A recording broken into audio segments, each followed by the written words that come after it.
Your watch was telling the wrong time. Pardon me? I fixed it for you. 2007? Yeah. This is the year 2007. Is it not? We believe everything can be translated into numbers. Things are made up of numbers. And mathematics is the key to opening the gate of truth. How is this possible?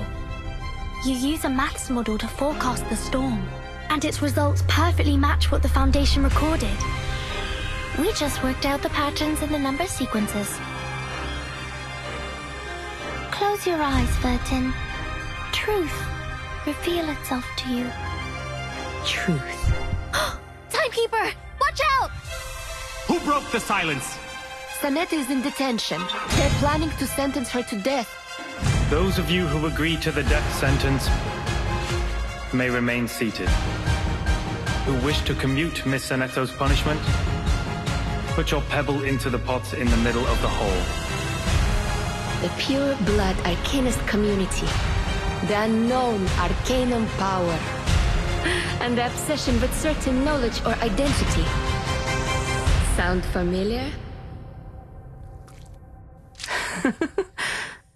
I take not thought for needless disputes.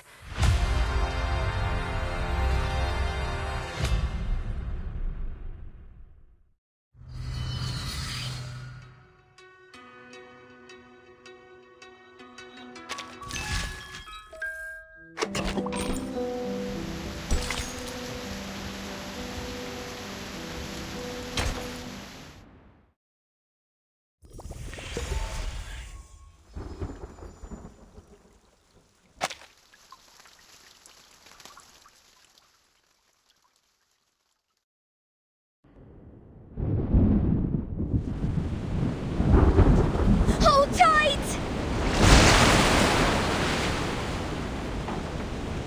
Please, there is nothing we can do. We have another 10 minutes tops before this ship sinks like a stone. 60% of the left cabin has been flooded, as well as 75% of the right cabin. The ship cannot survive such a ferocious storm. Timekeeper, we should get ready for evacuation. Prepare the teleport soft disk. Wait, what are you talking about? Are we going to abandon the ship? These are just some breezes and ripples. Won't last longer than a blink of an eye. Just hold on to the wheel and we'll...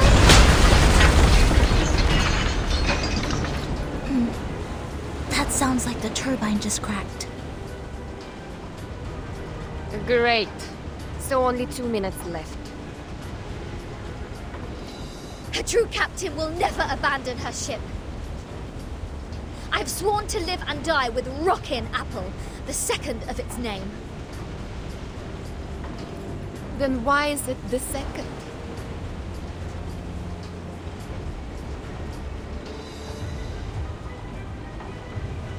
Damn it. Sotheby just bought us this ship.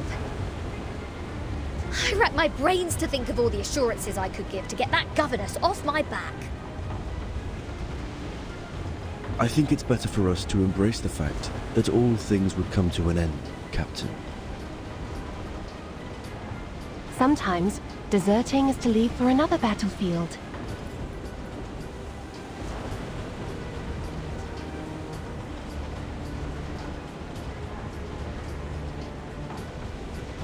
Oh, you're one to talk about deserting. If it wasn't for you, we wouldn't have ended up like this in the middle of the... Timekeeper, we have an emergency. The teleport soft disk can't be activated. I've tried other contingency teleport incantations, but none of them worked in this area. Neither did the communicator. It's as if something is jamming the signal.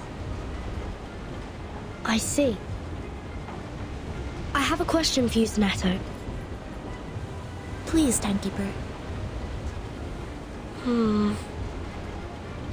In the field mission evacuation instructions, apart from the part about asking the timekeeper for help, is there anyone else we can reach out to for rescue?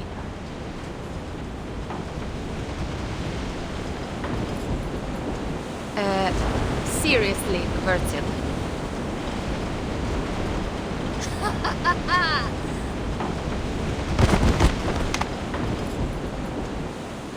I see what's going on now. This is a trap! And you are behind all this. It is you who played that nonsense travel note from 1999 and lured us into this random sea in order to torture us, afflict us, and now feed us to the fish! Go ahead, give us the wicked villain laugh, you Manus mole! Quit playing innocent here! I don't know. I mean no harm. Nice try. See what else you got to say when this pirate opens your battery cover and finds Made in Manus there. Please, do not shake me. If I broadcast how to clean kitchen appliances for you now, will it brighten up your mood? Like hell it will. Can't you see? My ship is going down! Along with my record collection and your battery cover to the bottom of the sea. For good!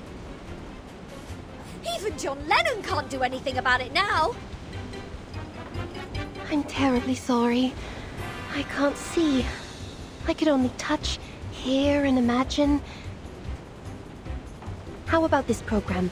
Lesson 101, the express route to heaven one shouldn't miss. I think it would serve you better. Oh! I can't stand this anymore. My records, my Dr. Peppers, my pirate radio, my Rockin' Apple II! For crying out loud, what have I done to deserve this?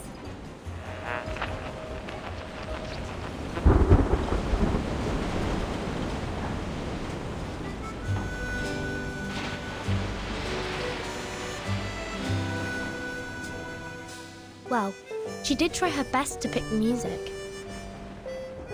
Though no one is in the mood, I think this piece is not bad. As to Regulus's question,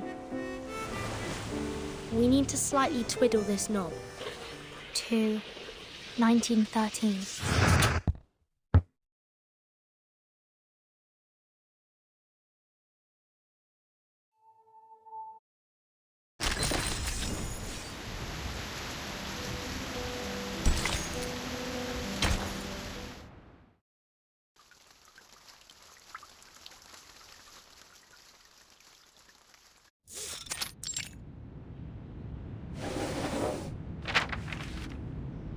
This is... the official letter of appointment from the Foundation. Congratulations, Burton. After the long evaluation period and the re-examination, the Storm Reformation, Manpower and Discipline has been officially approved by the Pact's Security Council. Team Timekeeper is now a legitimate, independent department. You are now granted a more flexible autonomy and independent budget.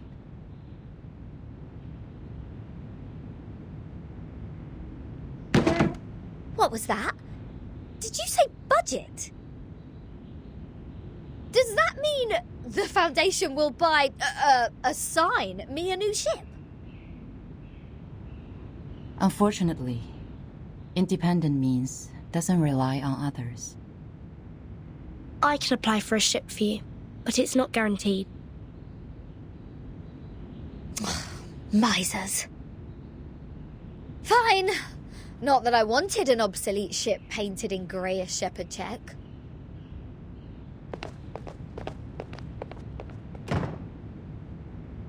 However, the price of passing that bill is to let the Foundation keep its authority to discipline unregistered arcanists. The arcanists who have been and will be assigned to the Timekeeper's team will be put through a risk assessment procedure carried out by the Foundation. Those who are in lower risk categories only need to receive primary artificial somnambulism training, while the high-risk ones will go to the School of Discipline. But I will make sure they will be registered as members of Team Timekeeper when they enroll. I see. I have only one question. Are you still our point of contact for the Foundation, Madam Z? Yes, of course. Then I have no further questions. Meanwhile, Team Timekeeper can apply for secondment from the Foundation, Laplace, and Zeno if necessary.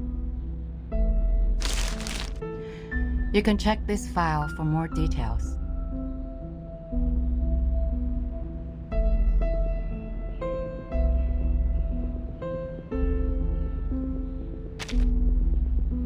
It stays the same. Keep investigating the storm and Manus Vindictae. You can make your own plans of action. The Foundation only needs a monthly report on the result. You're the first in command, Burton. Okay. You already have a target, I assume. That base that Manus used to keep at Zeliti House 4 years ago. It has never been reversed by the storm. I'd like to investigate that place again. So you've been there many times. Well, that'd make a good start for Team Timekeeper. I'll arrange for some people to meet you at the base.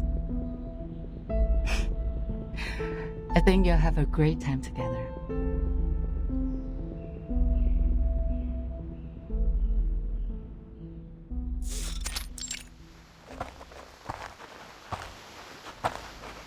The fog is thick here.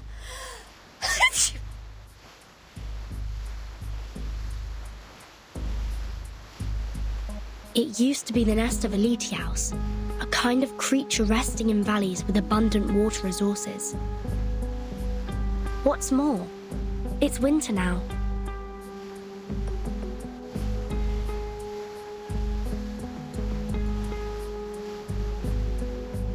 So why do I have to be the errand girl? The Foundation wasn't even planning to give me a ship. Miss Sinetto is going through the procedures in the headquarters to transfer herself to Team Timekeeper. Mastruvis and Sotheby are on a break, for they have spent much time and energy clearing the woods and repairing the Foundation square. Miss Lilia has been given an administrative penalty because she broke into the rehabilitation center not long ago. This leads us to the current situation, where only the captain and this apple are able to act freely. What? So in the end, was I, the renowned rocking pirate, the only one who didn't cause any damage to the Foundation buildings? Ugh! I have never felt so humiliated in my life! You're not planning on destroying this place now, are you, Regulus? No. Huh? Hey, see who's here? Lilia and a stranger.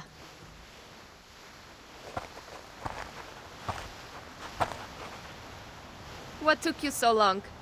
Fell into a gutter?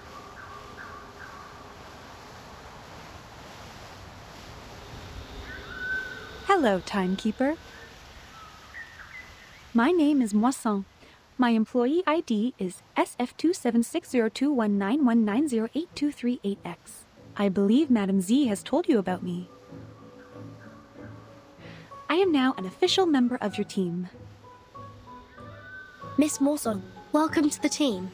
Madam Z said you're an excellent tutor in Arcanum. She's too kind to say so. In fact, I have a lot to learn from you. Also, thank you for taking good care of Miss Sotheby. Hold on, you know Sotheby? According to Madam Z, Miss Morzan used to be Sotheby's private teacher. It is a long story. Let Miss Lilia give us an introduction to the base first. As the field operator, she knows this place better.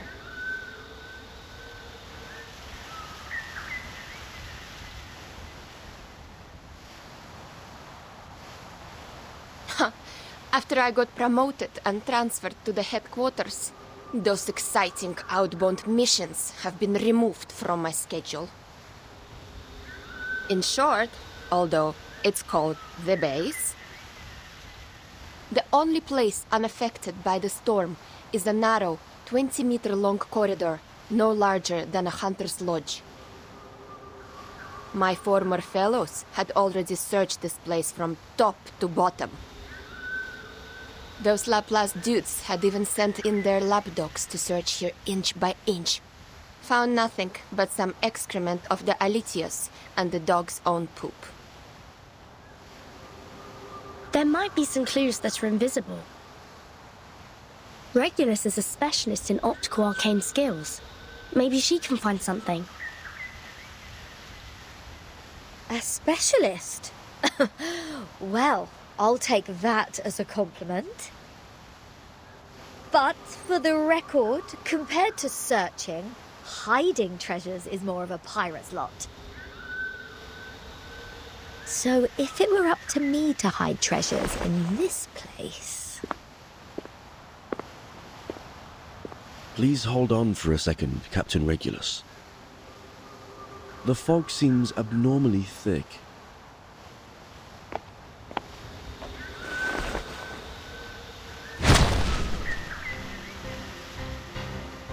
Ambush! Ambush! These brats nearly shot my hat off! Lucky you, they hit the jackpot right away.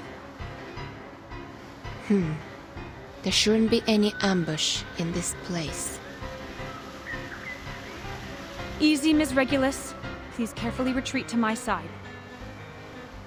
Ms. Timekeeper, please cover us.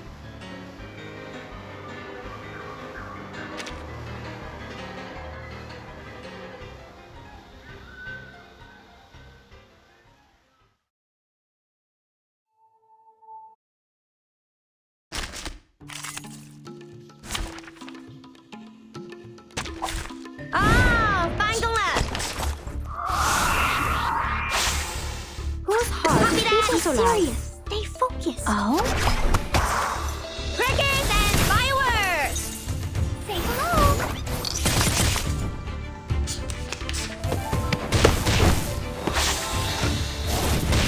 Hey, I'm the support staff. I hear something. Easy there. Agents have guns. It's called common sense. Cradle.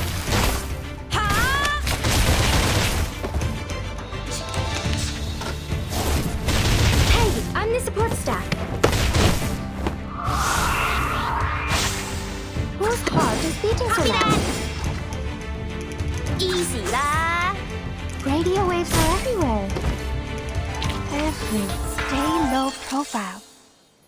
I don't want to be shunted to some radical department.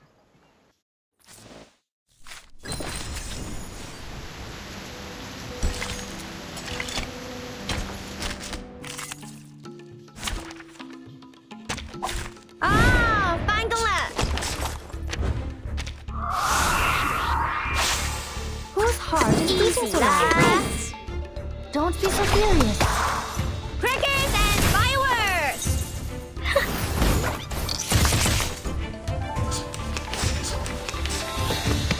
Hey, I'm the support staff. Hey, I'm the support staff. Stay focused. Radio waves are everywhere. Everywhere. Thunder Talisman, scientific version!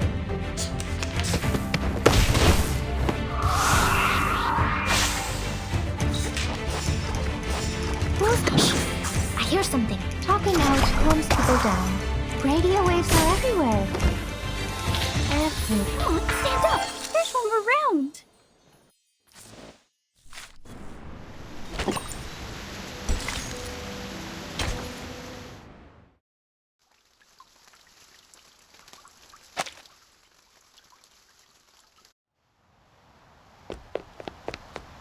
Hold on. It was a misunderstanding, Timekeeper. We attacked to defend ourselves. We are not the enemy.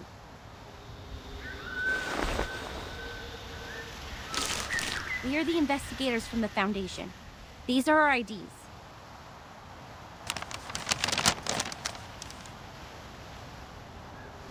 The base has been deserted long ago, right? What's the purpose of the investigation now? The outside world has been reversed to 1913. We are here to collect the lost scientific devices from the 1970s. Science and technologies are regressing rapidly due to the storm. Those old devices, which used to be outdated, have become valuable to us.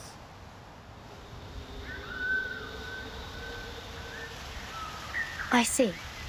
Do you mind us investigating this place? It won't be long. Sure. We are glad to give you a hand if you need it, Timekeeper. Good. I have some questions about the base, and I wonder if you may help.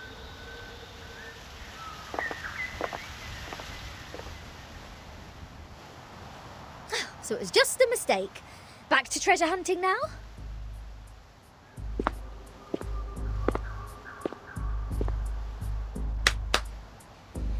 Let's see what Zeno and Laplace have left here. Infrared shotgun. Oh, Maglev auto feeder. Kato calibrator. Oh my god! And a full box of Laplace's military chocolate. Vertin! Come check it out! This is all good stuff. Solid MREs. Ahem. This pirate with a heart of gold wouldn't mind tasting it for you. I don't mean to rain on your parade, but even dogs won't eat those things. It makes Alitia's excrement smell better in comparison. That being said, to the best of this apple's knowledge, canine animals shouldn't have consumed any food which contains theobromine anyhow. Then can I have it or not? There is nothing to be worried about, since the captain is not an animal of the Canidae family. Well said, as befits the first mate of mine.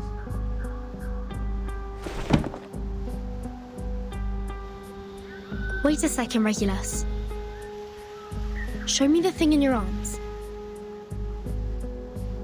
Why? What do you want? Feel like my chocolate now? No, the supply box. It has my name on it. Wow, true. Are there any other Vertin in the Foundation? As far as I know, no one is called by that name but me.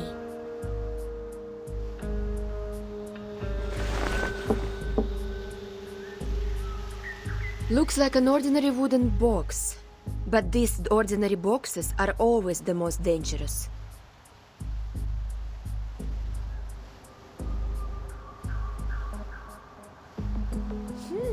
So, turns out we did find something useful in this treasure hunt.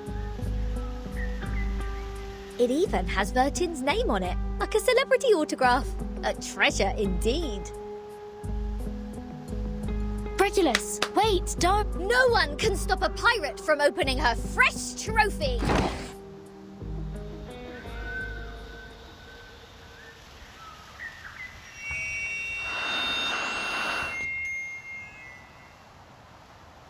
News of the day. The Outcasts held the 11,231st pep rally in the Mammoth Cave, Kentucky. They eventually unanimously passed the principle of dozing in spring, relaxing in summer, slacking off in autumn, and hibernating in winter. Practical Modern Incantations has now been reissued for the 77th time. We are now at the end of the 20th century. This book still remains the #1 book on the list of Most Regretful Purchase on Classic Score by The New Yorker. Biographer Erd has recently published her latest travel notes, Roaming in a Peyron, which has started a new round of craze for traveling in the Aegean Sea region The chief editor of The Voice of the Millennium strongly recommends this book, praising it to be the literary reproduction of the romantic, elegant, and classical dreams, a glimpse of the golden era. Among them, criticisms abound. The Babylonian Review issued a warning that the author's observation of the Apollo star was fatally inaccurate. Self-driving tourists can easily get lost in the Gorgon Current backwash if they do not correct their direction by 3.14 degrees on the Ford Sextant Model T. Time for late-night news. What? End of the 20th century? Voice of the Millennium? Is this radio broadcasting news in 1999?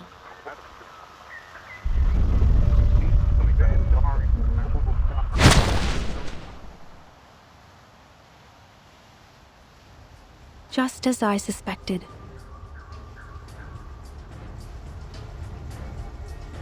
Since Timekeeper hasn't reported the time of this era to the Foundation,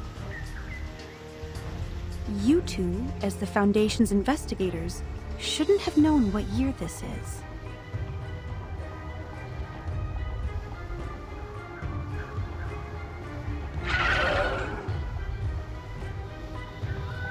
In such pouring rain, time is the best proof of identity.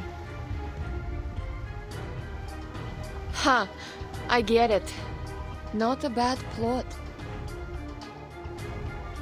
Miss Morzon, watch your six. Let us help you.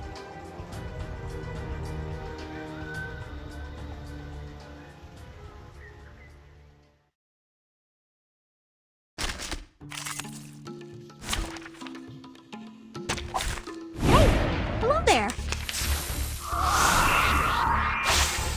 Who's hard is beating so loud? Stay focused. Don't be so serious. Lily. Say hello.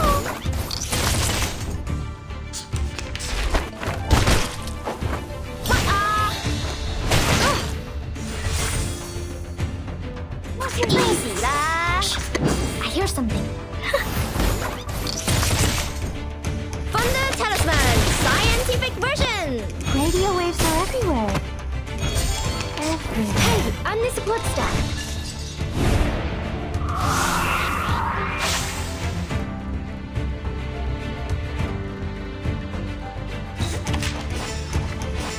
You see what's your legs? No, no! That's lightning!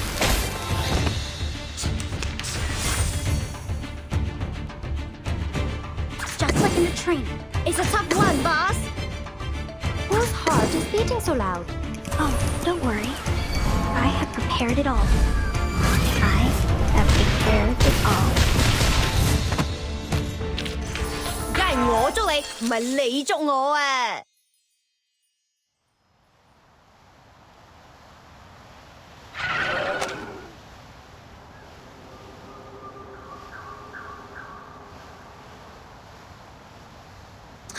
！Didn't expect them to be clever enough to disguise themselves as the Foundation's investigators. They sure have learned a thing or two. The era of 1929 only lasted for 2 days. The frequent change of time muddles work and responsibilities in the Foundation, which in turn caused some chaos within it. Luckily, Miss Morzon noticed the signs of it at the beginning. Timekeeper, please take a look at this box. I'm afraid this is what they came here for.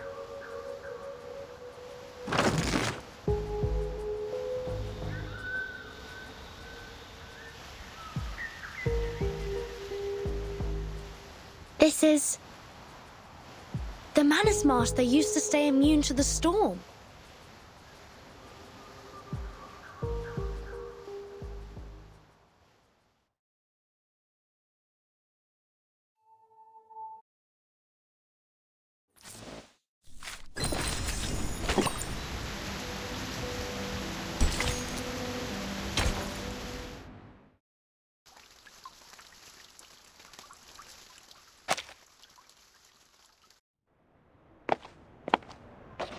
I will explain all of these as briefly as possible. Good news. The analysis report on the mask you submitted to the Scientific Computing Center is now available, Timekeeper. We found the same component in it as the raindrop from the storm. This is a component named asymmetrical nuclide R by the Scientific Computing Center. Its name comes from the bifurcation structure it presents under the Arcanum imaging. The Scientific Computing Center has also run some tests on the samples of the raindrops you previously submitted. After removing all water, mud, human hair, and dandruff within, the remaining unanalyzable component is what we called asymmetrical nuclide R. What a familiar name.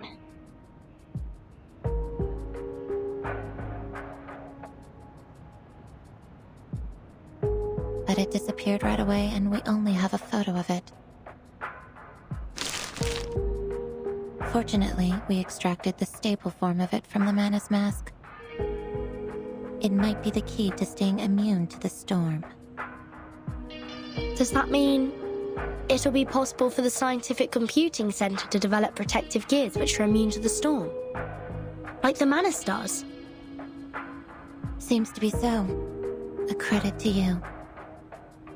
The whole center is crazy about it, and I am responsible for passing along the good news on behalf of my fatigued colleagues, who stayed up all night and suffered from neurasthenia.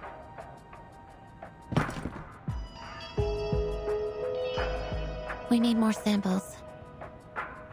This is a sampling device for asymmetrical nuclide R. It's the one and only. The manual is in the interlayer. I'll be careful. Thank you, Mesmer. Don't be. I'm just delivering this for someone else.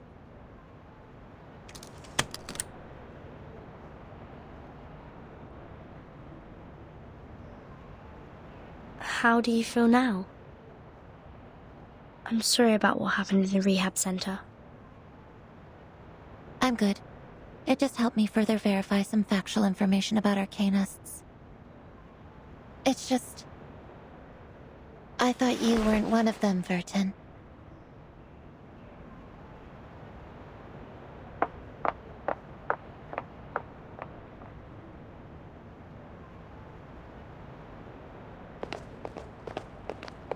I just heard some spirit-lifting news at the hall. Phenomenal achievement, Timekeeper.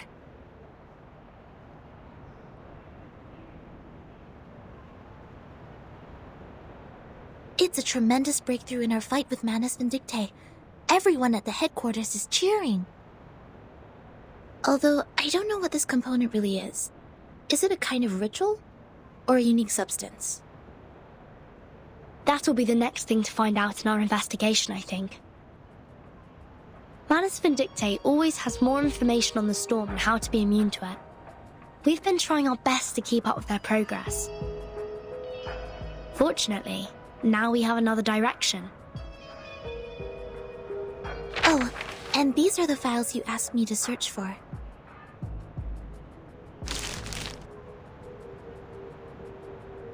Luckily, the SPDM library has every single issue of Global Arcane Geography since the 1960s.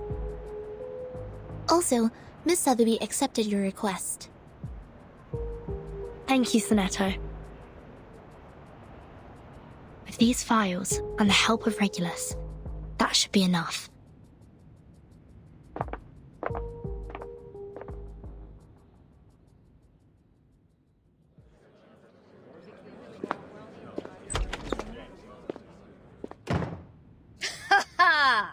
Yeah, go on. What else do you get except for playing dumb, you cunning flower-headed tin box? Speak! Tell us what you know! Like, what were you doing in the Elitiao's base? In what way are you associated with Manus Vindictae? And who put you in that box which has Vertin's name on it? I have no idea.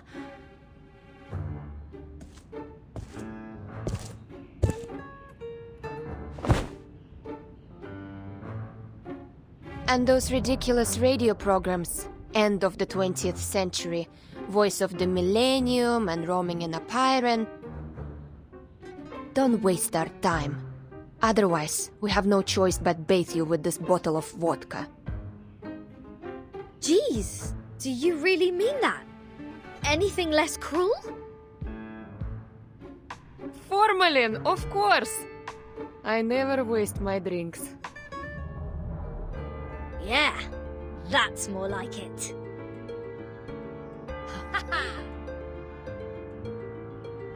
But I really don't know anything. I'm just the receiver of signals. Please believe me. When I woke up, I was already in that box. This interrogation won't get us anywhere. Laplace didn't detect any unusual arcane marks on her. But she was there with those Manus pawns in that base.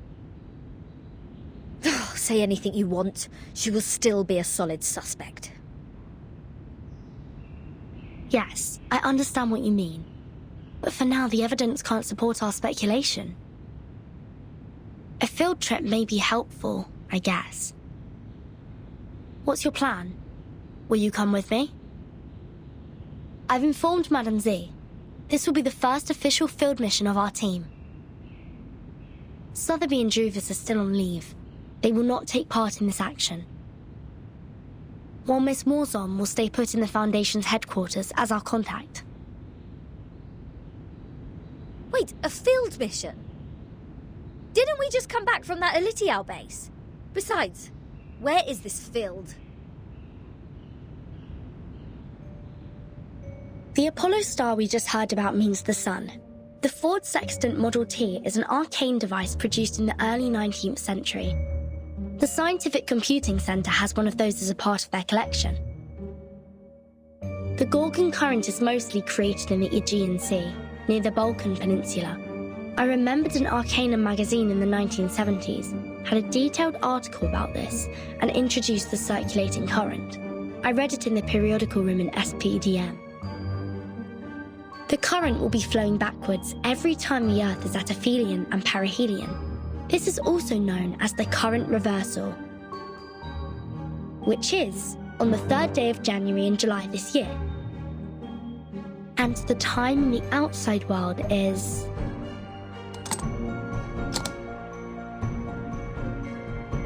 January the 1st, 1914. Are you saying that all those broadcasts are leading us to an actual place? Why? I thought we'd have a nice break after this. Regulus, you've been longing for a ship, haven't you? What if I tell you that I've got you one?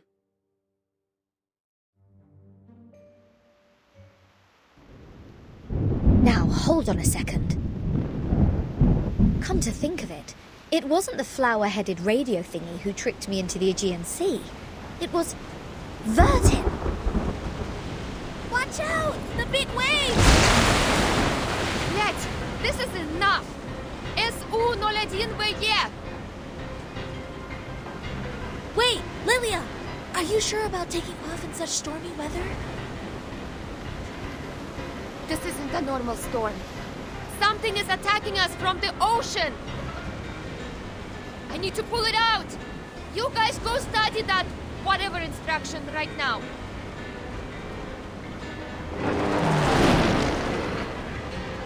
Haha! I finally got you! Down, bastard! It's my turn!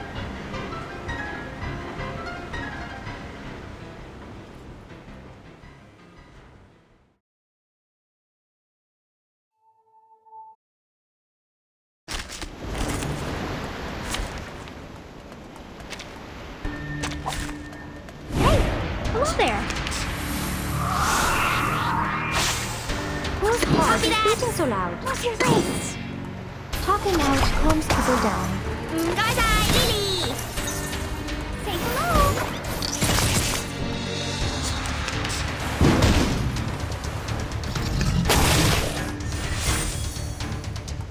Easy, lad. Copy that. I hear some explosion! Thunder to me!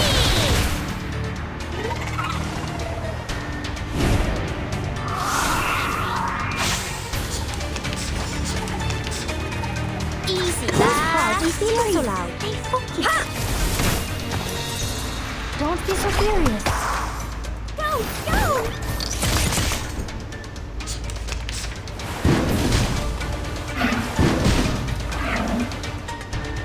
We should be whose heart is beating so loud. What's your rate? Secrets always hide in careless words. Listen carefully. Agents have guns. It's called common sense. Come on, stand up. There's one more round.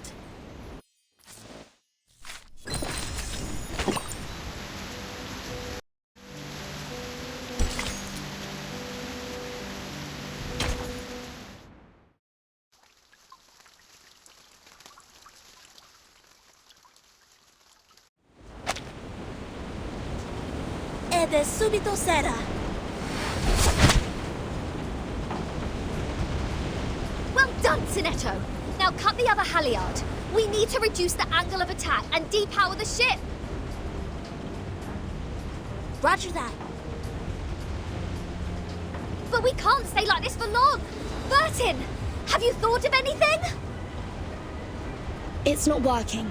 I've tried different ways, but the Tempest blocked every signal I sent for help. So is that it? We are as good as dead? Wait, there might be another way. I'm sorry, Miss Radio. I need to borrow you for a second. Huh?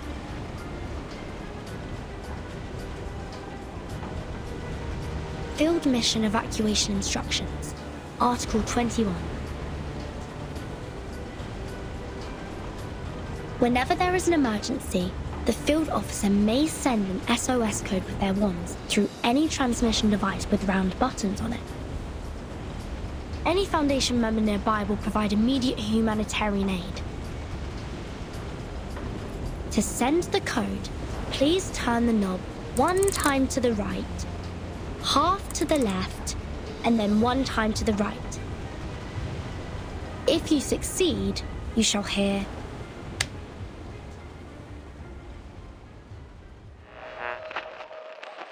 May the peace be with you. I've never seen such a tremendous ritual.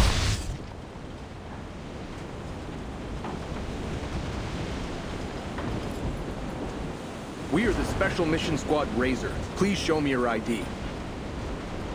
Thank you so much. We are... Oh, we know you, Timekeeper. Even in our Special Operations Squad, you have quite a name. It seems you're in big trouble, huh? We were under attack by a giant sea monster when sailing in the Gorgon Current. Please help us ashore safely. Haha!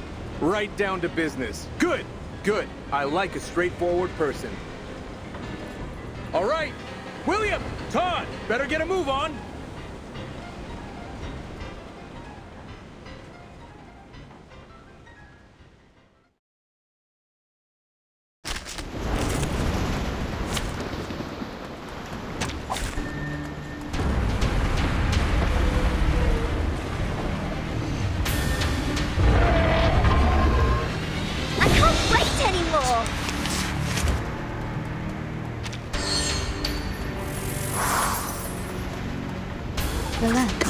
Wanna watch the time? Oh. Don't blink.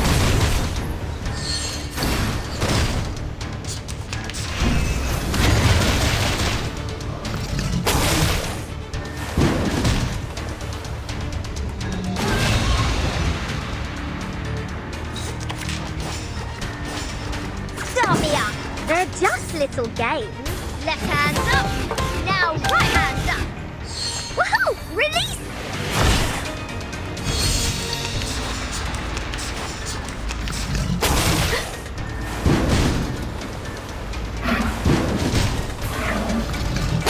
Stop. No. Wanna watch the Are you aerial ready stunts? to be blinded? Shake it! Thank you for your cooperation. Don't blink. Are you ready to shake?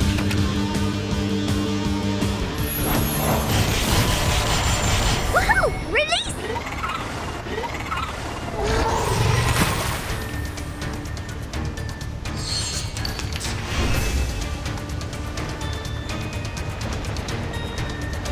Please take this for a moment. Relax. Fine.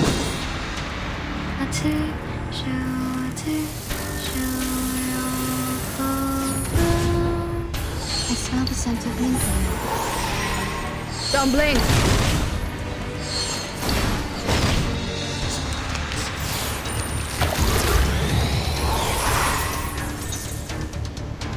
No worries. Quit that kind.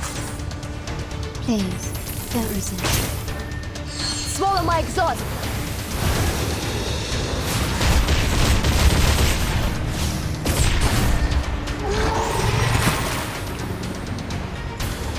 Right wing.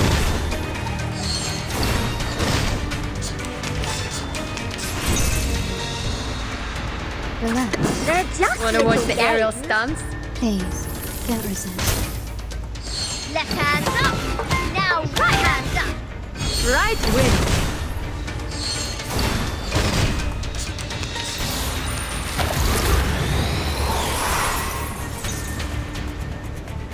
Bring it in. Relax. Fine.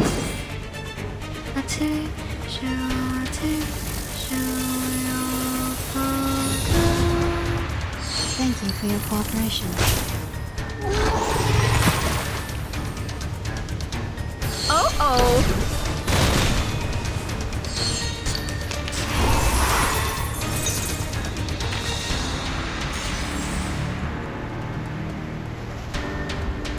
No worries. Stop, everybody! Let me see your hands Please, up. don't resist. Rock, rock, rock! Change the world!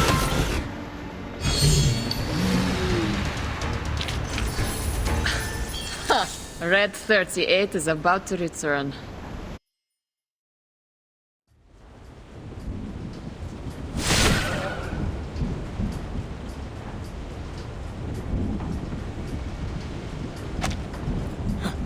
Incredible! Is that a full-sized Gorgon? I've only read about this ancient sea monster in literatures. Watch out! Its eyes will turn you into stone! There has been no witness report of a Gorgon since the 12th century. I thought the current was simply named after the mythology. Well, it's my privilege to have the chance to fight against it, huh? William, Todd, let's see who gets it down first! Entity should not be multiplied unnecessarily. Captain, I hope you still remember our founding motto.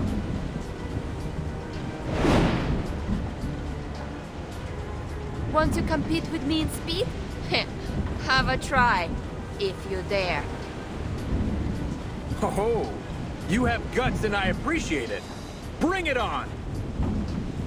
Speed up, my friends. We need to rush back to the Balkan Peninsula for another mission.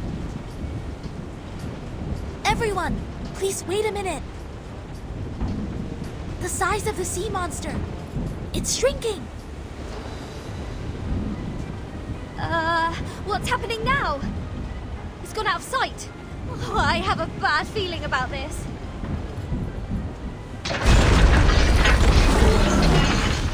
Not good. It's crawling into the cabin.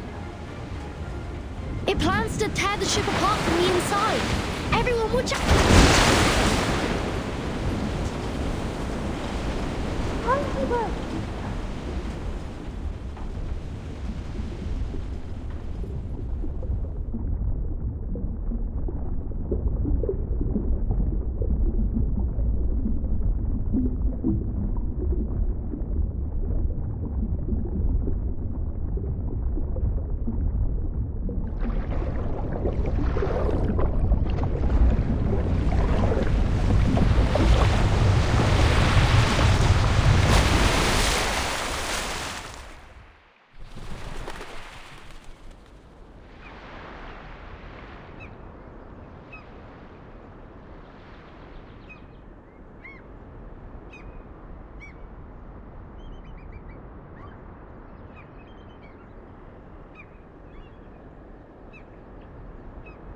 Your watch was wrong.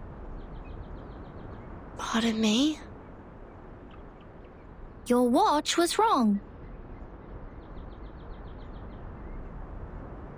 Are you talking about my pocket watch?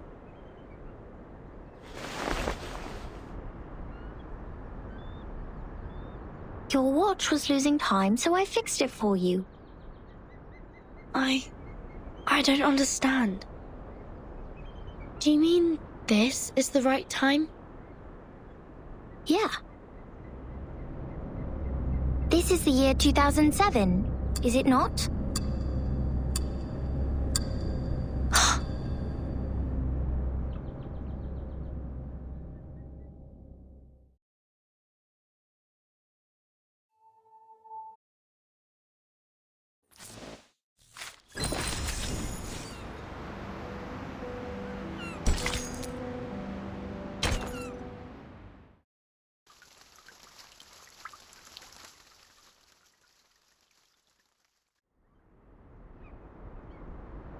You're saying we're in 2007?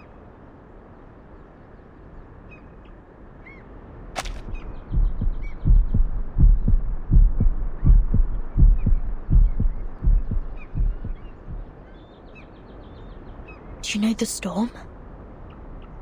Is that how you call it? We call it the emanation.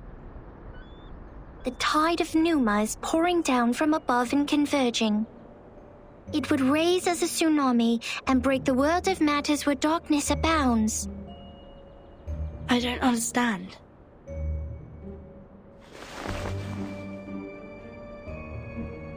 This shouldn't be hard for you to understand. You are also a real number. I am 37. What's your number? I'm Vartin.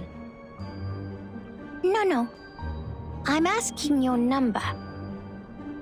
The scripture says only the people who are still in search of their essences would identify themselves by a combination of meaningless phonetic symbols. Well, so you don't know your number yet. Just like Sophia.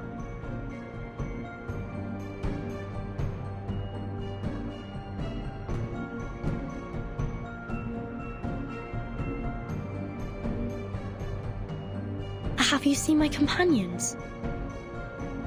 Yes. Are you looking for the integer or the fraction? Or the irrational number? Or the imaginary number? What?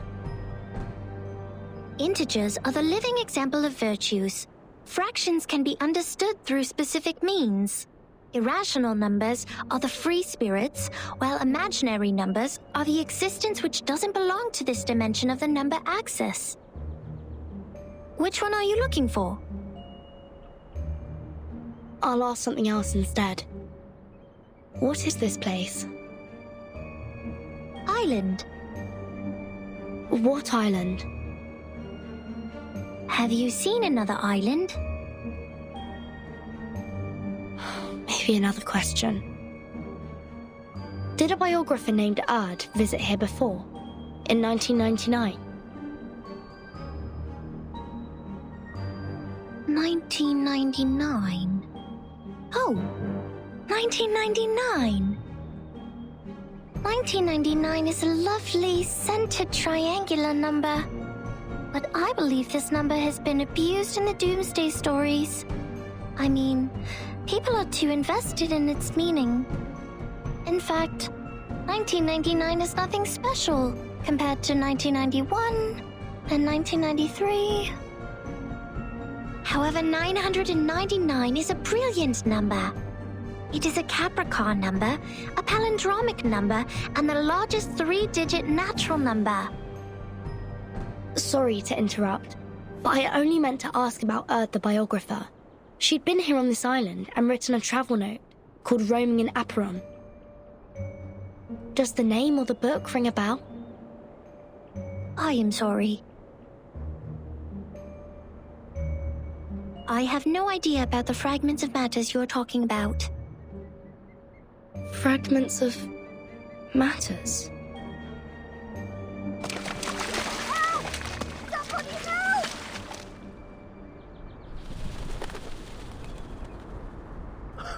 Captain, you should go. This apple's arm has... No! Mr. Apple, stay with me for a little longer. Piss off! Shush! You wicked dolphins! Mr. Apple is not your breakfast, nor are my records! Huh? Isn't that Vertin? Vertin! Are you done with the standing and staring? Come give us a hand!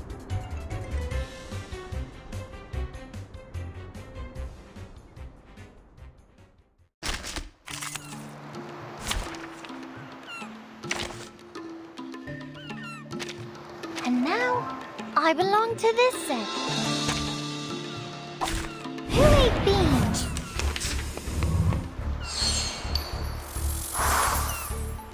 Relax. They're just little games. It could be found. Please, don't resist. Woohoo! Release! Time to check my calculation.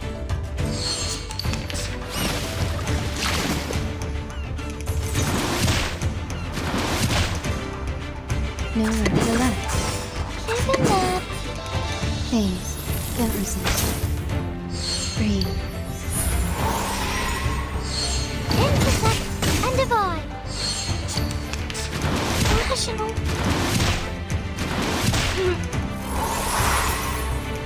Start me up. They're just little games.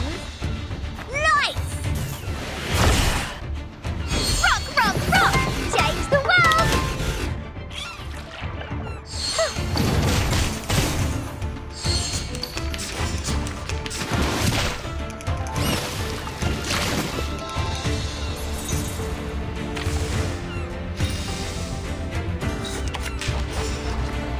The final demonstration. A perfect argument. Are you ready to be blinded? Welcome to the world of numbers.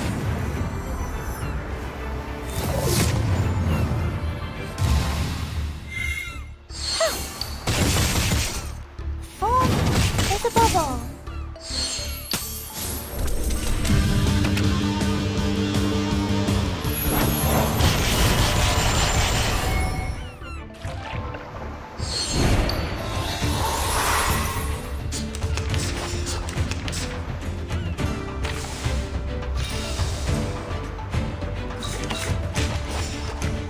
No worries.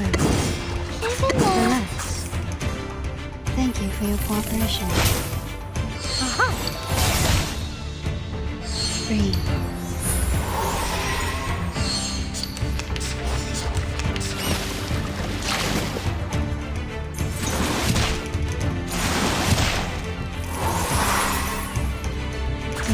Everybody, start me up.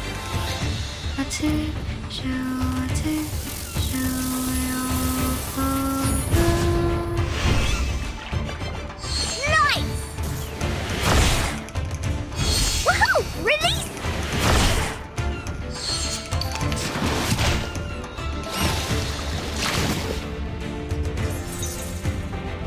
No worries. It could be found. Are you ready to be blinded? Time to check my calculation. Are you ready to shake?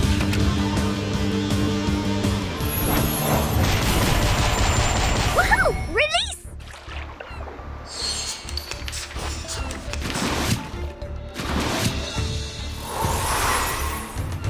Given that. Everybody, let me see your hands up! Intersect and divide. Hip hip hooray!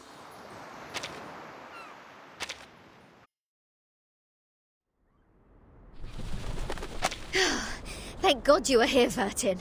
Mr. Apple and I were this close to being made a stargazy pie by these clever bastards and served to the dinner table.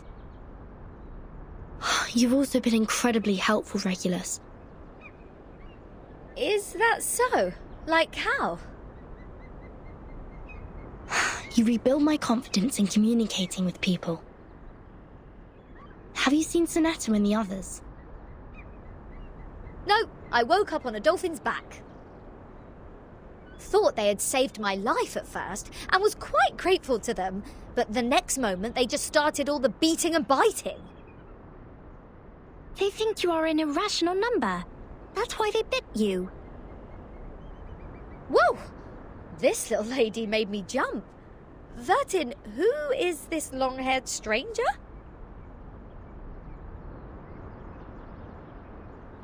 Timekeeper. Thank goodness you are all safe and sound. Lilia's on her way. Now we only need to find the captain and his team members.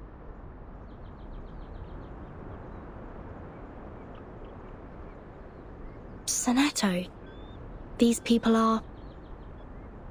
They are the Apuron believers.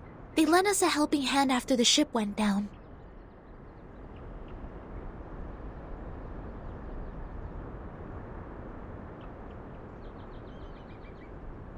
Not at all. An integer is under an obligation to help his kind. Miss Sonetto, have you found your friends? Yes, only the members of the Razor Squad are still missing. They also belong to the St. Pavlov Foundation like we do. Imaginary numbers are not of our concern. Imaginary numbers? You should not linger here if you have already found your lost friends. We will provide a boat for you to leave. Our school of thought does not accommodate uninvited guests. Wait! We have something to... What if we know about the emanation? We are the investigators from St. Pavlov Foundation. We are glad to share the information about the storm, or the emanation. Please grant us entry to this island so that we can share them. Timekeeper? I'll explain to you later. Trust me. Please, Sonetto.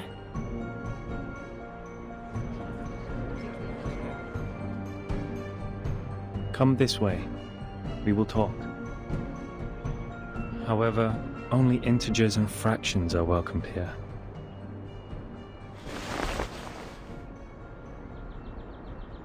No irrational number is allowed on this island. Throw her into the sea. Huh? Wait! Now hold on a second. I said hold!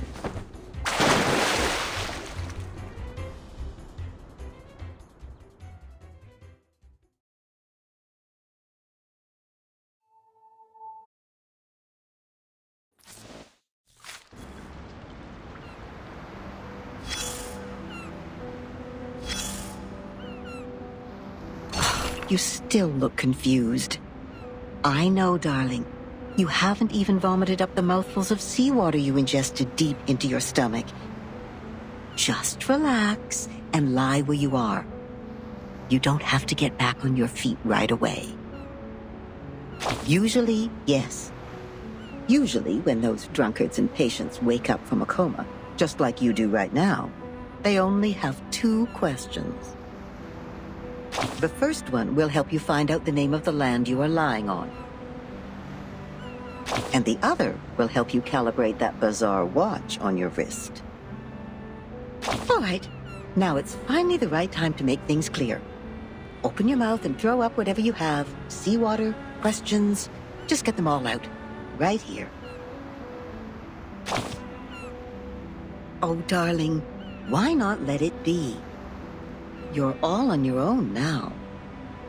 Don't ask for more when you already have someone to talk to, even if I'm only nagging most of the time. We gotta let the past be the past. Like how we deal with old newspapers. Because all I speak is one simple fact after another. Anyways, we will keep each other company for quite a while.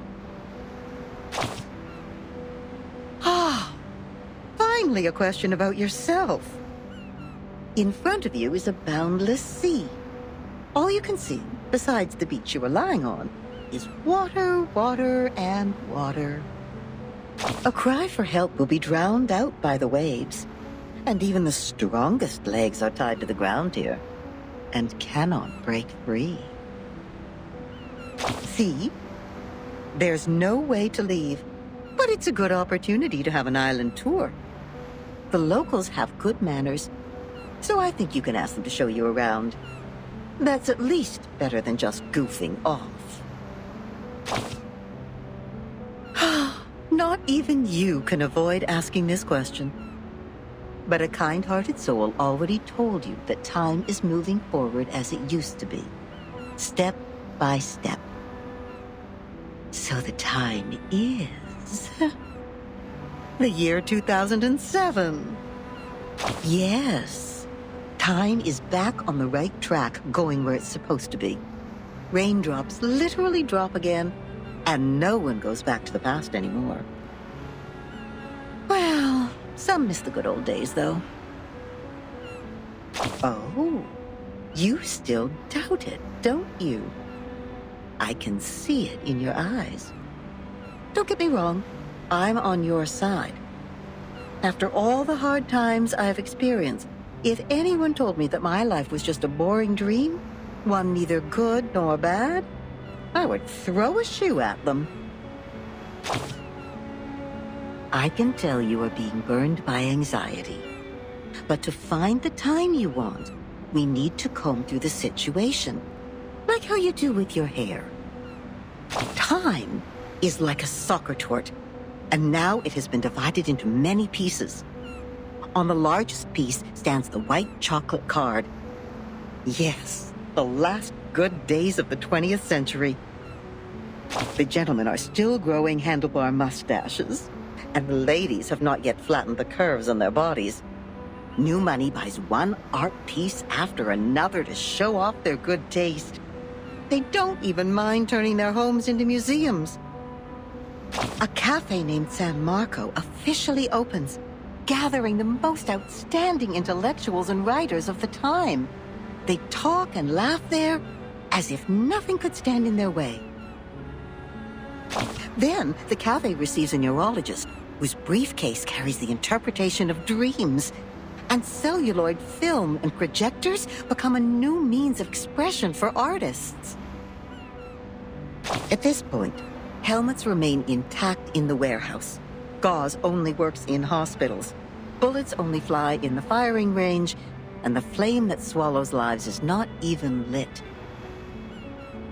But soon enough, the young people who swore to retrieve their homeland will take up daggers and guns to fulfill their oath. Buildings will shake like a leaf, and rocks will fall off and hit the walls. Screams will try to break free from people's throats. And at that moment, a clip will be loaded secretly in the name of supreme honor. The golden age is about to end. A vortex of blood is already swirling in the river of time, waiting to devour everything that passes by. When that actually happens, all the beautiful curves derived from nature, the B-shaped brooches, the punch, the eiderdown duvets, everything will be destroyed, leaving only an insurance contract behind. And even this cafe will be smashed into concrete pieces. See? We have combed the hair now. Everything I just talked about is the time you want. You wouldn't buy the nonsense about the fairness of time when you reach my age. It actually feels different between those who keep their eyes shut and those who keep theirs open. Likewise, those who kill never share the same feeling with those who are killed. This is also true between those who have enough food to eat and those who are starving. All right, that's it. I've talked enough. Now get up, darling, and brush the sand off yourself. Trust me, you will find your own answer to this era.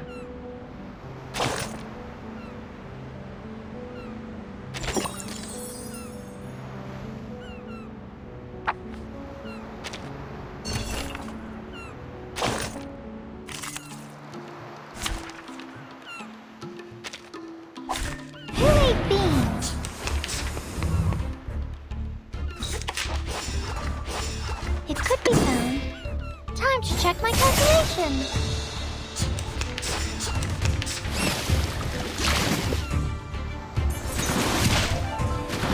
Rational. The final dimension could be found. Welcome to the world of numbers.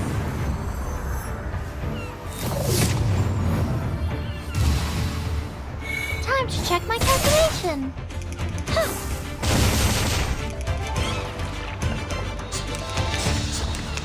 Go away. Given that. A perfect argument. Are you irrational numbers? Intersect and divide.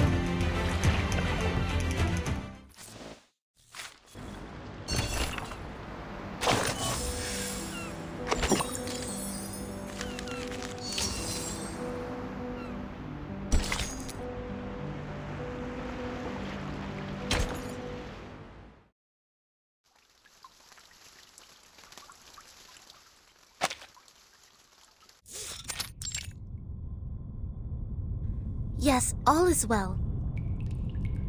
Those dolphins sent us to the other side of the currents. And one more thing, Captain, and I'm asking this with no ill intention. May I know your lineage?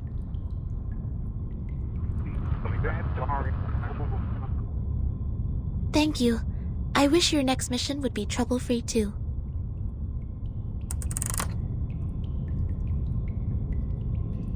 The members of the Razor Squad are all humans. It's clear then. Real numbers refer to arcanists, and imaginary numbers mean humans. Then what is the rest of this nonsense? Sonetto, Vertin, and this apple are integers. While Miss Lilia and I are fractions. Don't bother asking. I'm pure blood. This apple is also made of pure apple juice. I only consume 1.5 volt DC. So it's not determined by our lineage, or Regulus would have been an integer too.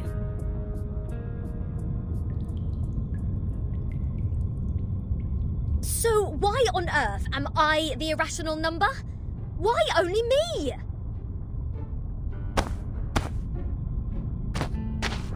Unfair.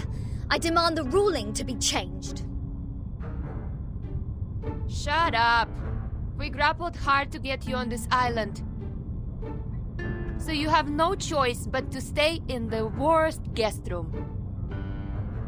You call this a guest room? A cell, more like.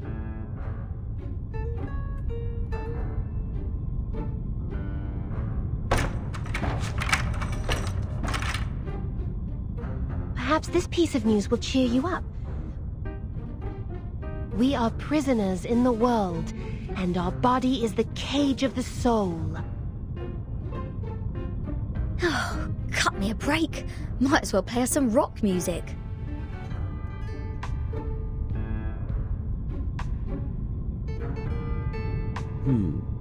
Seems the residents on this island venerate integer numbers.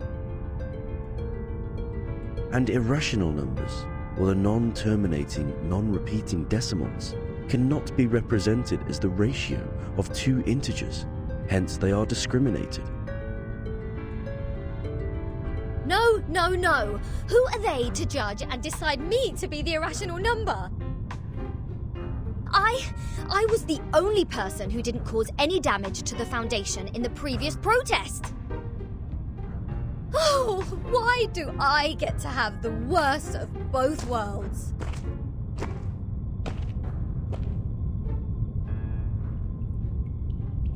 I've requested information from Ms. Moisson about Apiron, but it will take some time for the files to come in. The captain of the Razor's Special Operations Squad told me this might be a settlement of a group of Arcanists who have been long cut off from the world. Unlike other unregistered Arcanists, these people chose not to live alongside the humans. They still lead an ancient Arcanist way of life and follow the old customs. We must be meticulous when getting in touch with them. But they used modern mathematical terms. And that girl talked about Caprica. He was an Indian mathematician active in the first half of the 20th century.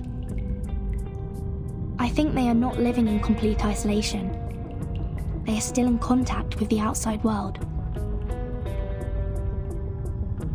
This place wouldn't be affected by the storm, just like the Elitiao base, Foundation headquarters, and my suitcase.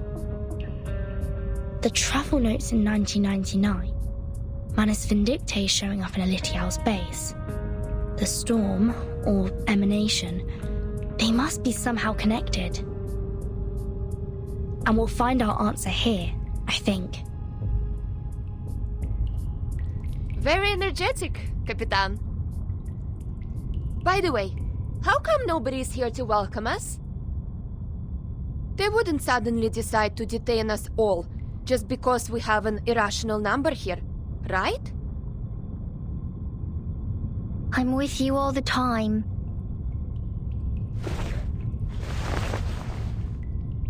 Six asked me to welcome you. Oh, scared me again. What were you doing hiding in the corner? Because it seemed you were in the middle of proving a conjecture. According to the scripture, disturbing others when they are giving proof of their arguments is as sinful as eating beans. I don't want to be bound to the rocks of the Caucasus Mountain and have vultures eat my eyes after my death. Eating beans? Eating beans is the sin of sins.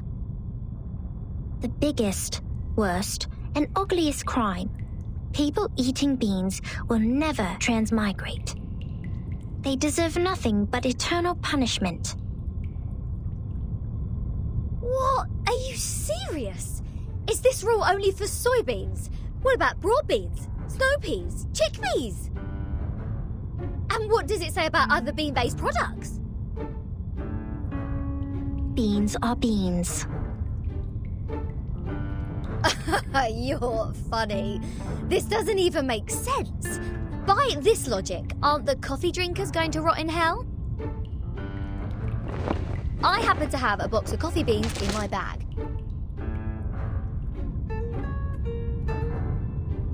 If I put one coffee bean in my mouth, will the vulture get me right away?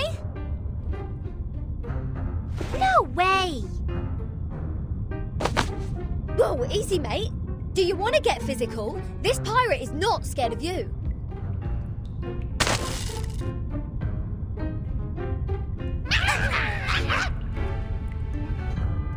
That's not fair!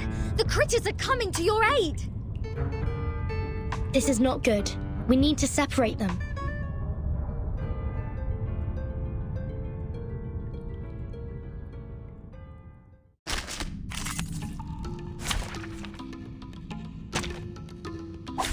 Dental checkup.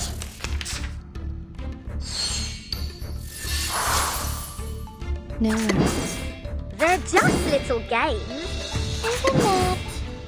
Please, don't resist. Woohoo! Release! Uh-huh. Stop. Peace and love! Peace and love! Start me up! Relax.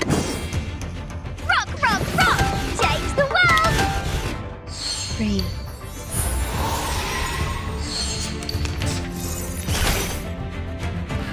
Rational.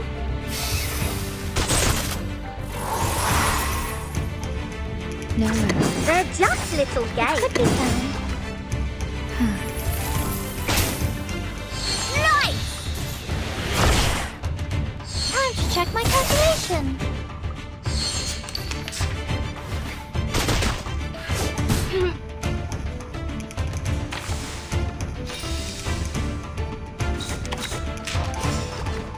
Are you ready to be blinded? Isn't it? Are you ready to be blinded? Are you ready to shake?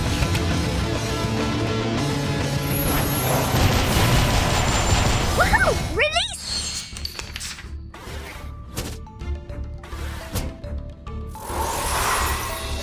Looks anything is Perfect argument. Welcome to the world of numbers.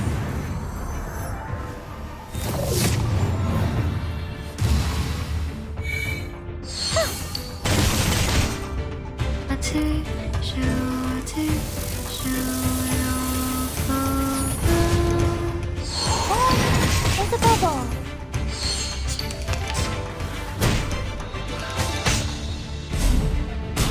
Peace and love. Peace and love. Even that Start me up. could be found. Oh, there's a bubble. Left hand up. Now right hand up. You are rational numbers.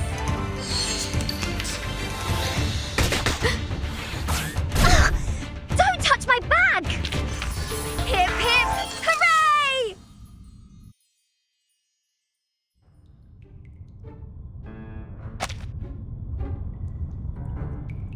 Let go! Let go! What are you, a dog? Ugh, Vertin! Sonetto! Lilia! Get her off me!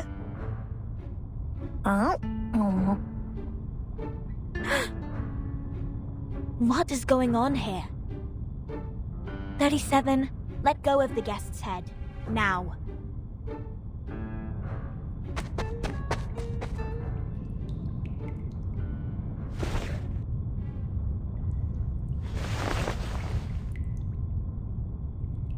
Sorry that I'm late. I'm Sophia, the corrector of Apiron. I will take over from here. Oh, finally! We have an ordinary person here. Please, let's talk on the way to the outside.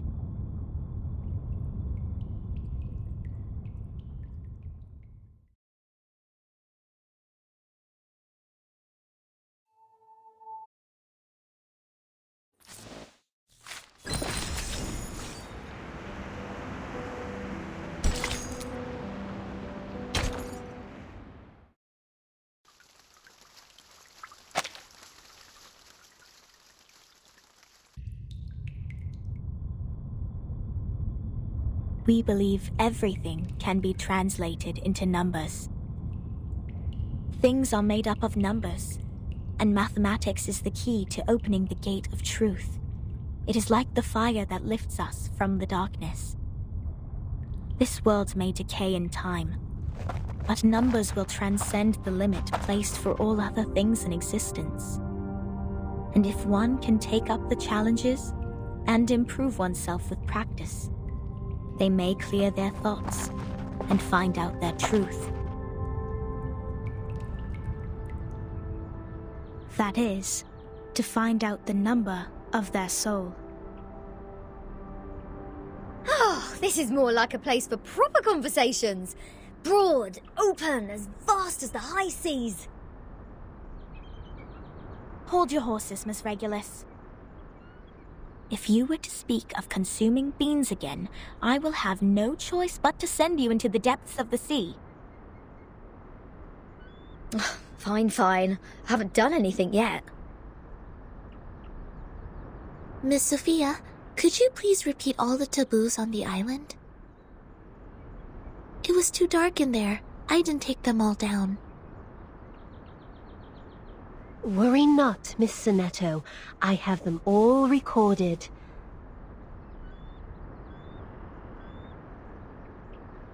One, abstain from beans. 2, do not pick up what has fallen. 3, touch not a white rooster. 4, do not poke the fire with swords.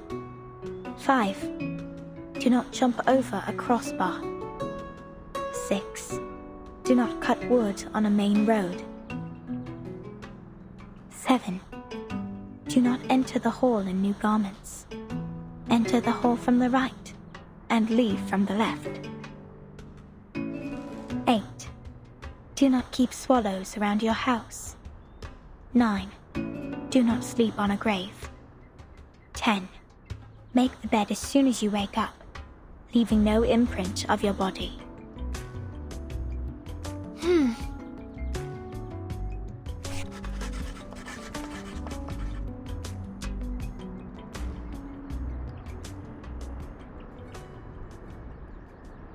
What strange obsessions are these?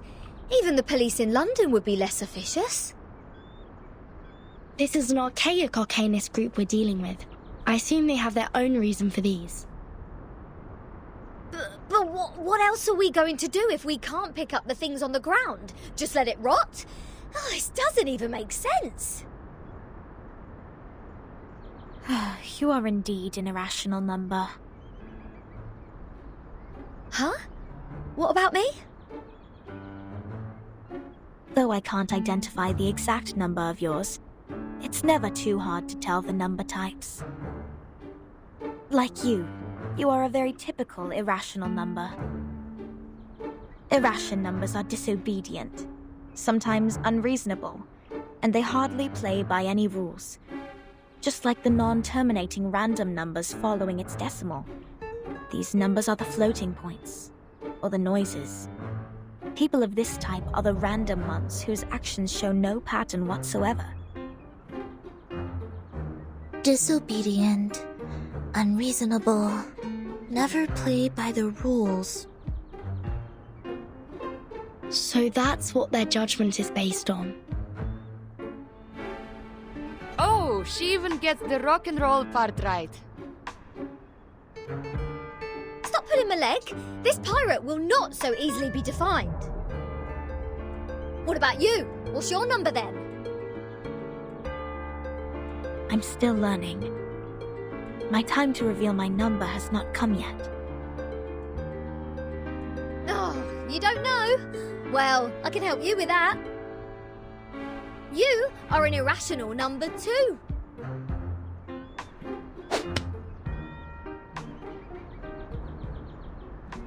Ouch! What is this? A grape? Huh.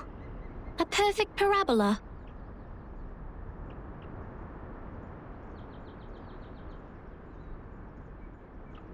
Oh, it's you again. I won't be bettered in a fight this time.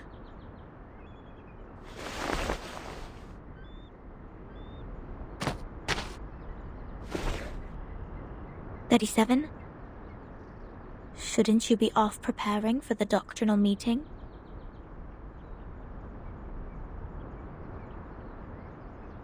Six asked me to take care of our guests. But I'm usually the one who receives the guests. Engaging with strangers might be a little difficult for you. There's no causal link in these two events. People always bother you with trifles only because you're fine with it. Do not sleep on a grave, and do not cut wood on a main road. Idleness is the cause of the breakage of one's flesh and soul in the long journey of perfecting oneself. Those who have not yet found their numbers have even fewer excuses to be indolent. Besides, why would you place the head of a guest in your mouth? She said she's going to eat beans. That does not justify your action. Come to think of it, is she safe to bite if she had consumed the beans? Wouldn't that make you the bean eater as well? The right way to deal with this is to throw the offenders into the sea. Let the Gorgon current take them and confine them in the ever-repeating circular motion. Oh yeah, this is the most optimal solution. How come you didn't think of it? This is one of the most basic set problems. Hello? Are we done with the chit-chatting? Conspiring to my face to throw me in the sea. Mind you, this pirate's tolerance has limits.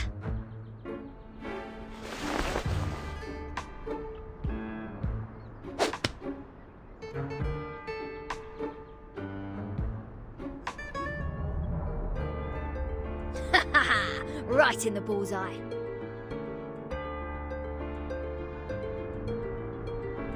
What? What's that look on your faces? An eye for an eye, a tooth for a tooth. I didn't start this. Regulus, did you just pick up the grape that 37 threw at you earlier from the ground? Did you just violate the rule of not to pick up what has fallen? What?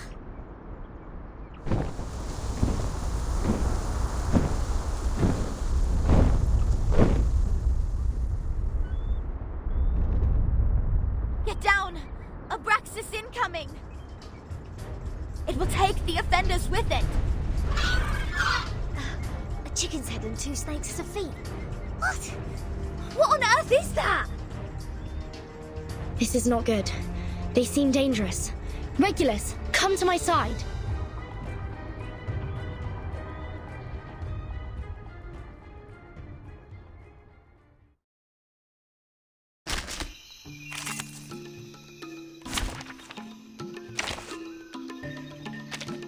No wingman is needed. Dental checkup.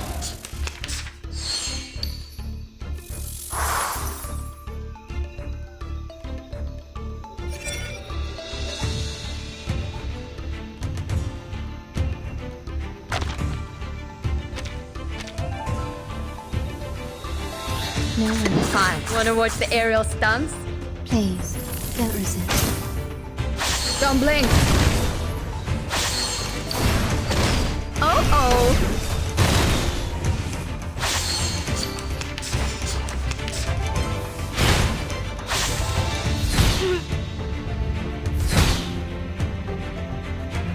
They're just little games. Fine. Relax. Lights! Right wing. Breathe.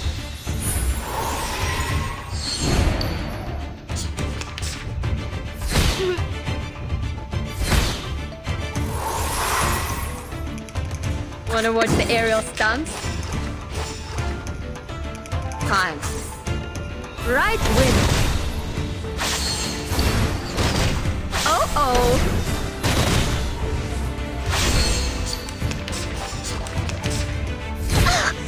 Don't touch my back! No worries. Are you ready to be blinded? Thank you for your cooperation. Swallow my exhaust.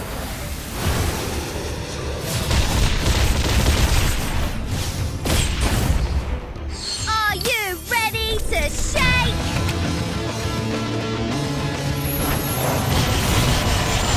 Woohoo! Release!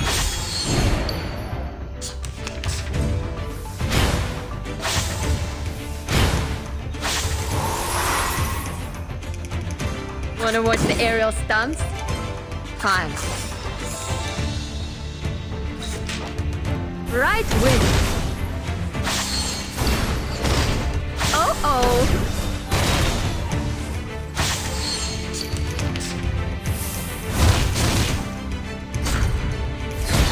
Peace and love! Peace and love!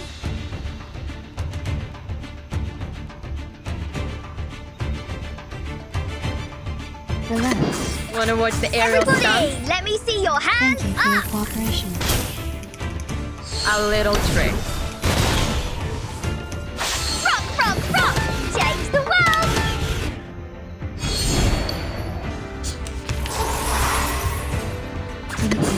Relax. Are you ready to be blinded?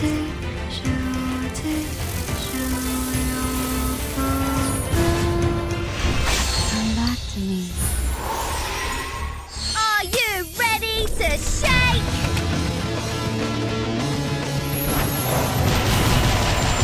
Woohoo! Release! They are much naughtier than the Foundation's kids.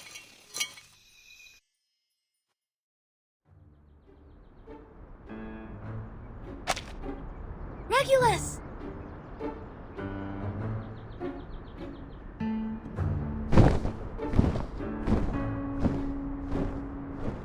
Captain! I can't leave her alone. This apple shall follow her.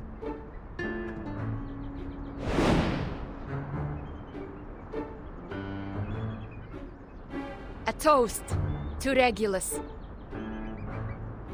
To her ever-fighting spirit of breaking away from jails, no matter how many times she has been put behind bars.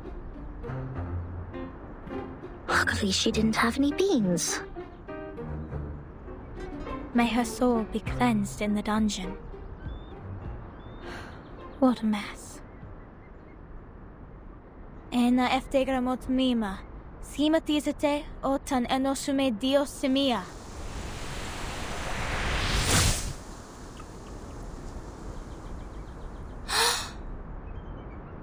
Timekeeper, did you see that?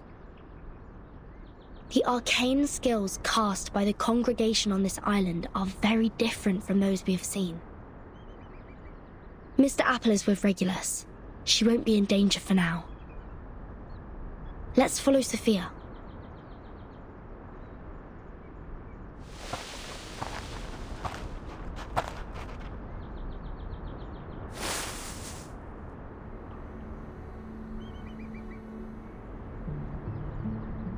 We have wasted too much time on unnecessary matters. Miss Verton, this is the place you've journeyed to visit. The Hall of Apiron. This is where we share our knowledge of Numa, which is also the storm you've been referring to.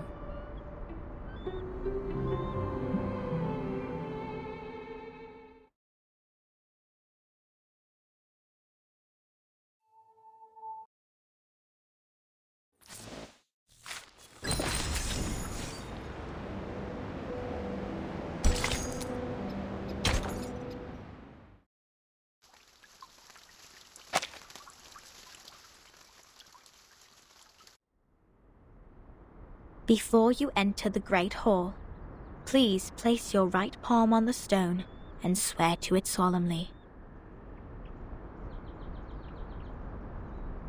I wish to be baptized in the water of Gnosis and be rid of the long darkness of ignorance. I ask my tongue to be taken, for it has spoken mindless words, and I shall stay silent for the truth. I choose to leave the fragments of matters behind me and enter the great hall of forms as clean as a newborn. I swear to let matters stay in the world of matter and a form in the world of forms. I swear to reveal no secrets, or my heart shall be taken by the vulture, my body consumed in flames, my soul trapped in the endless wheel of birth.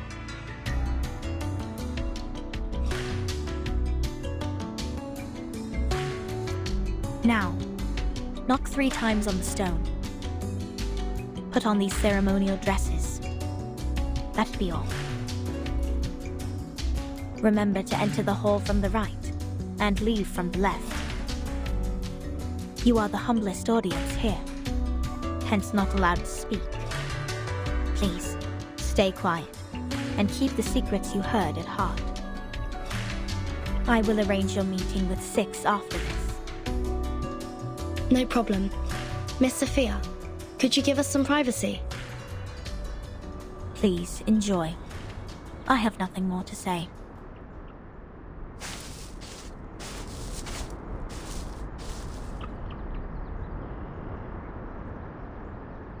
Vertin, are we really going to do this?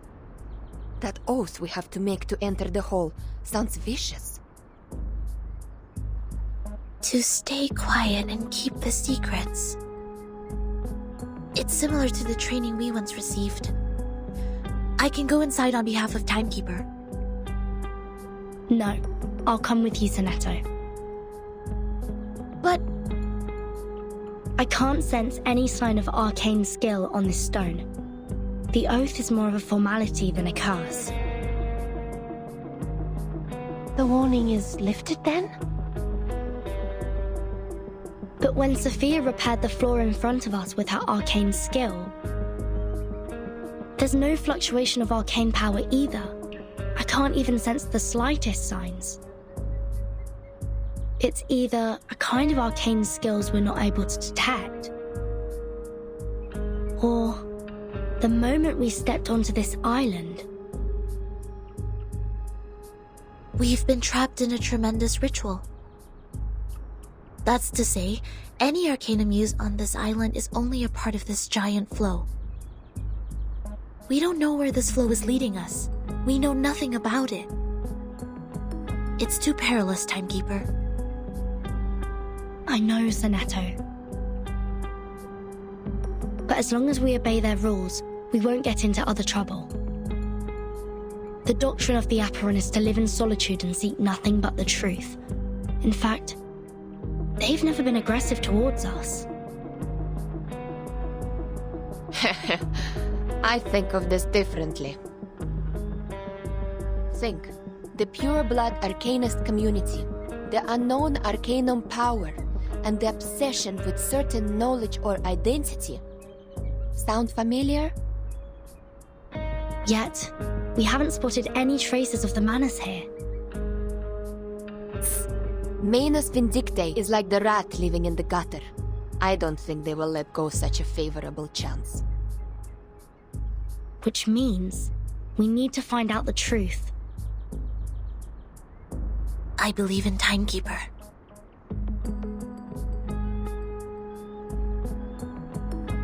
I have zero interest in this meeting. I'll stay outside to keep a lookout. Take care.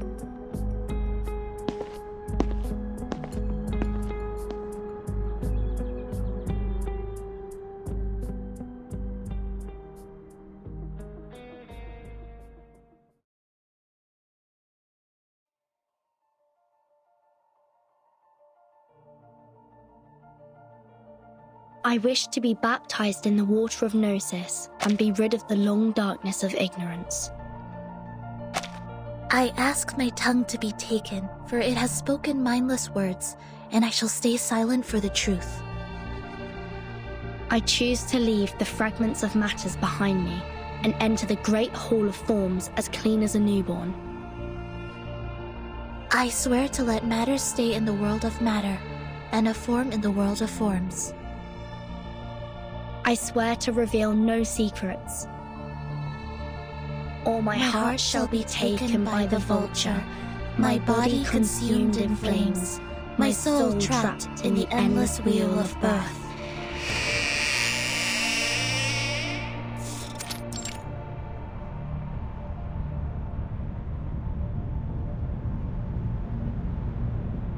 Fellow brothers, sisters, our quest for Gnosis had suffered 3 unprecedented crises. First was the discovery of irrational numbers, and then the creation of imaginary numbers. Last was the loss of the grand unification of different lineages. The truth was buried, and history was rewritten. But the emanation is not a crisis. Instead, it's our last salvation. The supreme existence has once again shown itself to us. The door to the everlasting transcendent world of forms has opened once again. As Numa pours down, things are rewound to the world of light. Everything in the world of matter breaks into pieces, for they are as delicate as a petal before it. We, who have the honor to witness the emanation of Numa, have the privilege to survive the turning of the Wheel of Birth. Because we know the truth. Our survival is destined. It is the beginning of a mission to bring the unseen truth into this world.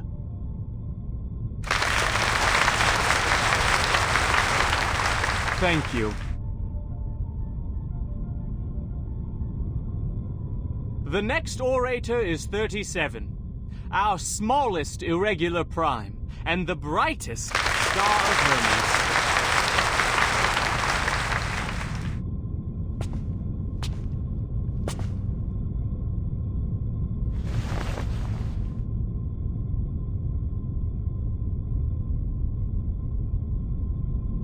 The emanation in 1929 only lasted for 2 days. All methods to calculate the Numa emanation failed. We found no pattern in the occurrence of time reversal. All our efforts in the past 4 years have gone completely wasted. That's the end of my speech.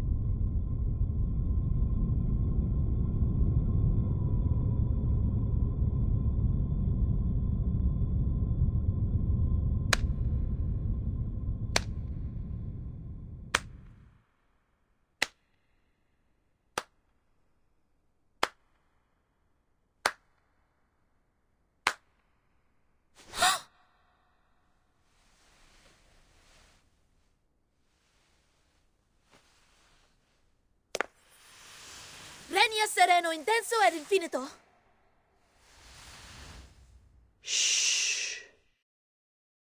Who did that? Who broke the silence?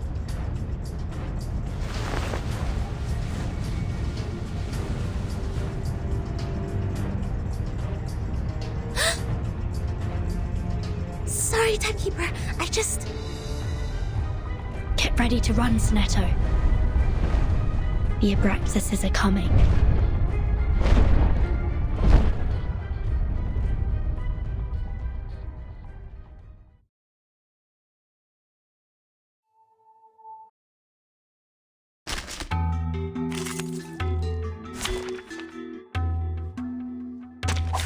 I can't wait anymore!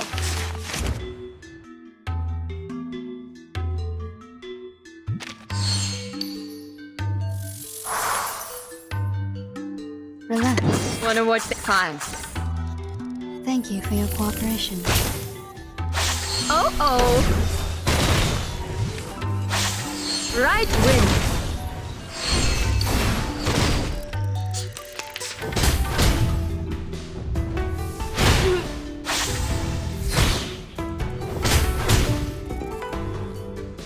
Start me up! They're just little games. No worries.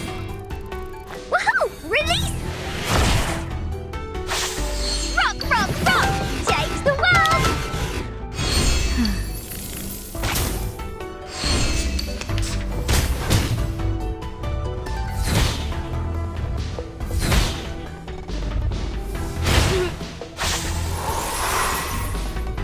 Wanna watch the aerial stunts? Time. Right wind. Left hand up! Now right hand up! A little trick.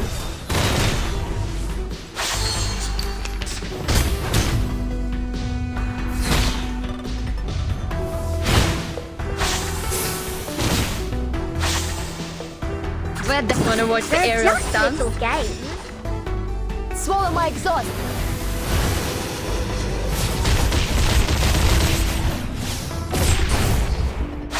A little trick. Nice!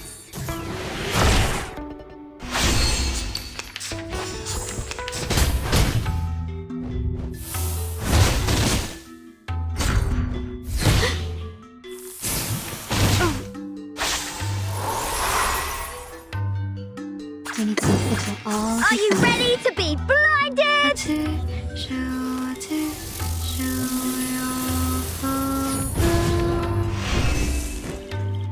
I smell the scent of mint oil. Are you ready to shake?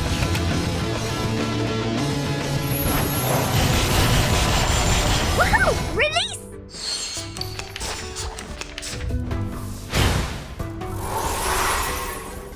Relax.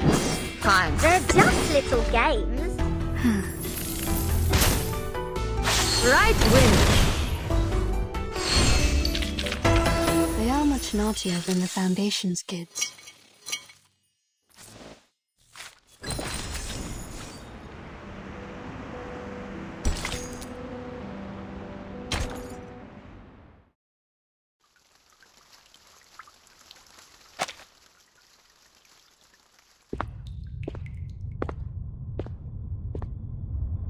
Can somebody tell me why I constantly get locked up ever since I've known Vertin?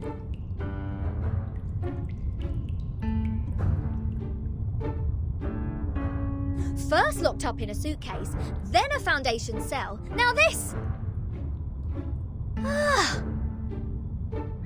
Oh, what else could it be if Vertin weren't the jinx? Lads! I know what's going on! You got the wrong person! She is the most irrational number here!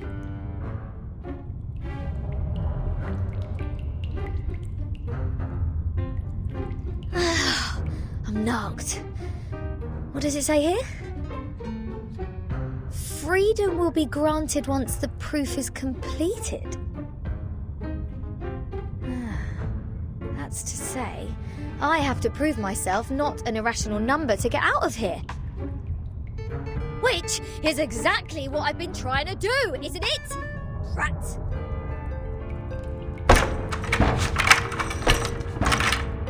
Ugh!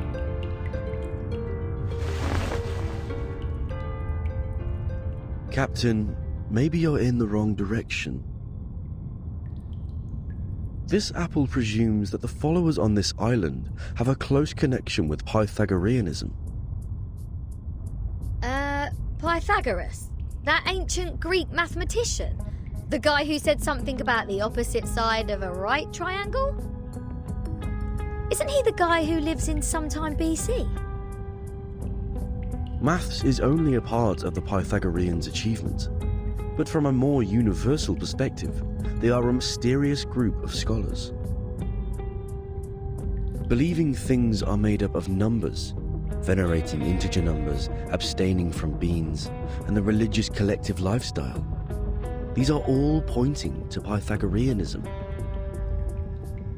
The earliest Pythagorean school perished because of the discovery of irrational numbers, which explains their odium of it.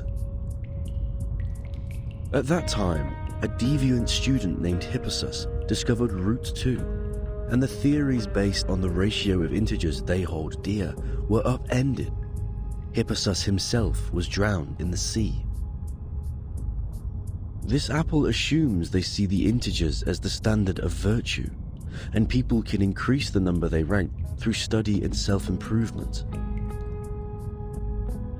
Besides, they are convinced that a numerical code is hidden in everything and everyone. Whoever can solve the code can obtain the truth of the world. All right, now I know what's going on.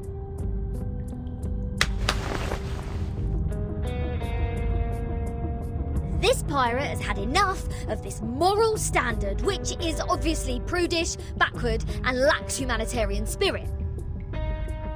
I'm going to tackle the root cause of this misfortune.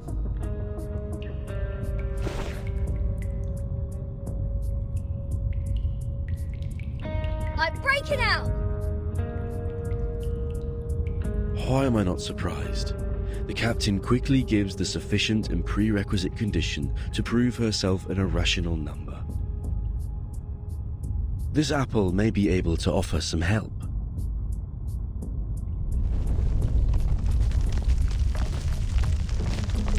What's happening? An earthquake?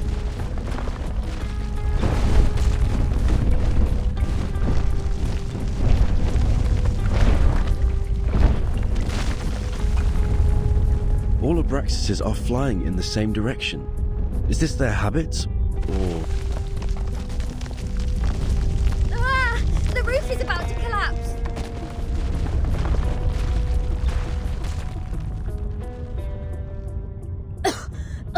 So far, this place has made the London Juvenile Detention Centre a heaven on earth.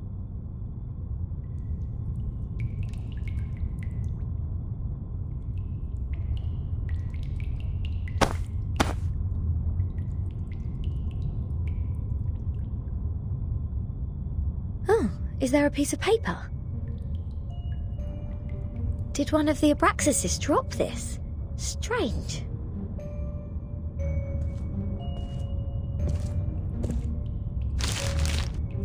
The unsolvable puzzle. Is this a math problem? 0.4, 0.7, 1, 1.6, 2.8, 5.2, 10 and 19.6. 8 numbers in total are listed in this order. There are 8 symbols below, respectively representing the Sun, Mercury, Venus, Earth, Mars, Jupiter, Saturn and Uranus. Maybe it is a hint that we should fill the symbols in the blank box after the numbers. That sign says to complete the proof. Does it mean to solve this puzzle? Ha! How unsolvable can it be? Clearly, each of these 8 numbers should represent one planet. We can easily find the missing planet by trying them one by one. And our Mr. Apple here is the king of the Times crossword. Yes? I think there is a difference between this and a crossword.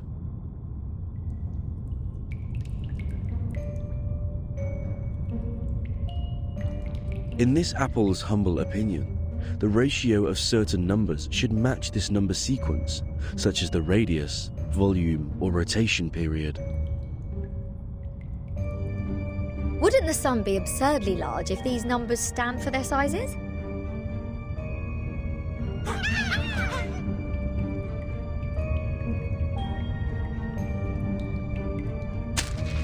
Hey! The underground critters are back!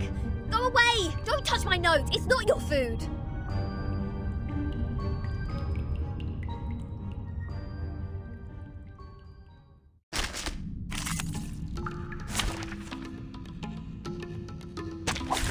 I can't wait anymore!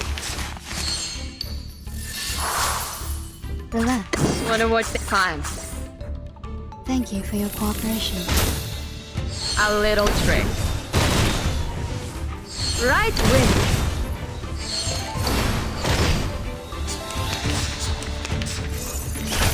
Peace and love! Stop. Cheer! They're just little games. Start me up! Woohoo! Release! Rock, rock, rock! Change the world!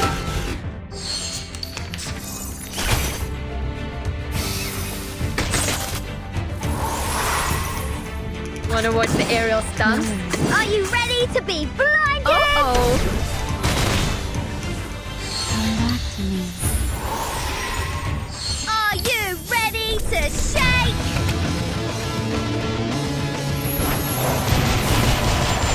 Woohoo! Release!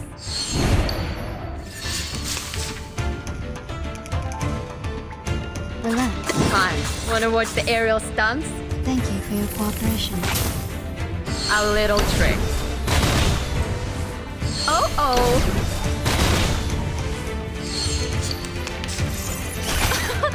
Haven't you eaten? Haven't you eaten? Whatever.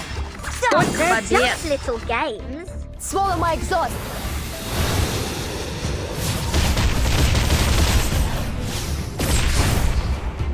Left hand up. Now right hand up. Nice!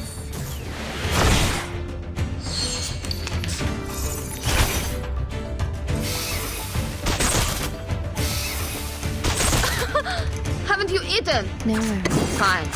Start me up. Thank you for your cooperation. Don't blink. Rock, rock, rock! Change the world! They are much naughtier than the Foundation's kids.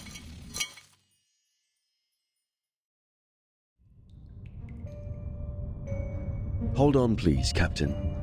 Seems like the critters are trying to tell us something. They are pointing at the sign of the sun. Is that so? Even the critters on this island know math. The sun. What if the sun is just here to serve as a reference point? I read an IAU's report in the Times 2 years ago. You know, the International Astronomical Union. Earth's average distance to the sun is approximately 93 million miles. As for Mercury, the average distance is 36 million, and Venus 67 billion miles. Let's say if we take the distance between Earth and the Sun as one astronomical unit, then the distance between the Sun and Mercury would be approximately 0.4 units, and Venus 0.7 units. There you go! These numbers are the ratio of their average distance to the Sun to the Earth-Sun distance.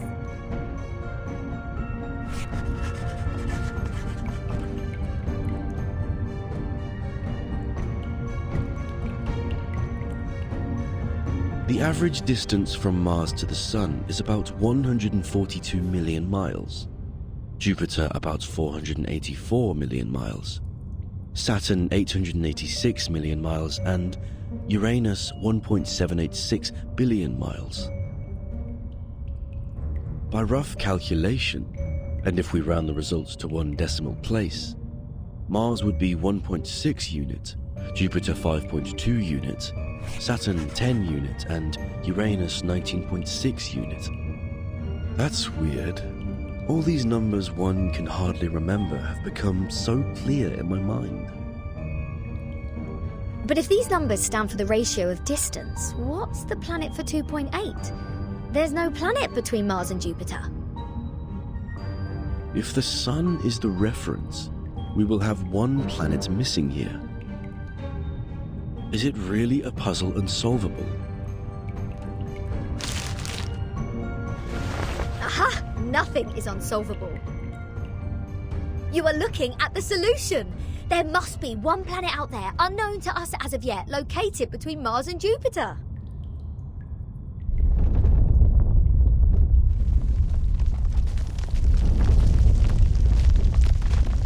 What now?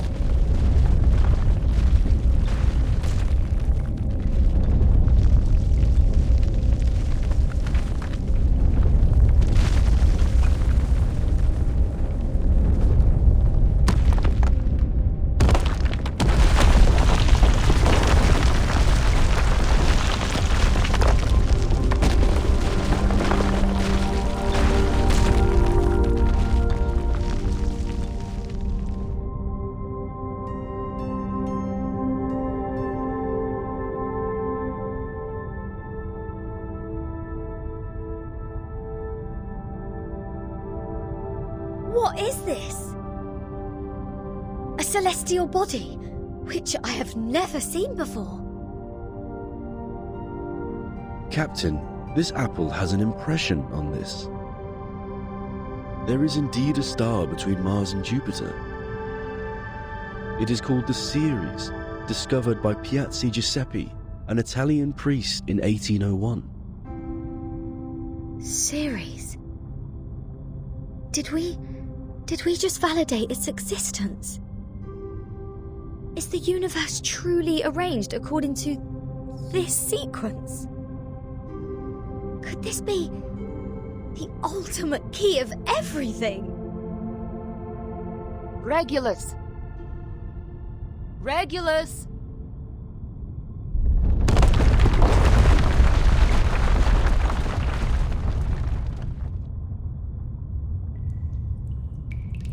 What are you doing? Good food poisoning after accidentally eating one of those critters? Odd. My head hurts. What was that?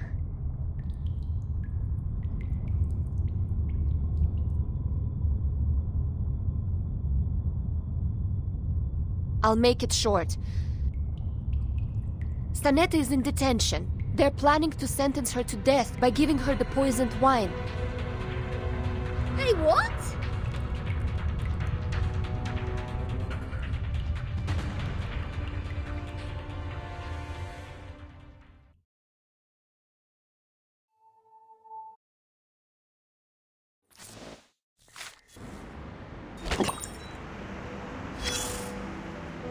As you can see, this school on the island lives in a box made by the truth. Even if they have a donut in their hands when they are hungry, they still see a topological space.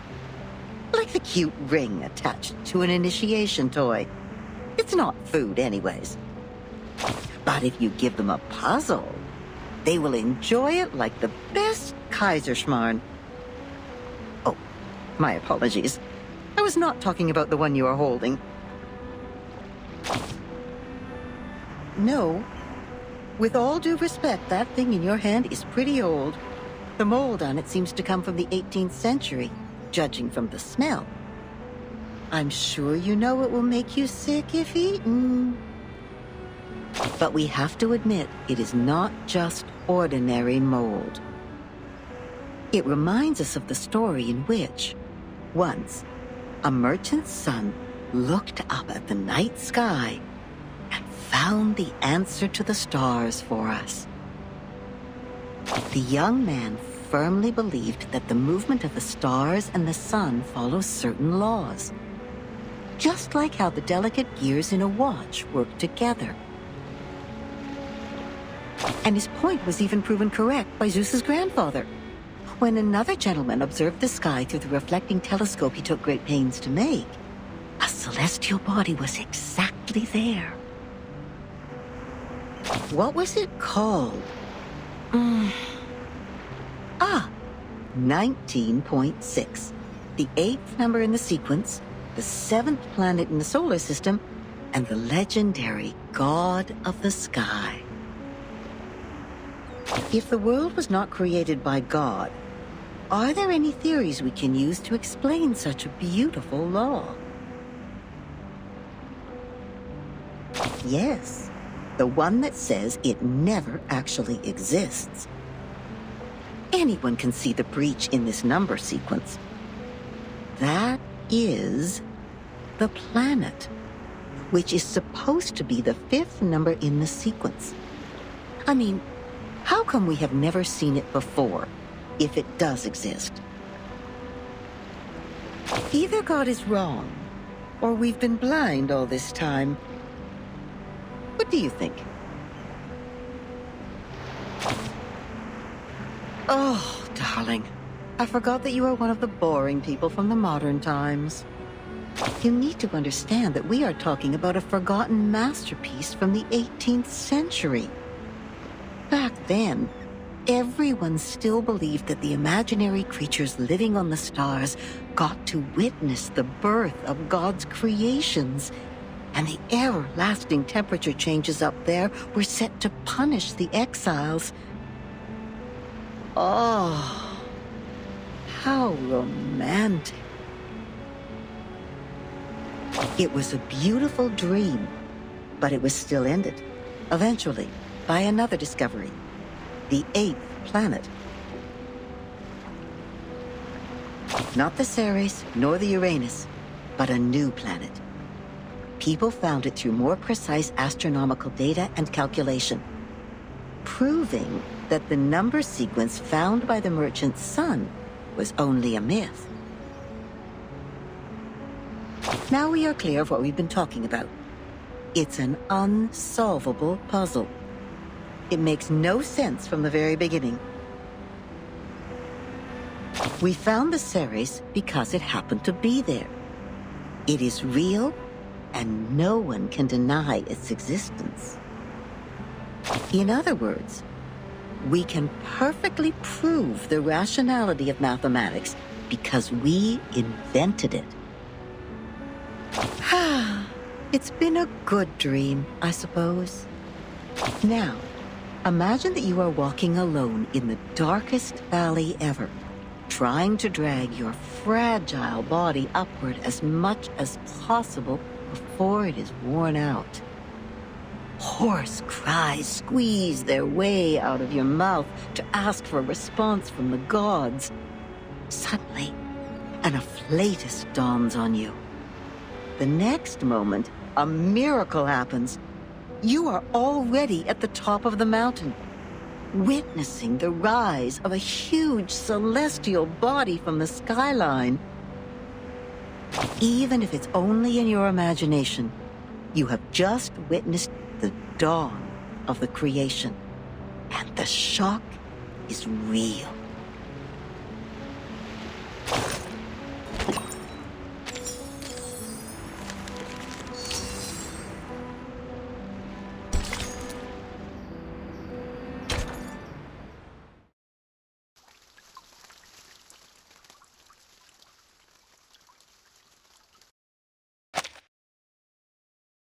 An old admonition is engraved here.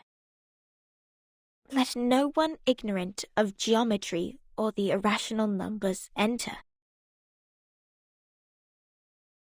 37 told me you are the integers. She's the genius kissed by the God of truth.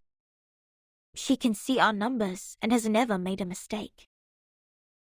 But I don't understand. Why would you break the silence at the meeting?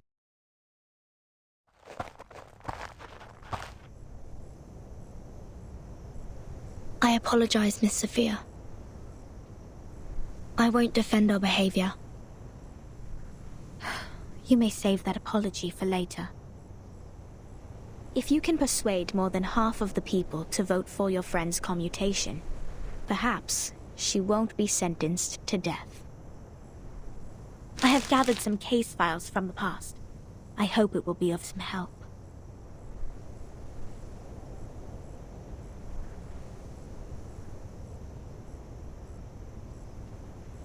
These files are... But won't you be in trouble for helping us? I have my own reasons.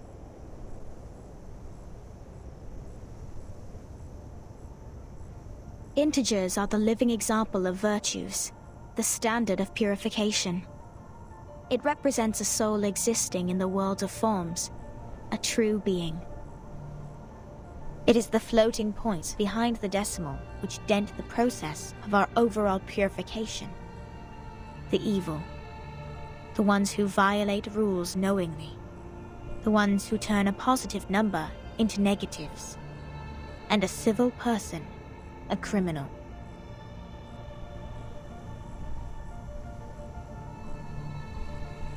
If integers like you would lose your life over some unintentional mistakes, wouldn't it be a great shame? Besides, I can't stand the idea of you being killed in front of me. Not rigorous.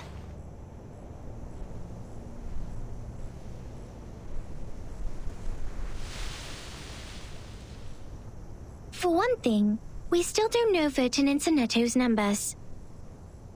For another, the fact that every crow we've seen is black doesn't necessarily entail that the next crow will also be black. Even if every virtuous person we met has been an integer, we can't be certain that the next one will still be an integer. Same case for irrational numbers. You're right, 37. But people always tend to believe that virtuous people are integers. That is what we call belief. Correct, but not entirely correct. Everyone can make mistakes. Numbers are just numbers. They are not associated with virtues. Unlike me, you're always right, 37. I don't know what differs us.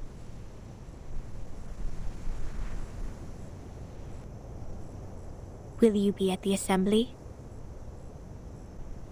Yes. Then I will leave them with you. I'm not qualified to set foot in the Hall of Truth. I have done poorly in receiving the guests. I will ask 6 for my punishment after the assembly. Huh? So you are not coming back to my laboratory? Neither will you help me review the calculation results or sort out the books? The scripture shall not be challenged. What's more, any students here can help you in the laboratory. It doesn't have to be me.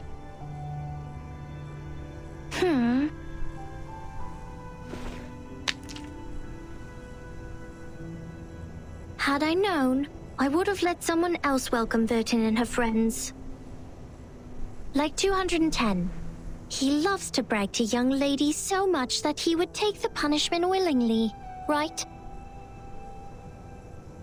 You were that someone else who was assigned to receive them in the first place. If I hadn't stopped you in time, how much longer would Regulus's head have stayed in your mouth? Not to mention what happened last time, and the time before that. But the fact that I have messed up all the receptions before doesn't mean I may excel in the next one.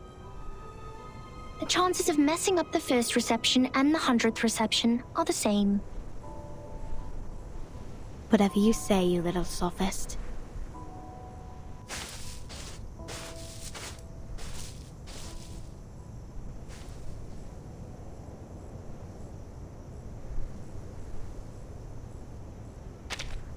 Everyone says so. but compliments won't help her find her number.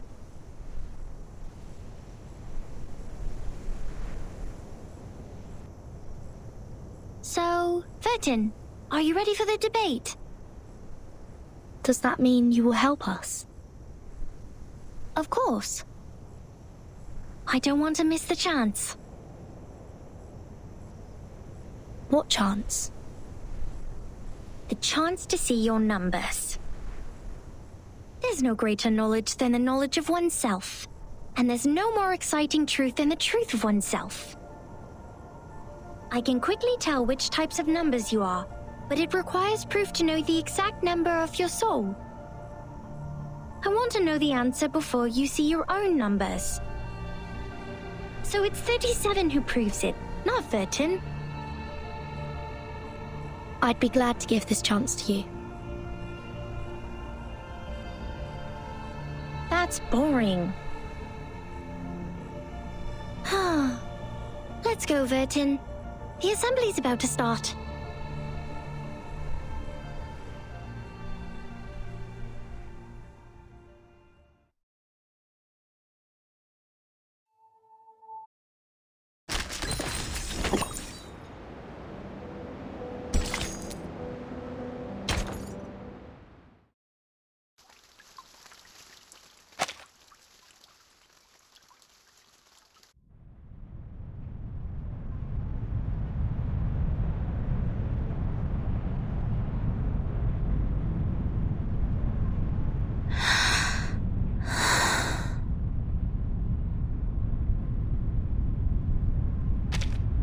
Don't worry, Timekeeper.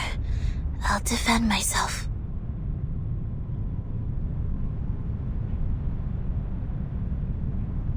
Back in the Foundation, I once won a public debate of a similar nature.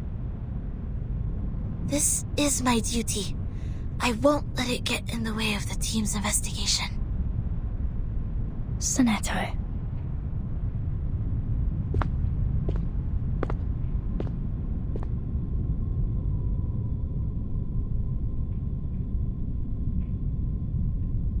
By our tradition, Miss Sonetto will be given the poisoned wine, so she will be muted and stay that way forever. However, Sophia raised her objection against the decision. After giving the matter some discreet thought, I have decided it is necessary to hold an assembly and take care of it democratically. Those of you who agree to the death sentence may remain seated. Those of you who wish to commute Miss Sonetto's punishment, please put your pebble into the pot in the middle of the hall. Now, Miss Sonetto, Miss Vertin, you may defend yourselves. Until the sand in this hourglass falls to the bottom.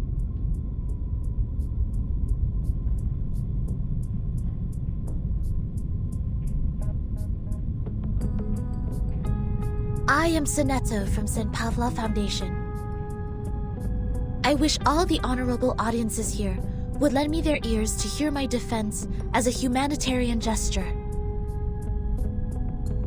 What number are you?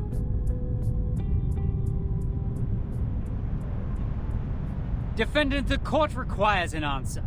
What is your number? What?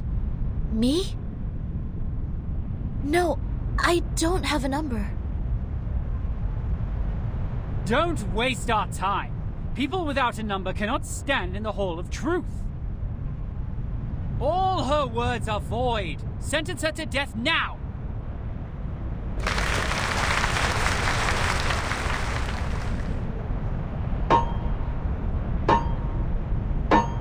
'42's argument is valid. Defenders, what do you wish to contend? What? It's valid?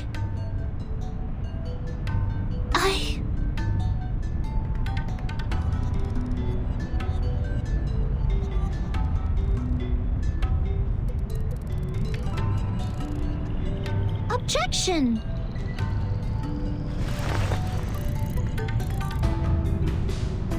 According to the record, the last time we inflicted severe punishment was in 1980 to a visitor who ate beans. he ate a carbuncle that feeds on beans. Then he was sentenced to death according to the said theory. In our scripture, eating beans is the most evil sin, which undoubtedly fits the most severe punishment. But if we are now executing people for breaking the silence at the assembly, how would it reflect our attitude towards the consumption of beans? Has the latter become less sinful? I suggest Sonetto's punishment to be commuted. A good argument. 37's argument is deemed valid. The debate will continue.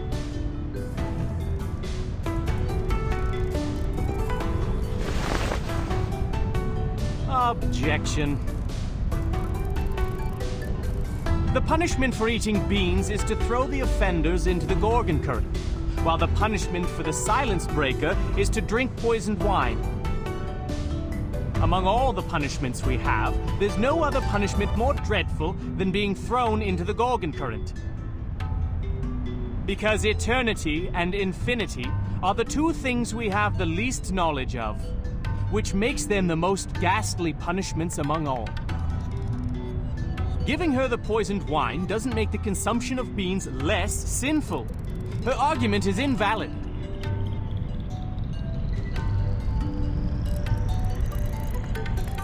Objection! Both of the crimes would fall into the same category if we are taking the punishment as a frame of reference, which is death. Objection. The two crimes in question are not commensurable, which makes your comparison invalid.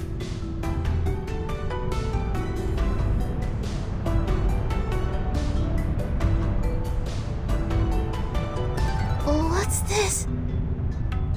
I'm completely lost in this irrational debate. I see. So that's how it works. Timekeeper? Relax. I will help you.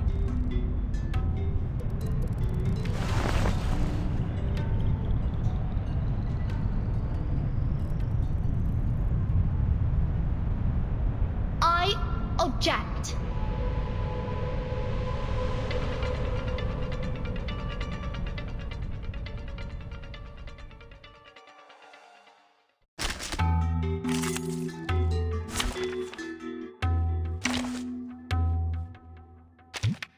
And now, I belong to this set.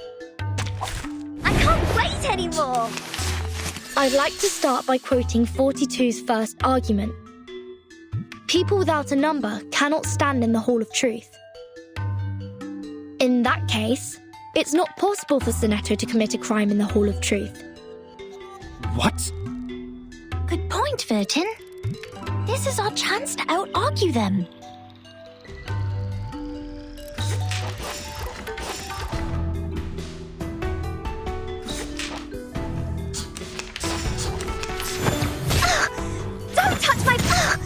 Don't touch my bag!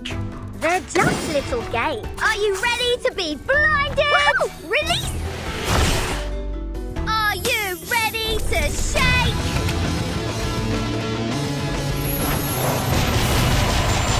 Whoa! Release!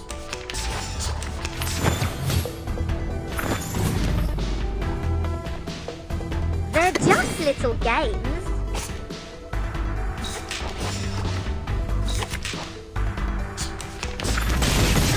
Peace and love! Peace and love!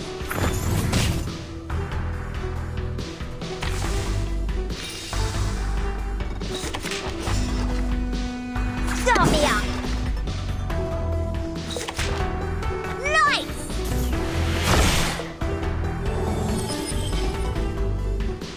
These are merely clumsy sophisms. We've all seen her break the maxim.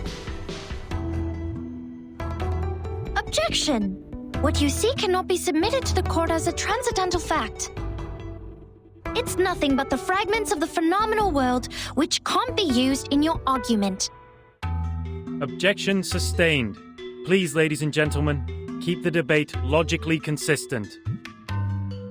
Since Sonetto has no number, and a person without a number does not exist before the truth. Seneto thus didn't offend your truth. She didn't break any rules.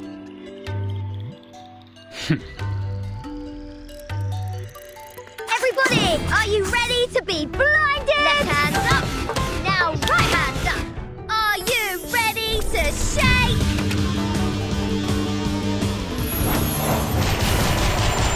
Woohoo! Release! Objection! The rule breaker has a number. We can all tell that she is very likely an integer. Therefore, she should be identified as an unknown number, not void. Your sophism has failed. 42's argument is held valid. Is there anything else you'd like to add, defendant? Tell you a secret, 13? We would call criminals negative numbers. I got it!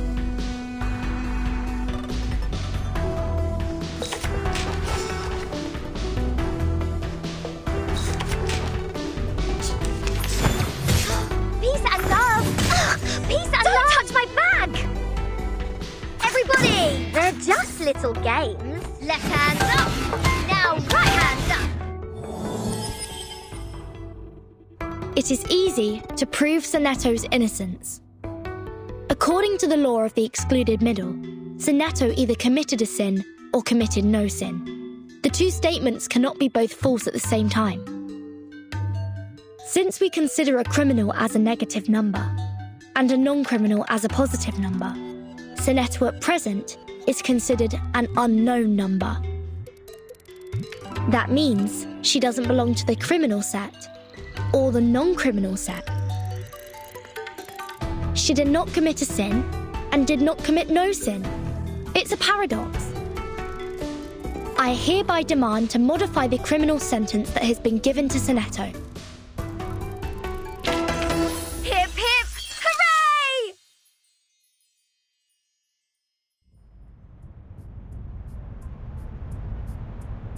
The law of excluded middle. A good sophism. Good for you to create a paradox from one sentence of my argument. But pitifully, you've made a fatal mistake. You've taken my argument as the basis of your defense. I said people without a number should be expelled from the Hall of Truth. You don't have a number either, Miss Outsider. Based on my argument, which has also been approved by you, I argue that all your arguments are invalid. There's no time left. 13 has a number. I saw it. What? 37, do you know what you're saying? Yeah. I read her number just now. 13's number is 0.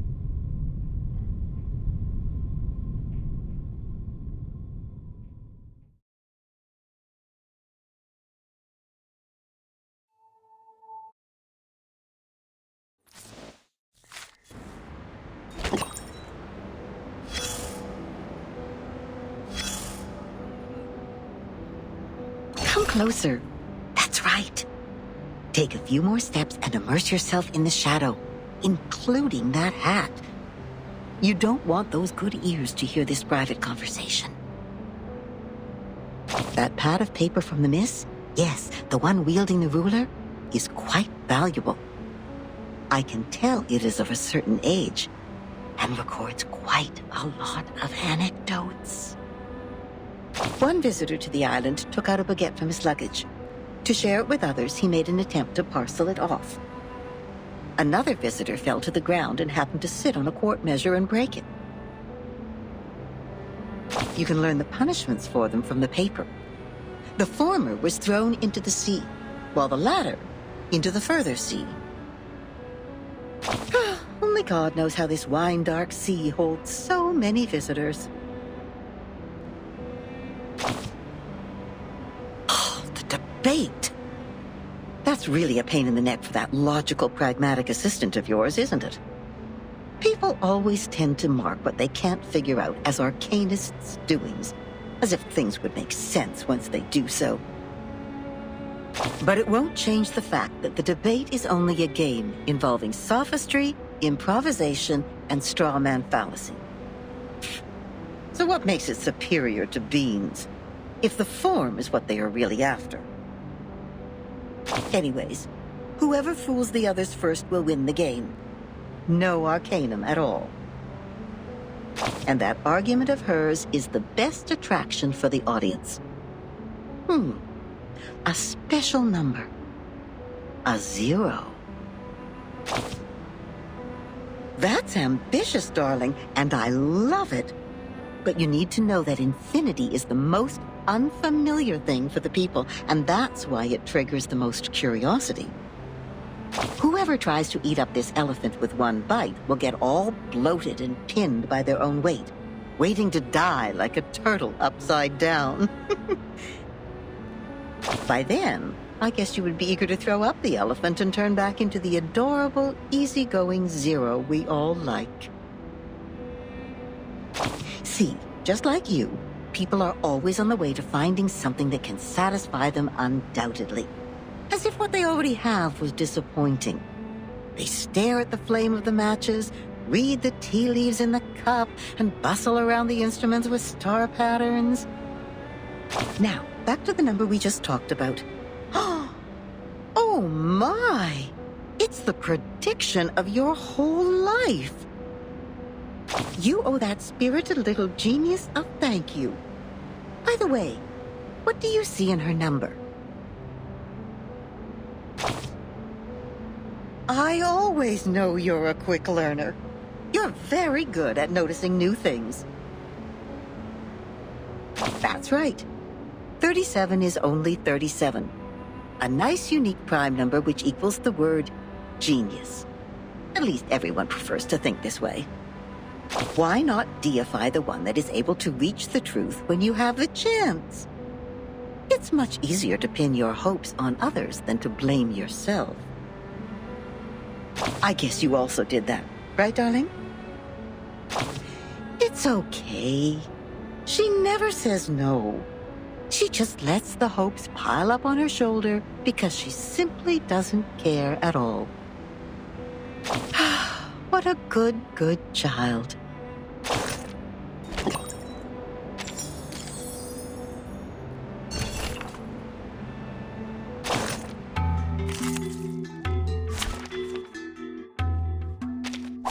Who ate beans?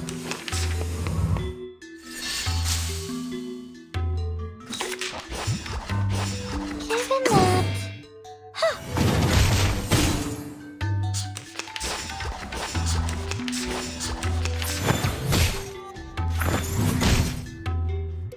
The final one, a perfect argument. Welcome to the world of numbers.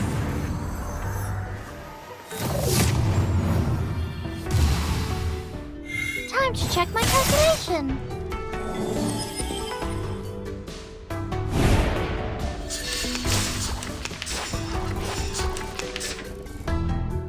A perfect arc, it could be found.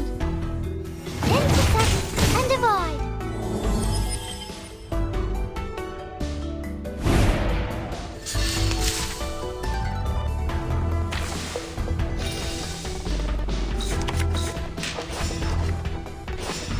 The final one, perfect argument. Welcome to the world of numbers.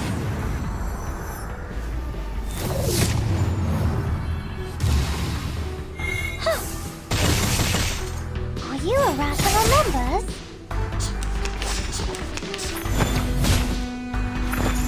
Rational. Given that, are you irrational numbers?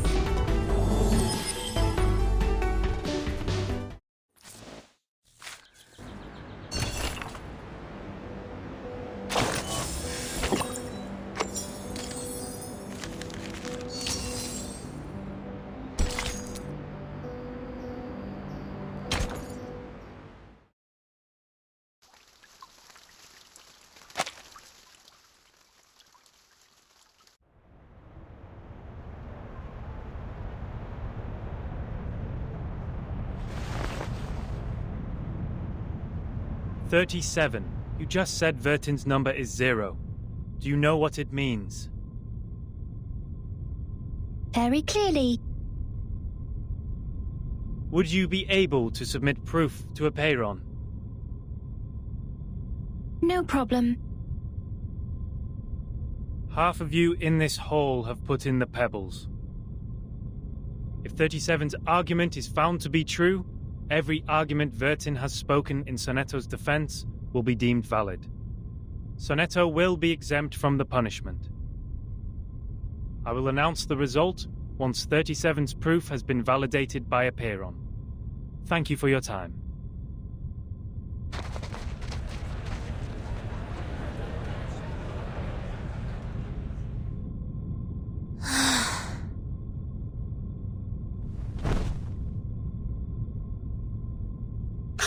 Sonetto! Timekeeper, I'm so sorry. I tried my best, but still I couldn't understand the debate. I failed again.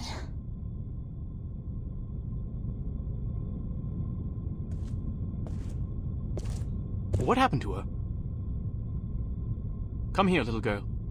We need to move her outside.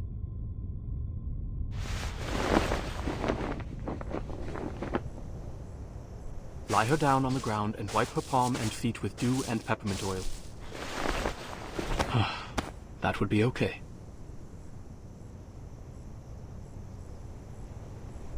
Thank you. You're welcome. The distinguished number 0.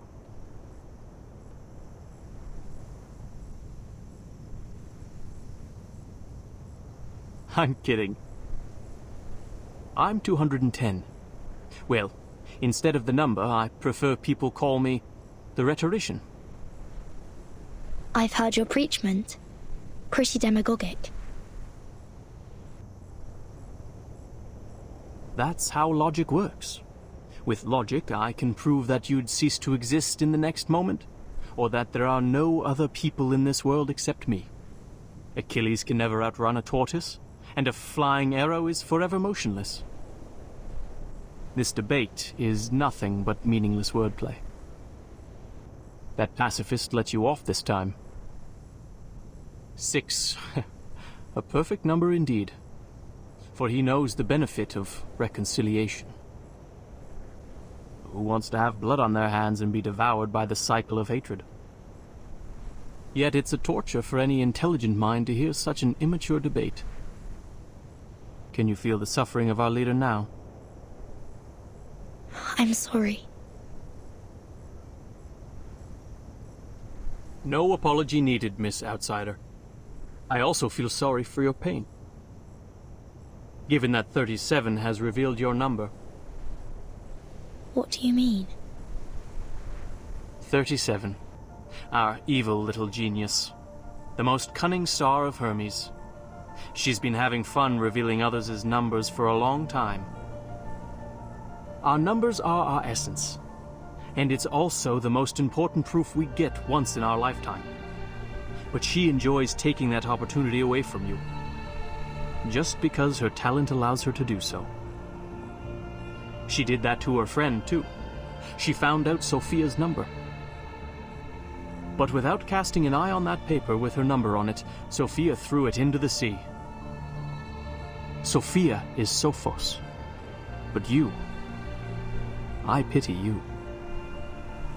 It doesn't seem like trouble to me. Alas, poor little Vertin. You still don't understand. The number of our souls suggests our fate. It might be changed through algorithms temporarily, swirling, shifting, or transforming alongside other changes occurring on the coordinate axis. But in the end, we can only be ourselves. 1 is thought. 2 is opinion. 3 is wisdom. 4 is strength. 5, enthusiasm. 6, harmony. 7, order. 8, philanthropy. 9 is restraint, while 10 is completion. 0, however, is in the middle of the axis.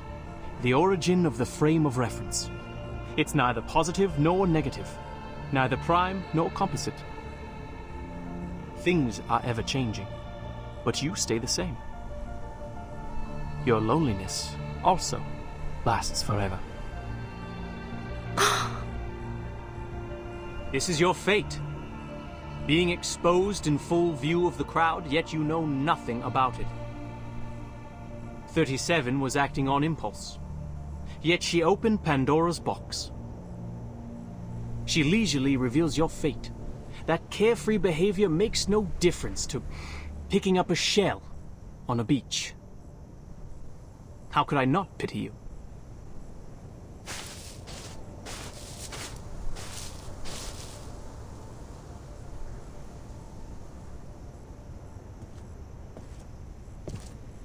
Miss Verton.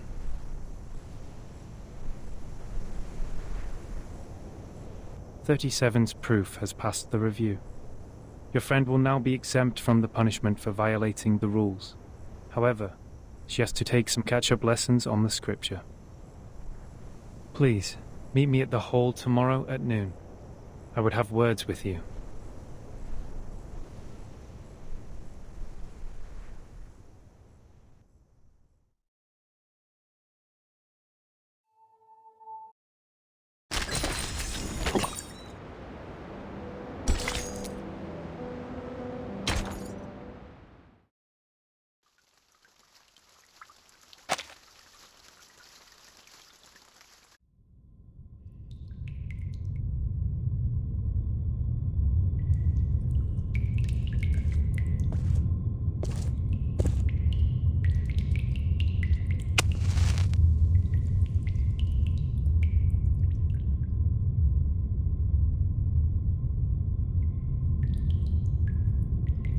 Before this negotiation begins, I wish to tell an allegory to the two of you.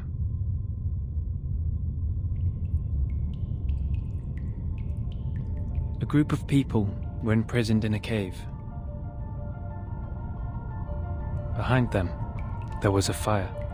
Before them was a tall, solid wall. Their legs and necks were chained and fixed, so they were constrained to look nowhere but to gaze at the wall in front of them. When they dropped their eyes, they saw their own body. When they looked up, the flickering light of the fire fell over them, and they only saw the shadows of what was passing behind them. No one had lived one day outside the cave. The shadows cast on the wall all there was to be perceived as reality. They had no knowledge of the real world. One day, one of them escaped from the cave, walked into the light, and saw the true world with his own eyes for the first time. Everything he saw or felt in the cave was nothing more than a mere shadow of the object's true form.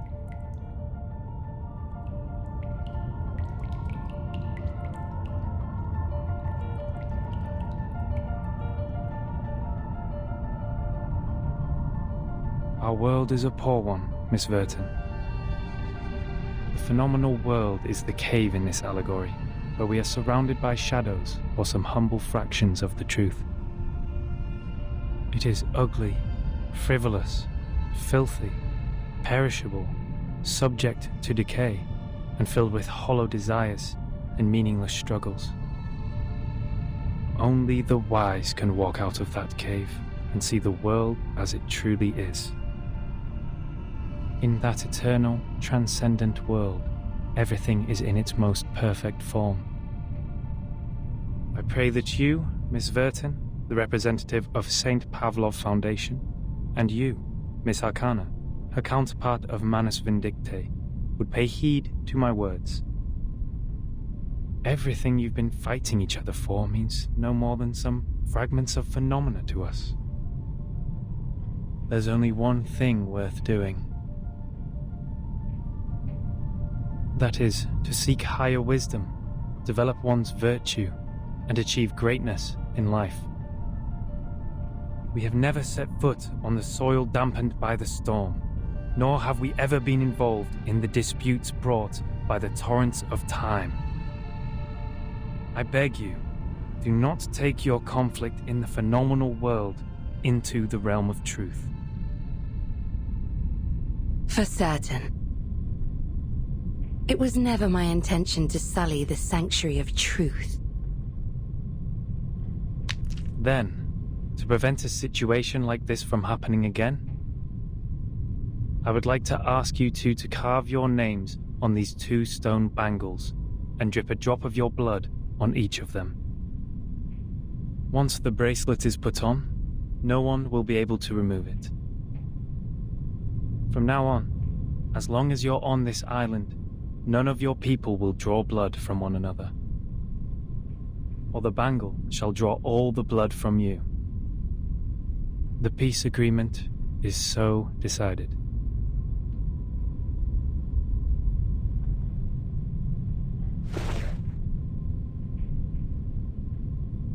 I appreciate that.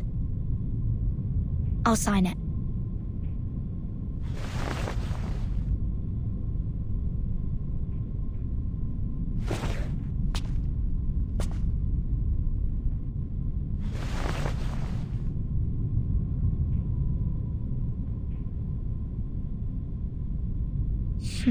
The peace agreement.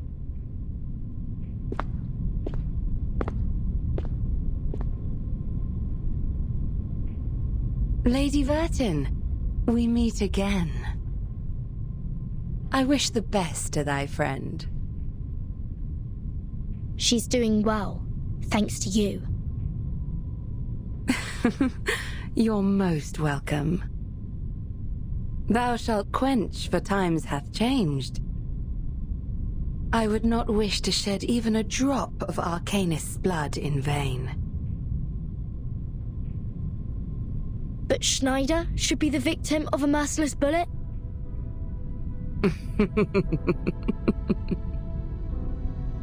Vertin, my pitiful child. Did you forget? That merciless bullet cameth from a gun never belonging to me.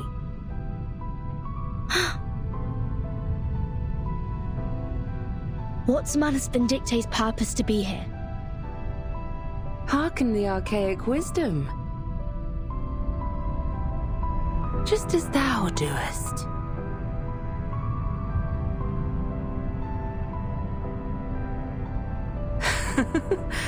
I am not surprised. I adore thy visage, Lady Vertin, emotionless in the storm. Alas, no man shall bravest the storm and live, including thee.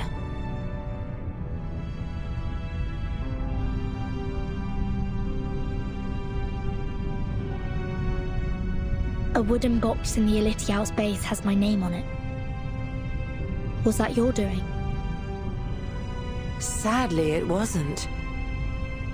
I hope thee findeth the answer satisfactory.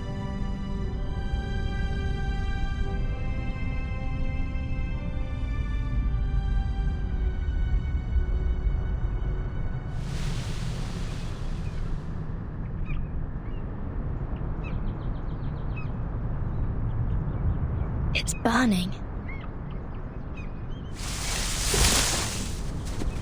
Is that Miss Arcana? Miss Arcana, please, don't go! Save us! And save... Oh.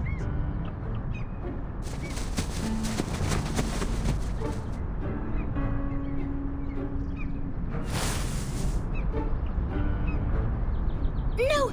Come back! Come back! You ignorant foreigners! I just started introducing vectors and matrices, and that's the most interesting part! Vertin! Great! You always show up at the right time and right place! Stop the mass people! Whatever it takes!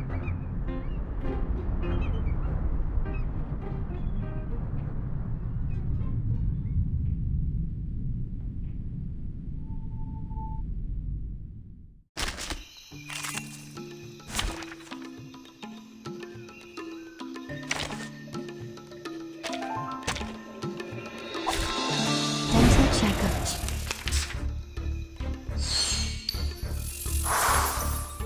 No worries. Start me up! Relax. It could be found. Thank you for your cooperation. Oh, there's a bubble. Time to check my calculation.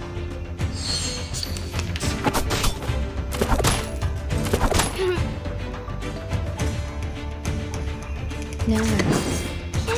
They're just little games. Are you a rational numbers? Nice! Ah, don't touch my bag!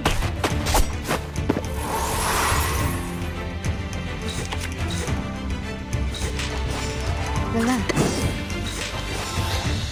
Come back to me.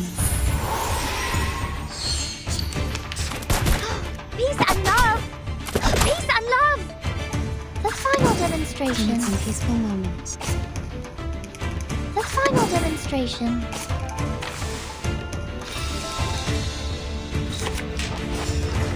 The final demonstration. No worries. Welcome to the world of numbers.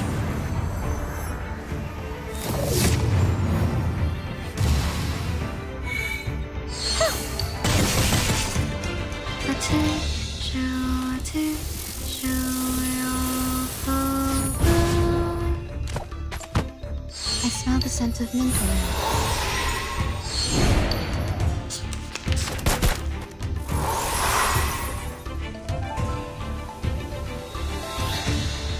It could be found even that. Start me up! Time to check my calculation. Intersect and divide. Left hand up. Now right hand up.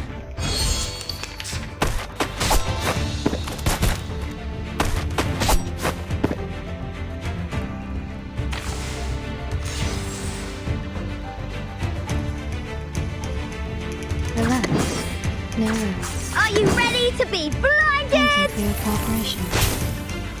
Come back to me. Are you ready to shake?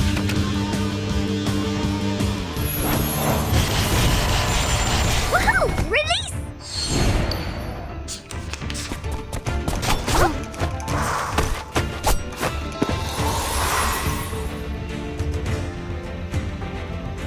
Relax. They're just little games. I smell the scent of mint around. Woohoo! Release! Oh, there's a bubble.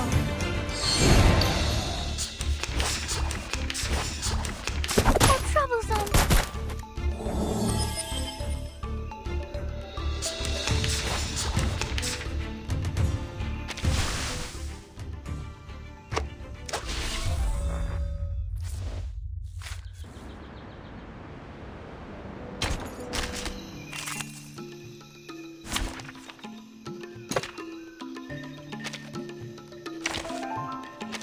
A forest party.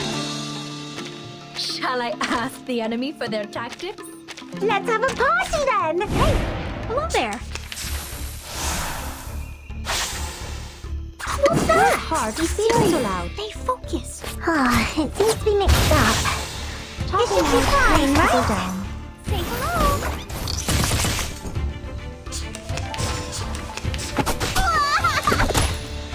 Retreat! What? What's this?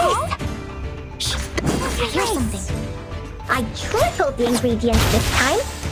Radio waves are everywhere. Go! Everywhere.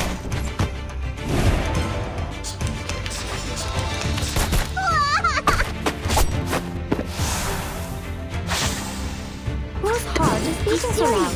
What's your race? Talking out calms people down. Cradle.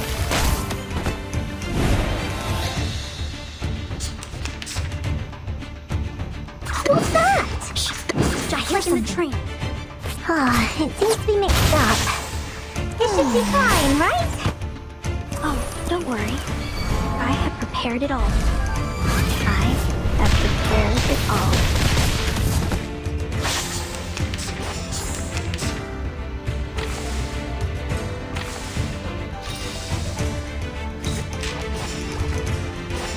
should listen to what people say. Secrets always hide in careless words. Listen carefully. Stay low profile. I don't want to be shunted to some radical department.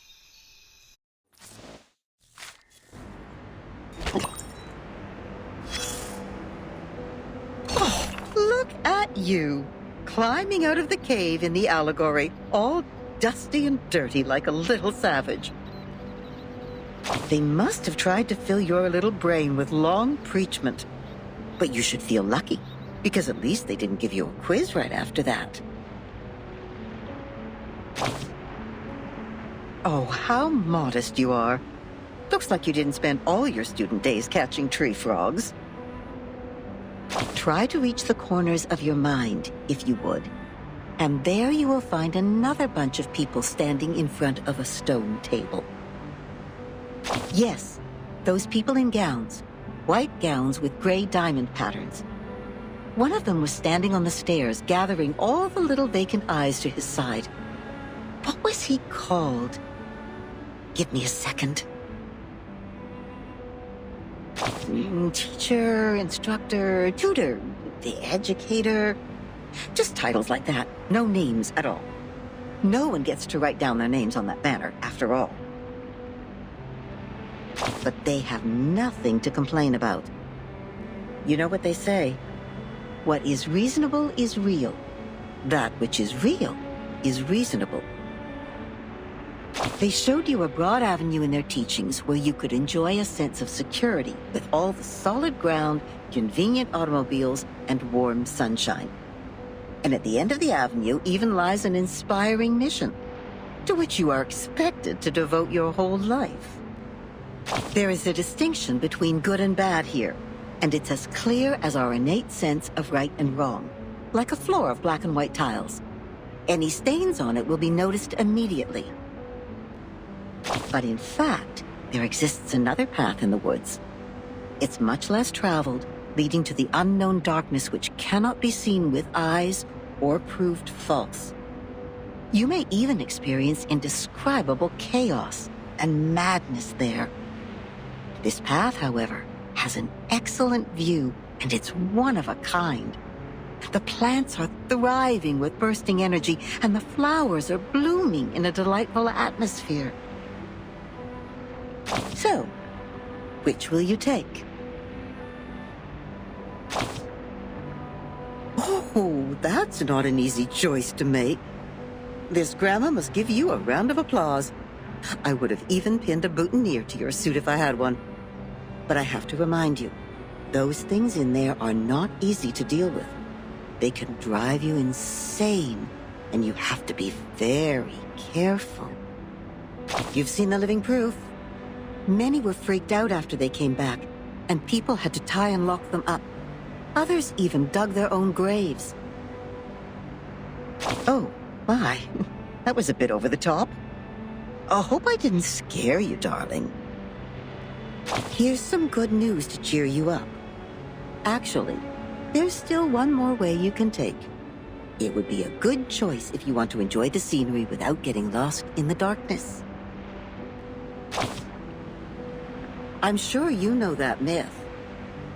You shall take the soul of your love out of the underworld, yet you shall not look back. That's right. You shall pass by the sleeping sirens, yet you shall not make a sound. The ones with the belief set off. They entered the dark woods barefooted, yet moved so smoothly, as if they were walking on the avenue. They kept their mouths shut and eyes forward. They never turned back, never picked up what was not theirs, never set foot on the forbidden lands, and never looked straight to sacred greatness. They showed frugality, patience, and wisdom in the face of hunger and danger. So the beasts continued to lurk in the shadow, and the ones with the belief passed through the woods safely until the path disappeared along with the direction sign. Then the first one to look back gave an exclamation before being exiled.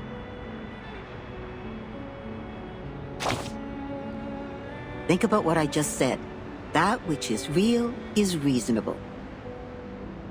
Never look back in the woods, darling. If you don't want to be turned into a pillar of salt which can do nothing but wail, then never, ever look back. Yes, we'd better stay awake, stay calm, stay cautious all the time. But then there comes the problem. How can you ignore your love for those thriving plants and blooming flowers? How are you supposed to deal with the unstoppable feeling that overflows like a melody when it is stirred up by the beauty of the scenery? Of course, you will cry the loudest cry, dance the wildest dance, drink the strongest drink, and vomit all the filth inside you. After all, there is no need to enter the woods if the soul-stirring scenery is not what you are after. Right? No. So you'd better let it slip your mind, darling. Just let it go and hurry forward. Remember to keep your eyes shut and hold your breath. When you do so, the scenery will no longer mean anything to you, nor will the fragrance of the flowers. You will get out of the woods and reach where the truth lies. Is that what you want? Don't worry. We have plenty of time. You may come back at any time and pick another way.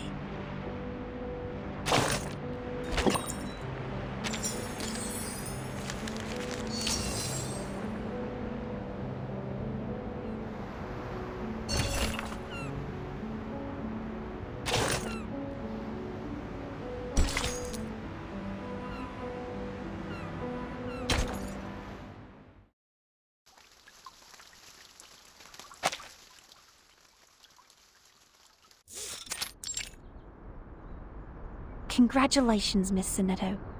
You are the fastest learner of our doctrine among all the visitors in the past half-century. On behalf of all orators, I award you this laurel wreath. No, I wouldn't have achieved this without your guidance. Those mathematics statements are really inspiring. I've learned a lot. But there's still something confusing me, such as Pythagoras and his golden thigh, his memory of the previous lifetimes as the son of Hermes, and the transmigration for every 216 years.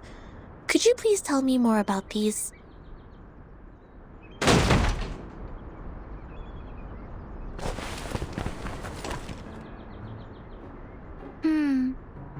Why would people fail to see the charm of the matrices?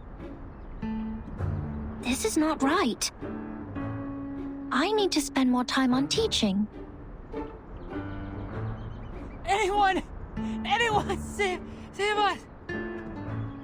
Thus my journey of art is doomed to fail. I really don't want to study maths anymore. Help.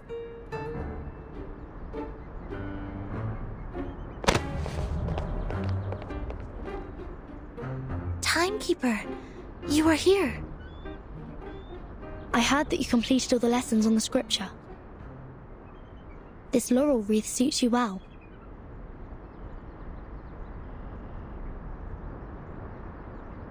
Timekeeper, I'm sorry. At the assembly, I failed to understand the arcanist's logic. It was totally different to the debates I have participated in. But now I have... That was not your fault, Sonetto. It is now behind us. I need to tell you something more important.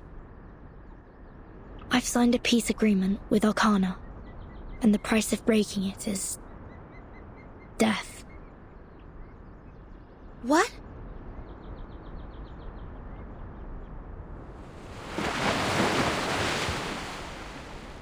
So Manus Vindictae is also restrained by the stone bangle like we are.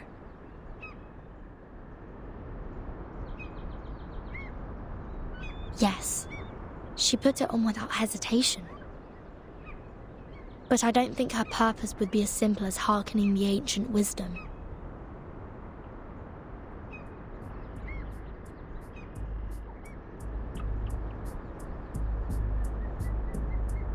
I attacked Mana's followers earlier as 37 asked me to. But I received no punishment from the Bangle. Perhaps this island makes its own judgment on what to be classified as hostility. Like it has a mind of its own. Sonetto, do not report this to the headquarters before we figure out how the Bangle works. After all, there are many other things to investigate on this island, other than Manus Vindicte. I see. I will contact Miss Juvis and Miss Moisson first and keep an eye on Arcana. Timekeeper, this island, the Manus' mask, and your suitcase are all immune to the storm.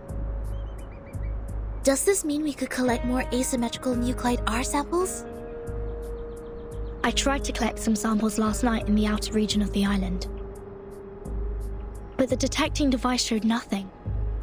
If we were to find out more, we have to go to the center area. What are you conspiring now? Do not poke the fire with swords, and do not jump over a crossbar. The assembly will not be held every time when there's a crime. Please take heed of my warning, and do not overstep the line. Learn a lesson from them.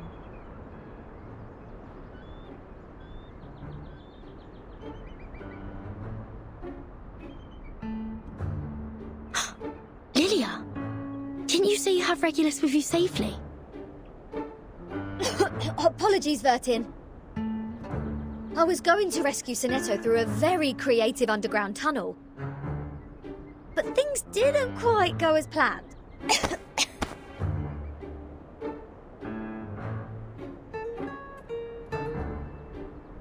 Not a bad innovation for a simple clap on the forehead. If only you didn't miscalculate the location of the explosion. This apple is grateful that it didn't get blasted into a puddle of apple jam. Warning. Shell cleaning required. Warning. I don't know why, but when I was in that cave, ideas kept flooding into my head. Though, judging by the outcome, they weren't all good ideas.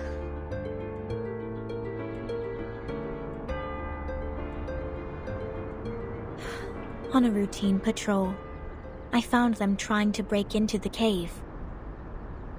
I'm not surprised that an irrational number would try to trespass on forbidden grounds.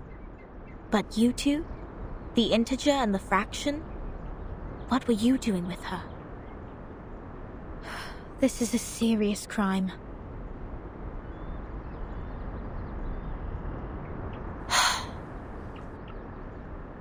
Do we have to go through this debate again? It's okay, Timekeeper. I will defend Regulus. I've thoroughly studied the scripture, and this time I'm sure I can do better. Forget it.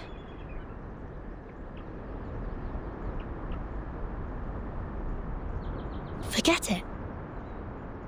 It is unwise to waste time trying to understand an irrational number's motive. Besides, we should let the reckless take care of the least important matters. That's it. Regulus, you will come with me to clean the beach. Huh? Me? Again? Since you have too many floating points, words of discipline would not work on you. We would have suggested you study with the rest of the students here.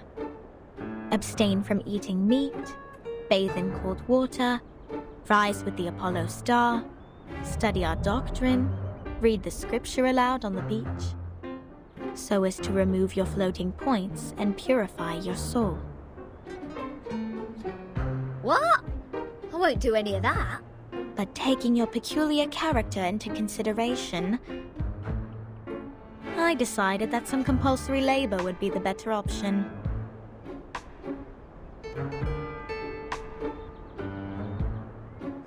That's the best news of the day. I'd rather clean up the rubbish on the beach than be surrounded by people giving sermons all the time. At least the rubbish doesn't talk gibberish. I'd be dead if you didn't change your mind. Regulus, studying the scripture is not that scary. They will teach you and guide you until you take full command. Just like taking lessons at school. Huh? Is that what schools are like? Haven't you been to a school, Regulus? Haha! A great pirate would not remember trivial matters as such. So, where were we? Which part of the beach needs to be taken care of by the great captain? My laboratory. Whoa! Where did you pop up from?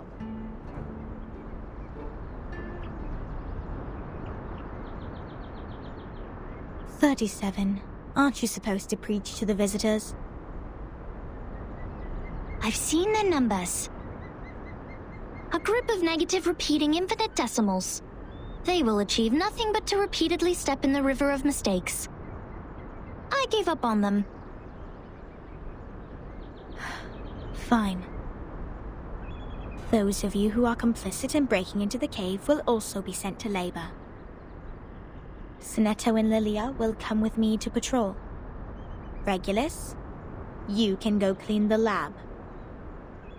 As for Verton, you will assist 37 with her study of the emanation.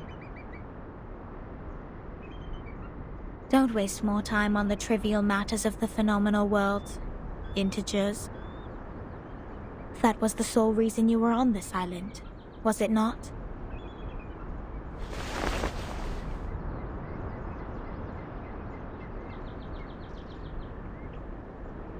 Don't let down your guard. The arcanists on this island are not as easy to deal with as you imagined. Down in the cave, I heard some pretty alluring and intriguing anecdotes. Miss Lilia, this way. You will cover this area. Stay on the radio.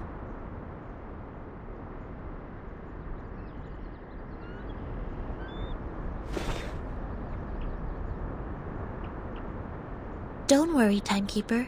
Lilia and I will keep an eye on Manus Vindictae.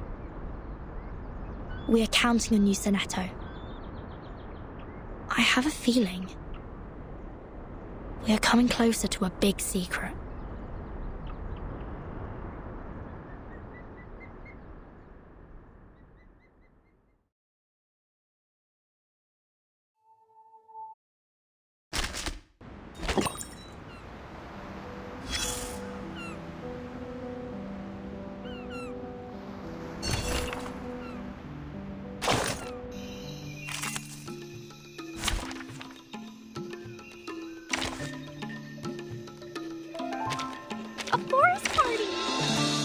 Shall I ask the enemy for their tactics? Let's have a party then! Someone's sword hath not rusted yet.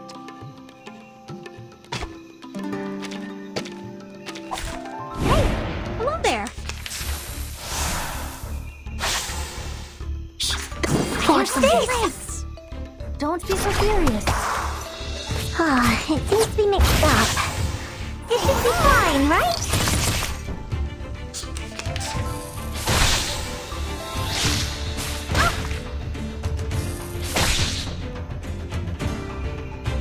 What's that? Whose heart is beating so loud? Be serious. Stay focused. Ah, it seems to be mixed up.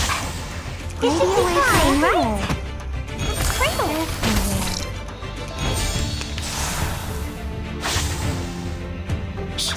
I hear something. Be serious. Stay focused. Don't be so furious. Say hello.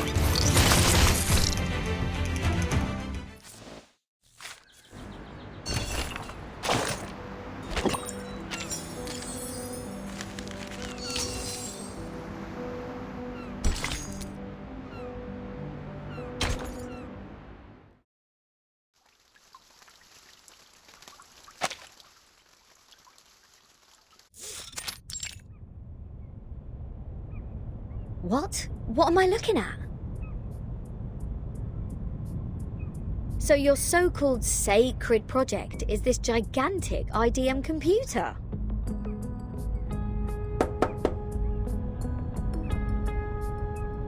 I was curious about them during my stay in Laplace. Those later versions of the model are so much better than the 66 ones. But this one doesn't seem that far advanced to those. This is not a junk piece the man has sold you, is it? Items of the phenomenal world are all a waste. This one is long broken. After the emanation, we couldn't find anyone to repair it. Why do you keep referring to the storm as the emanation? What does the emanation mean? It is the waves of Numa. We are the expellees of the world of forms. We were banished to this damp and dark cave. Everyone here is obsessed with the fake light on the wall, but forgets to look for the truth. Numa, however, will lead us to escape the cave and return to a more supreme realm. Eh? You make it sound like we're living in piles of rubbish. Aren't we? Of course not.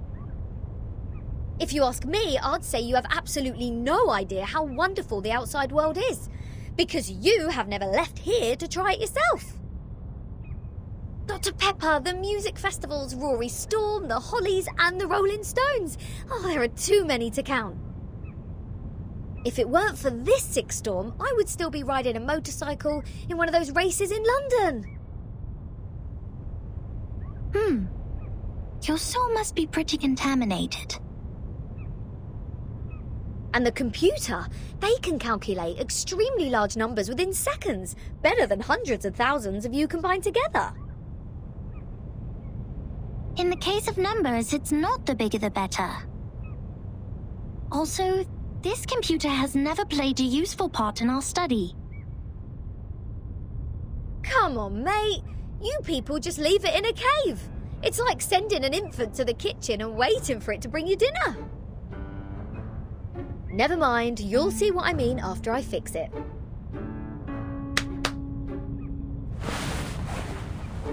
Can you fix an IDM Regulus? No, but I've seen the Laplace people do it. Shouldn't be too difficult, I assume. Oh, the dust! When was the last time you sent people down here to clean? Oh, some critters are nesting here. Oh, did I break into your party? Bertin, come give me a hand. They won't let me touch them.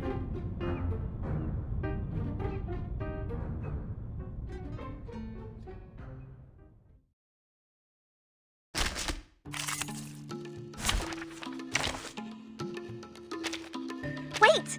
I have to hide the records first. And now, I belong to this set. I'm here for a worn tooth. No wingman is needed. Who ate beans? No worries. Evidence could be found. Thank you for your cooperation. Aha! Oh, there's a bubble.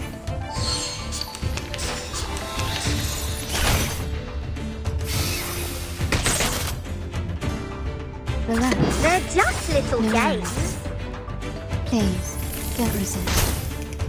Rock, rock, rock! Change the world! I smell the scent of mint oil. Professional. Relax. Stop, they're just little games. Rock, rock, rock! Change the world! Lights!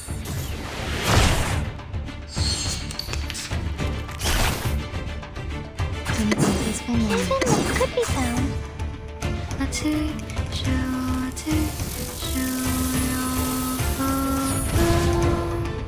Oh, there's a bubble. Aha!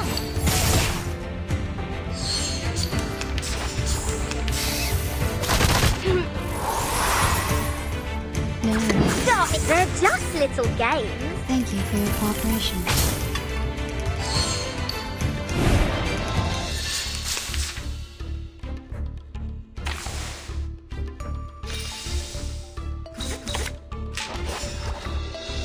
Isn't that?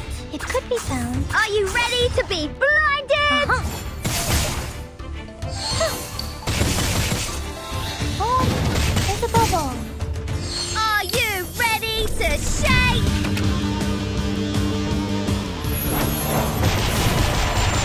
Woohoo! Release!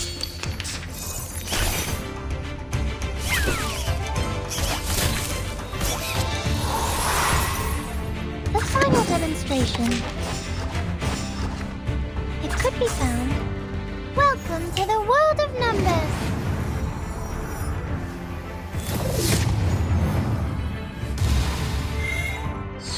Intersect and divide.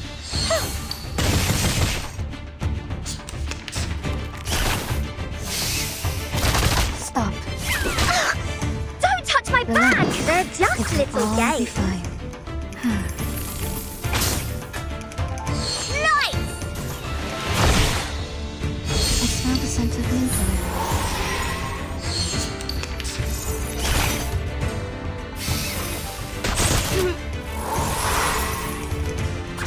Relax. Isn't that?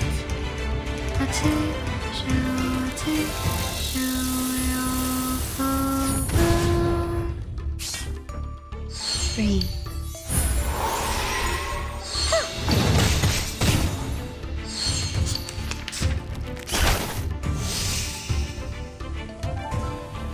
No worries. It could be found. Start me up! Come back to me.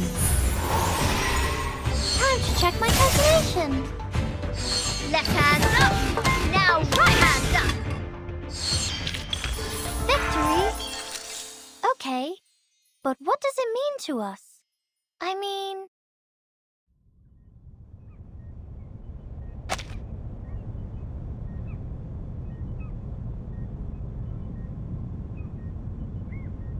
You fixed it. It's great to have you clean the laboratory, Regulus. Your floating point immediately reduced. Oh, is that a compliment? Sounds like one to me. Thank you. It's a wordplay, Captain. Infinity minus any numbers still equals to infinity. Oh, fine, fine. I should have given up the idea of changing your eccentric sorting system a long time ago.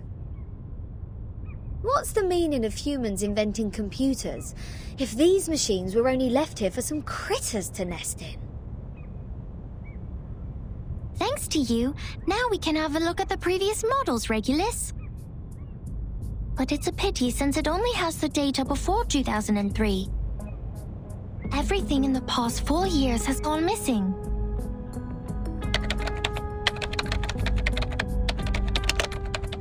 This is our chronology, Vertin. From 1999 to 2007, the emanation has taken place 7 times. In the initial 4 years, the emanation has a pattern. First, it brought us back to the 90s, then the 80s, and then the 70s. After that, it suddenly leaped to the 30s. In the subsequent 3 years, it took place twice. Every record here can perfectly match what is in the Foundation's files. Wait, these are the records before 2003, you say? But this one refers to the storm in 1966, which happened recently. These are indeed the records before 2003. What's following the records is our forecast. That's to say, you prophesied the 1966 storm 4 years prior to its occurrence. How is this possible? That you are clever enough to develop such a precise mathematical model, while at the same time you just let the IDM become the home of these critters. We just worked out the patterns in the number sequences. You made such precise prediction even without leaving the island. That's incredible. You don't need to go into a river to find out the pattern of its flow. Moreover, we would send people to observe in the phenomenal world. My mother was one of them. She is the co-author of this model. Nobody knows this computer better than her. So you have a mother too? Two? 37. Where is your mother now? Like many people, she was restored to her true form. Since then, I took over this laboratory. The form, you said? 37? What is it? What kind of question is this? The form, or the essence, is what's left of you after all the fakeness has been peeled off.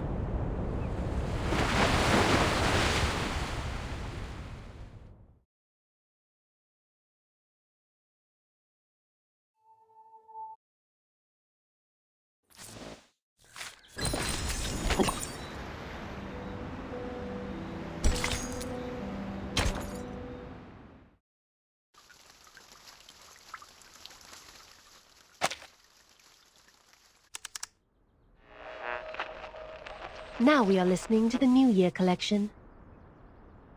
The world-famous painting Mona Lisa was found and returned to Musée du Louvre in the afternoon of December 13th.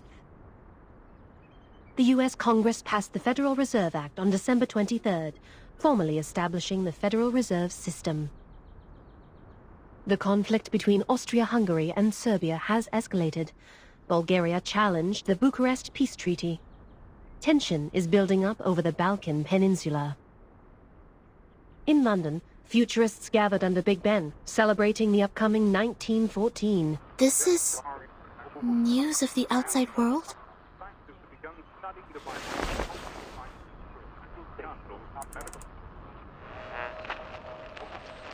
What about on your side?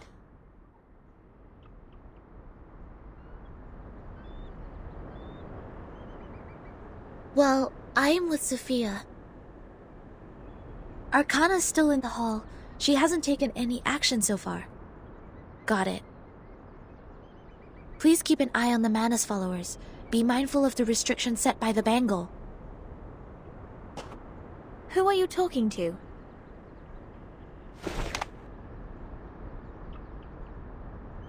Just checking up on Lilia.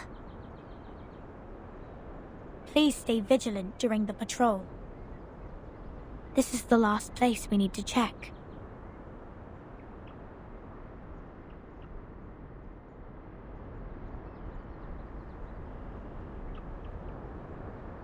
We must keep this graveyard clean. Our dead deserve to be left in peace and undisturbed by the phenomenal world.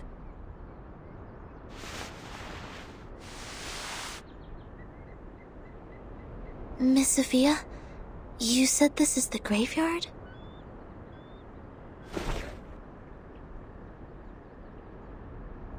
Yes, the geometry graveyard it is called. 4 years ago, my father was restored to a geometric body on his way back to the island. So was 37's mother, who was also on that ship.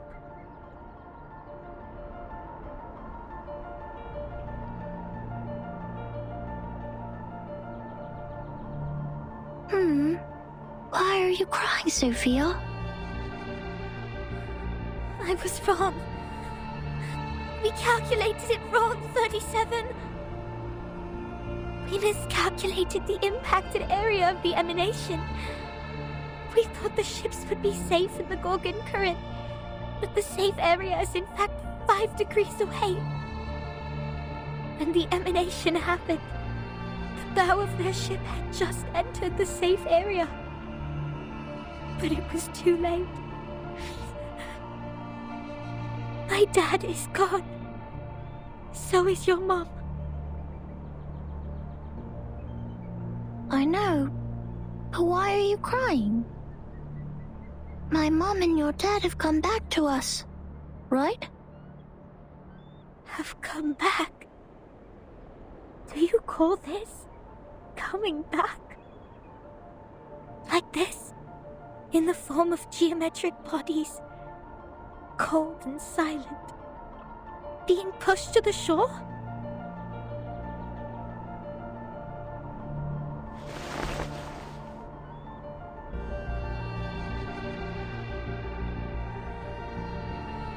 No. They have gone somewhere further. Look at them. These geometric bodies. How pure and how elegant. I've never seen such perfect geometric bodies before. If they are not from the eternal and transcendental world of forms, how should we explain this? 37? I'm going to study the emanation, Sophia. This is the best chance ever. The transcendental world finally opens its door to us. We will reach our hands to the forms and explore the oldest and eternal laws. Will you help me, Sophia? Next time I will definitely make a better calculation. I promise.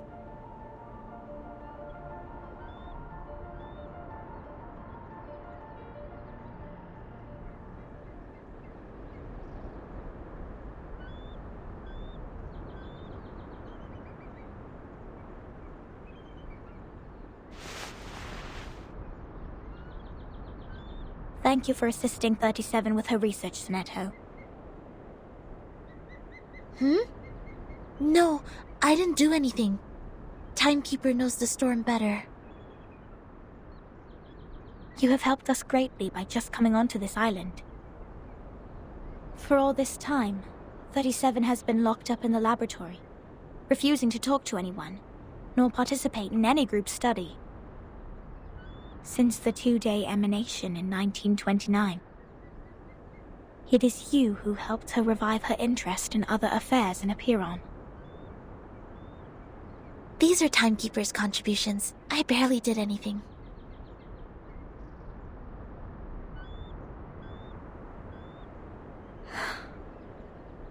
I can't help 37.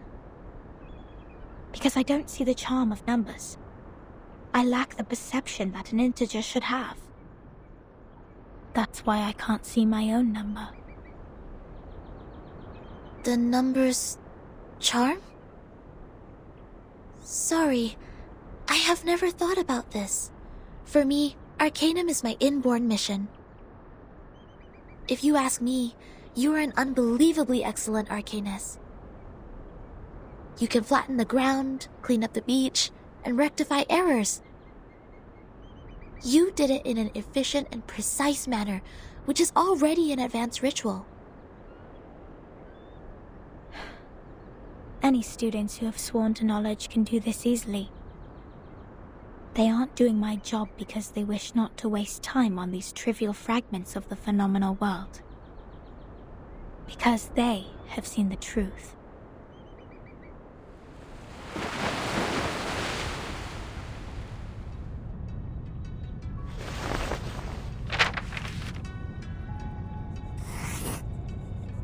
The phenomenal world is never complete. Like you can never draw a perfect circle there.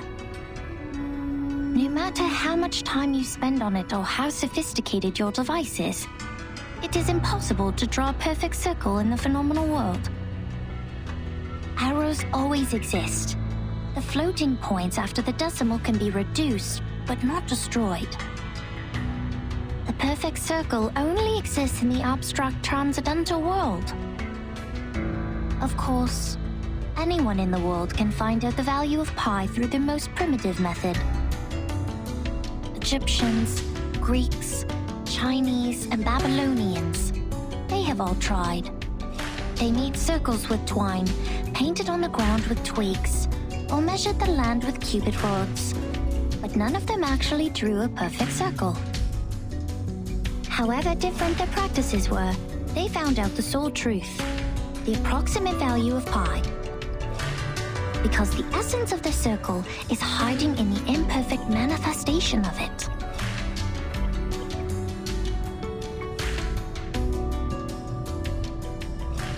This is the truth. It is eternal, unchanged, pure, and transcendent. Anyone can reach out to it at any time, in any place, by any means, and everyone will get the same answer from it.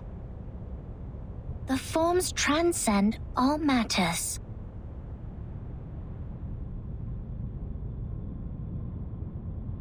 The world of matters we live in is being flooded and destroyed by the tides of Numa.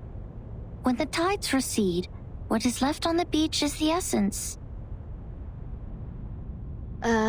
This doesn't sound right. Let me think. How come your theory reminds me of the Manus Doctrine? 37. We see the storm very differently. Among all the other things, we saw it first of all as a disaster. But earthquakes, floods, volcanic eruptions, these are also disasters. These catastrophic events happen not because they have a reason to destroy. They just happen in this world, like we do. This is what my mother taught me. She must be proud that she's a perfect geometric body now. I'm sorry for mentioning your mother. Why do you apologize, Furton?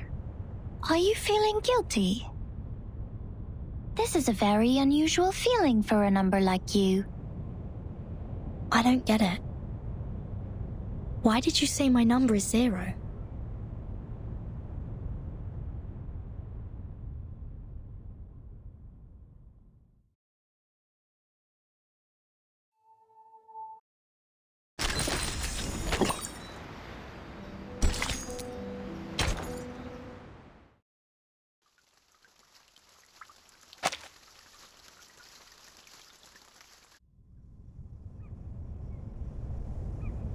I just saw it.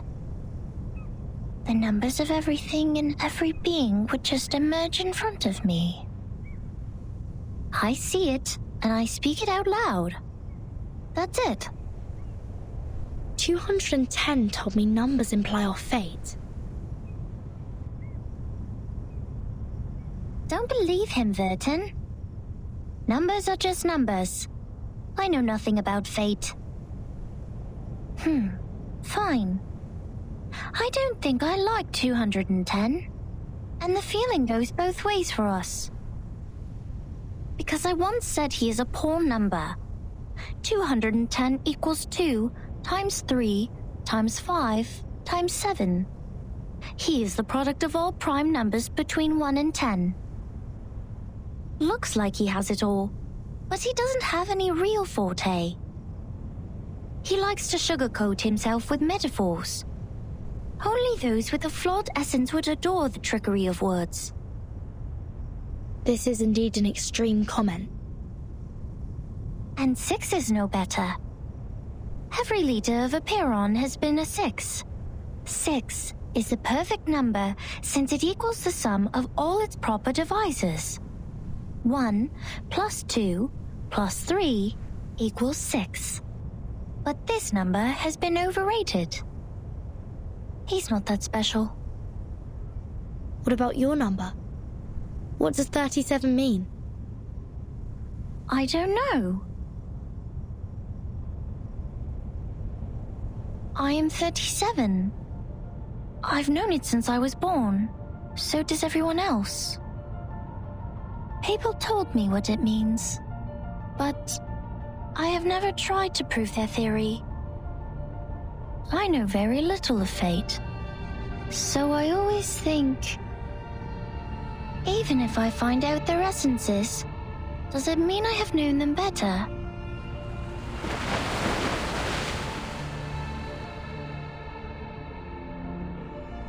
"37 once tried to tell me my number.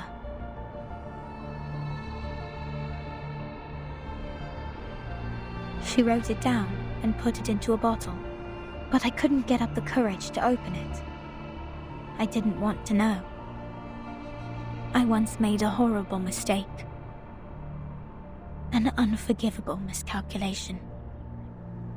It makes me worried that I may also be a mistake. So I threw the bottle into the sea.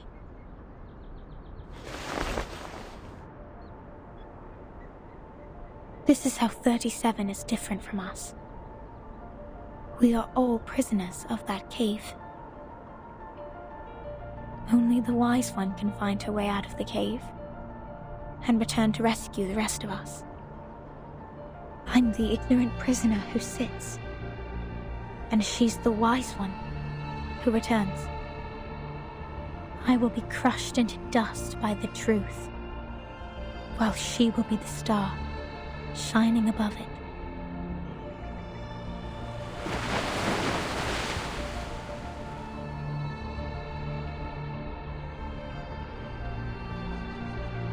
The truth is like the stars in the night sky.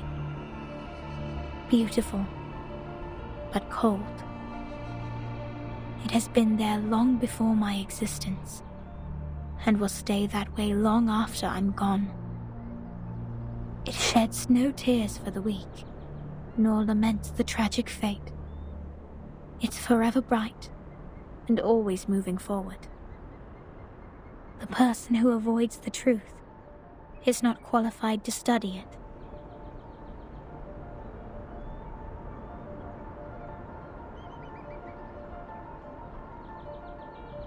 I'm sorry. My interpretation has been emotional. No. I think I kind of know how you feel, Miss Sophia. However unworthy you think you are, there must be something we can do. Maybe we can't reach the core of the truth, but we can clean up the path to it for the future explorers. This is our fate. Interesting insight. I have come to understand why 37 likes you so much. Let us go back to work then. Start from dusting the tombstones.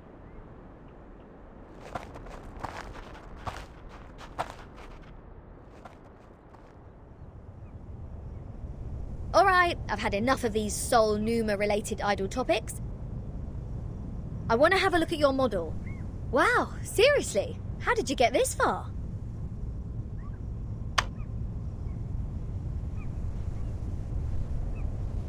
This model has been proven wrong. For 4 whole years we had been optimizing it. But the emanation in 1929 only lasted for 2 days, which means our calculation was entirely a failure. That model is just like this computer. It's a piece of junk. And this is all I can present to you.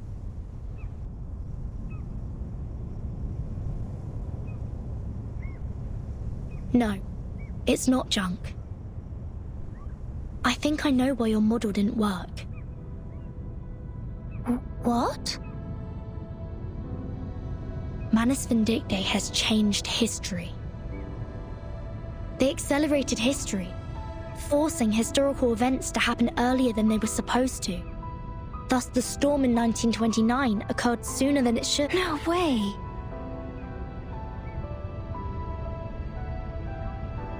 Controlling the emanation. Changing the history of the outside world. Numa is eternal and transcendental. It won't obey any orders given from the phenomenal world. Neither will it change its patterns because of some fragments. I'm telling the truth, 37. I've been there, in the storm of 1929. Your model was not wrong. You just missed some key information.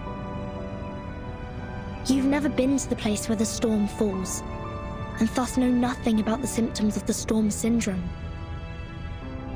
and the true purposes of Manus Vindictae. No! That's impossible! Even if there are means to control the emanation, it wouldn't be like this.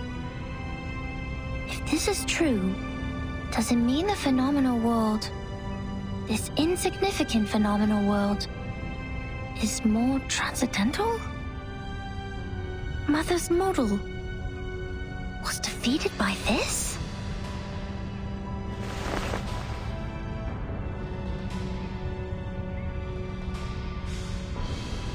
Vertin, could you give us proof? The proof that Manus Vindictae accelerated history and triggered the emanation. I swear I wasn't lying. No, not like this. To prove it in front of Epiron. Go to our sacred place, to the Hall of Truth, in the depths of the cave.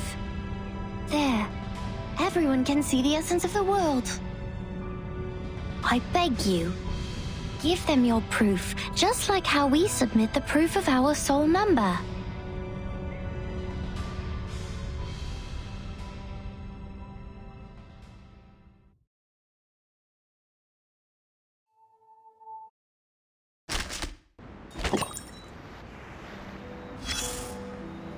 Come here. Place your hand on it. Feel the texture. The craft is one of a kind, not some cheapie you can get from the flea market. I mean it. This is a Keelim, and even the most traditional, delicate, and expensive kind. It has applied fiery red as the dominant color, and the stitches are perfectly neat. Oh. From the sea, just like you, darling. It arrived with a meerschaum pipe, a glass jar, a pack of sugar cubes, and a child in panic. Both she and the Keeling were born on the land where the craft originated. Their appearances apply the same dominant color, and the patterns in them share similar complexity. Oh, your curiosity is aroused. But we are not done with the carpets yet. You've always got to get a souvenir or two every time you reach a new place. So you will have something to show when you tell the stories one day, right? Look at these handmade fabrics. How splendid! Those incredible patterns were the only thing on the craftswomen's minds when they made the carpets. It's safe to say they have spent their whole life improving their skills at using the vertical loom. And that's how we get these carpet knots arranged in beautiful lines. But they are just people like us. What if they get distracted? What if the carpet knots go off the right track and get tied to the wrong threads? Then you will be in trouble. Big trouble.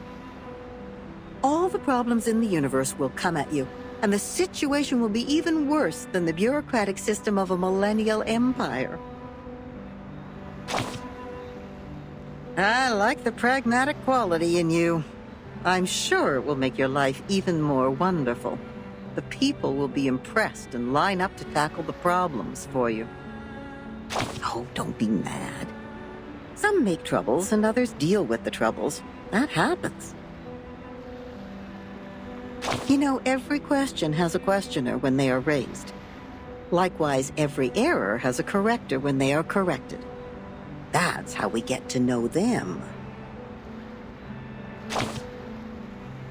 The correctors, an ancient profession.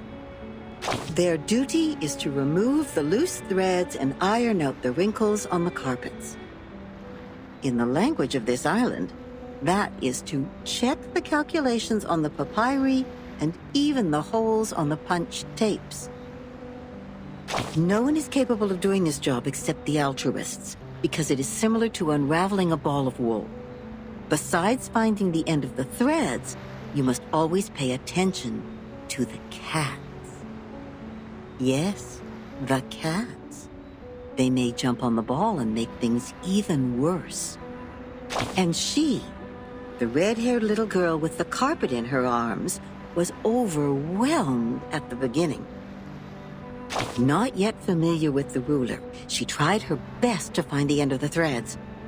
So the cats took the opportunity to jump on her together and left countless scratches on that little forehead. Poor girl. See, that's the problem every corrector has to deal with. Their job is to correct errors. But what if their own existence is also part of the errors? Oh, it's no big deal. There is more than one loom in this world.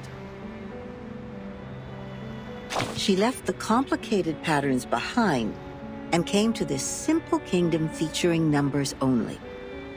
There she made the first contact with a spinning loom named geometry. She had never seen anything like that before, and it was almost impossible for her to comprehend how it worked. She could hardly convert the numbers on the books into an actual diagram in her brain. Without a whole picture of what she was working on, she resorted to her hard work and more hard work. Then a long time passed, leaving one wound after another on her fingers.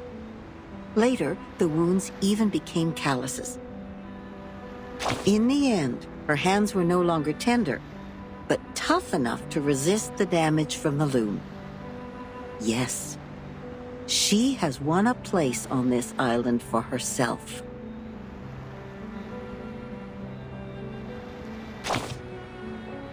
Yes, she's a quick learner.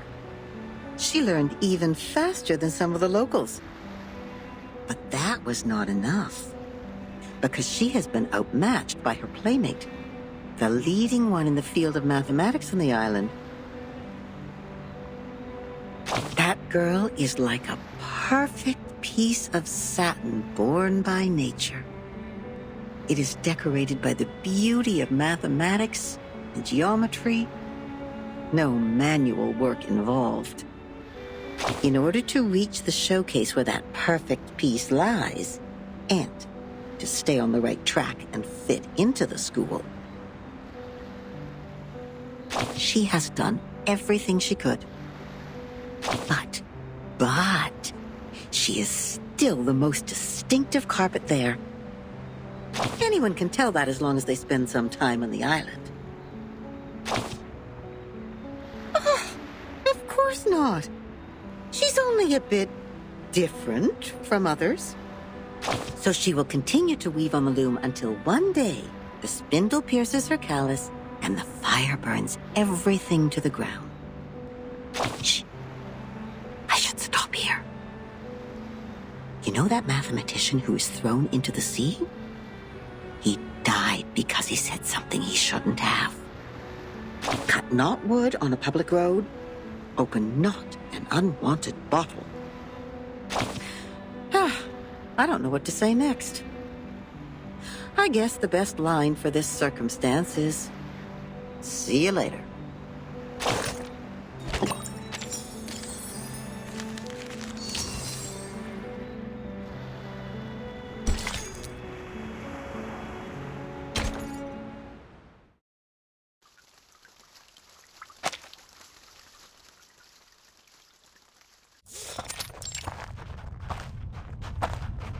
Wait a second, just a second.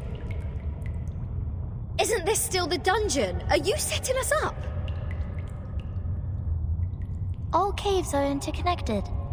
This is the way to our sacred place. 37, wait. I remember Sophia once told us that trespassing on the sacred place is a serious crime. No worries. The restrictions were to help us not be distracted by the unimportant details in life. It would not stop us from seeking the truth. Excellent. I will tell it to the Abraxas when it shows up.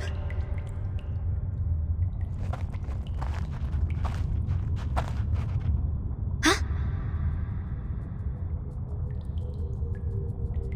Hey, 37. Are you sure this is the right way? My heart just sank as if I took a bite of those overnight potato chips. Are you scared? Oh, you wish. But when I was exploring underground with Lilia earlier, we ran into some fog like this one. Oh, it doesn't bring you any wanted guests, mind you.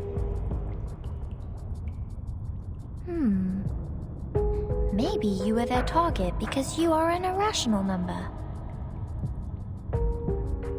Oh, is that so? You integers will be fine then.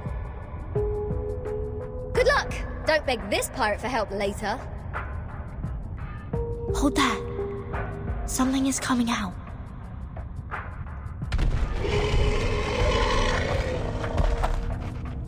Huh? Rooster head with two snakes as its feet. Abraxas. That's weird. Why are they here? They're coming for us. Ha! What did I say? Don't beg. Regulus, prepare for battle.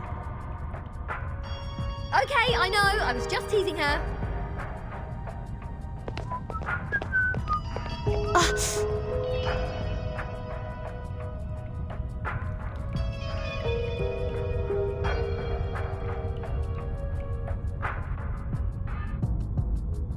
The stone bangle is activated. But they're just Abraxas. Regulus, wait for their attack. Do not kill them. What kind of request is this? Listen to me, Regulus. That's of prime importance. Fine. If it is of prime importance, this pirate will try her best.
Woohoo! Release! Thank you for your cooperation.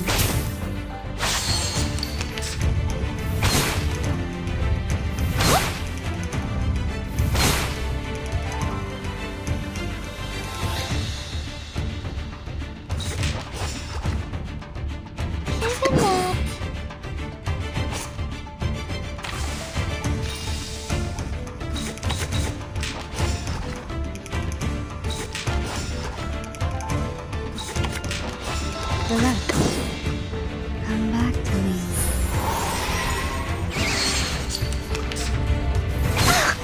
Don't touch my bag! Are you ready to be... It could be found. Are you ready to be blinded? Intersect and divide. Are you ready to shake?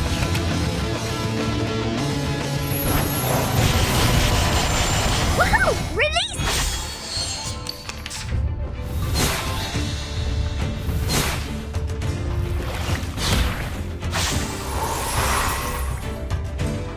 The final demonstration. Start me up! No worries. Welcome to the world of numbers.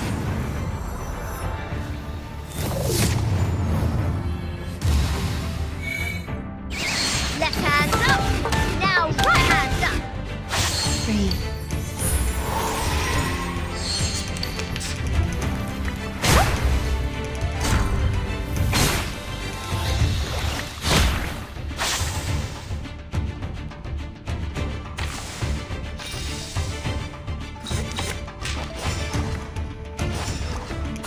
Everybody, let me see your hands up. It could be found. A 2.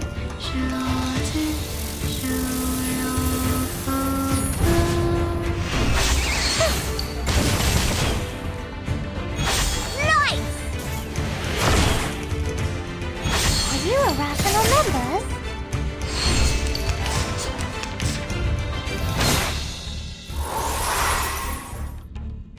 nevertheless. Are you ready to be blinded? Don't listen. Are you ready to shake?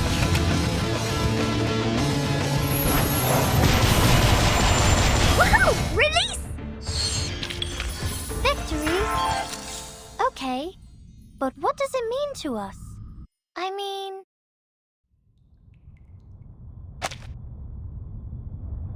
That's it. I still have 10 more songs to play. These are not the same kind of Abraxas as we've encountered before. Do they have different varieties? Wait, where is Miss 37?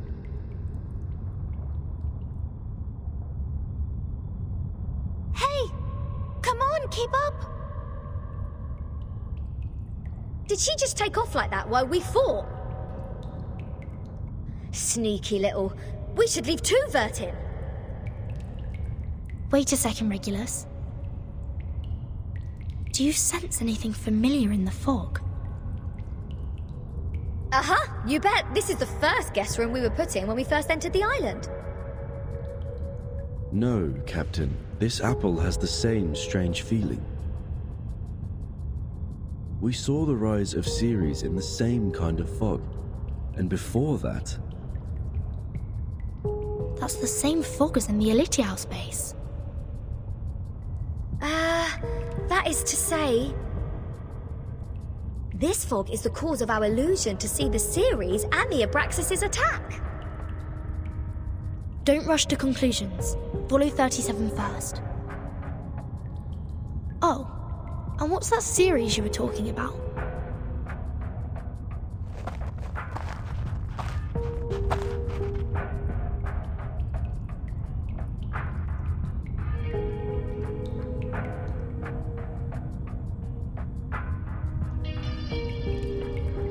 I just picked up a piece of paper.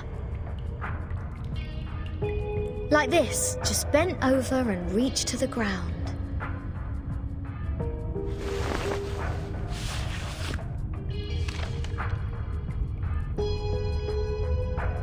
What book is it?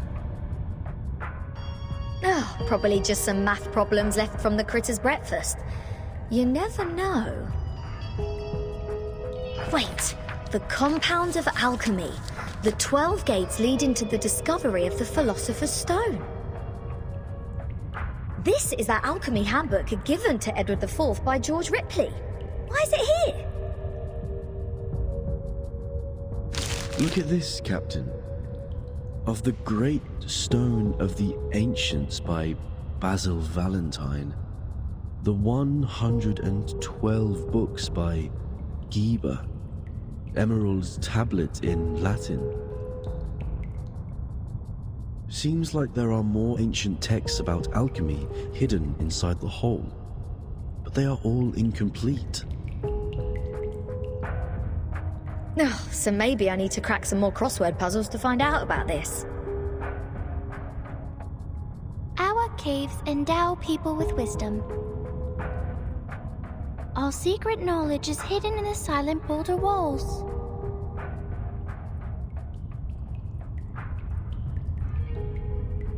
The knowledge in those books is just a drop in the ocean.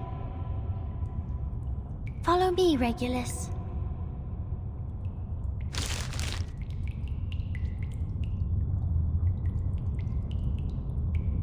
Vertin, you lot go ahead. Go with 37. I will meet you outside. You want to read these books here? The knowledge passed down through language can easily be distorted. Compared to the wisdom of a Perron, it's nothing. No, I'm not going to stay here. I'm going back. Oh, all right. I might as well just admit that your cave indeed has the power to give people insights. If I follow its lead, perhaps I'll finally work out the answer about that little thing I've been carrying with me. Never thought that I'd find the answer here. Easy as picking up a shell on a beach.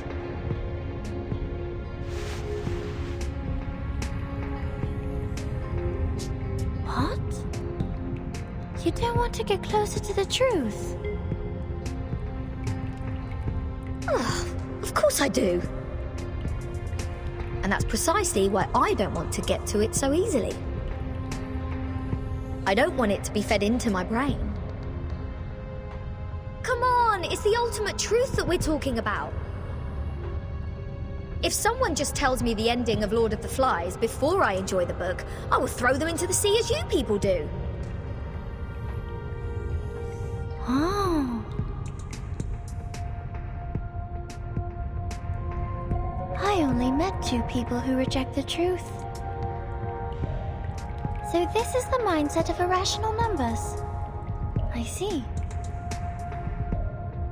Thank you for being my subject of observation, Regulus.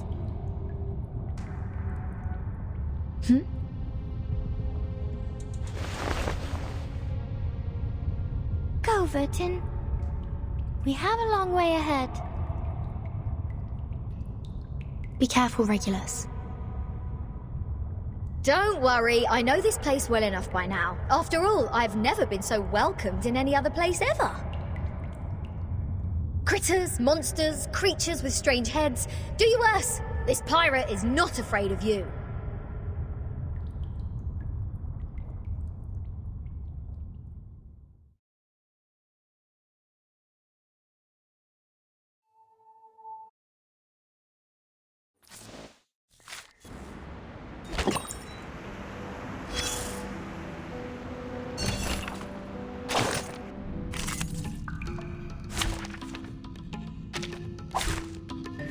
Wow.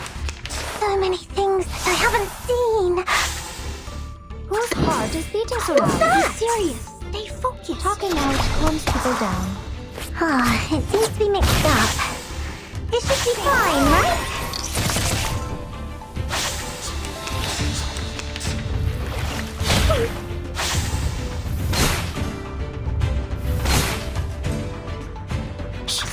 I hear something.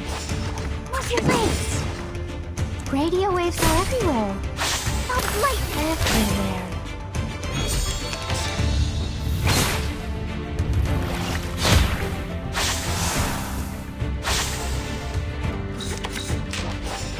Whose heart is this? I hear something. Talking out calms people down. Radio waves are everywhere. Everywhere.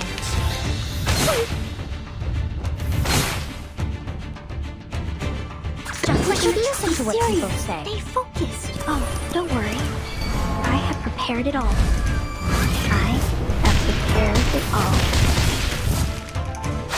Secrets always hide in careless words. Listen carefully.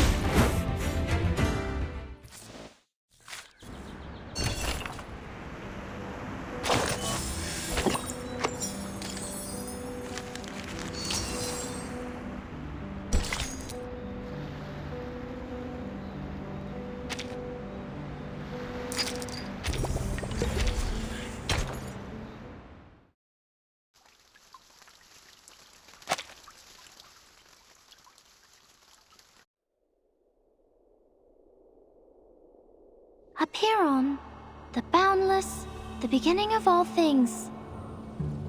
Everything originates from it and returns to it. Infinity has no start and no end.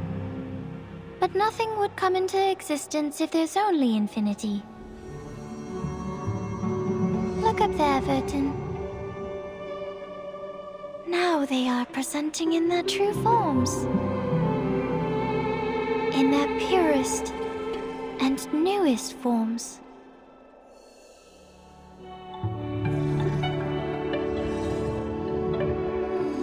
Our world was born from the wounds on infinity. When it's cut by finity, the patterns of the cutting are what we call mathematics. Thus, the essences of numbers exist inside all beings, and the patterns of all numbers exist in all matters. The length of a butterfly's wings and its body are in golden ratio, and the plant leaves grow on their stems in the pattern of the Fibonacci spiral. This is the most primitive rhythm of Arcanum, and it is also the beginning of our extraordinary study. This is the essence. And how do I submit my proof? Close your eyes, Vertin. Only when your eyes are closed will your mind open up. Now, stay fully concentrated and recall the question you want to verify. Only in the absolute contemplation can truth reveal itself to you.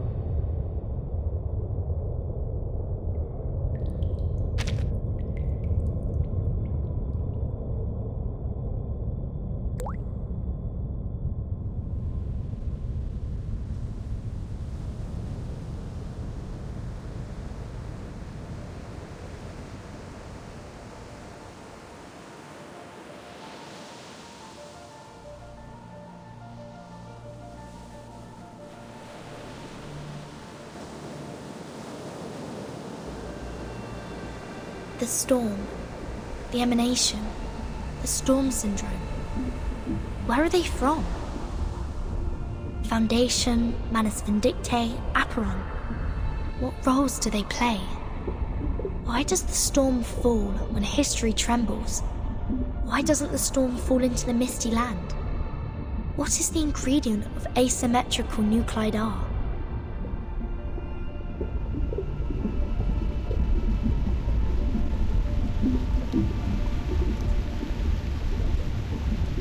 The world is a dark underground labyrinth.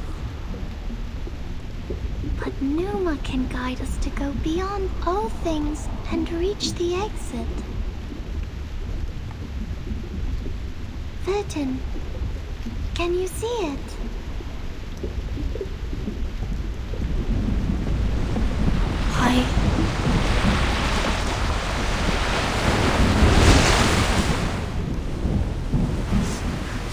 It's burning!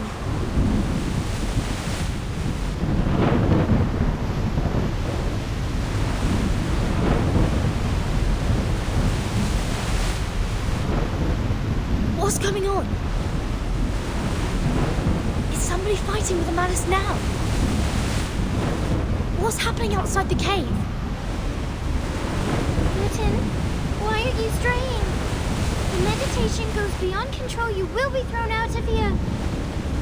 This would be a foolish mistake. The repair on this is...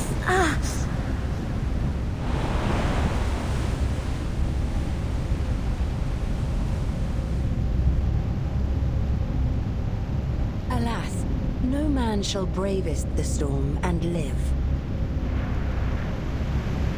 Including thee.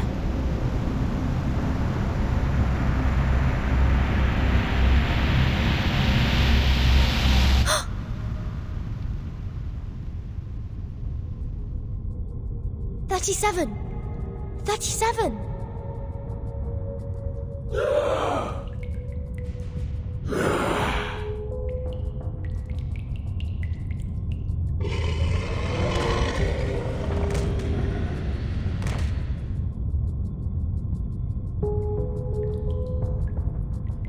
What happened?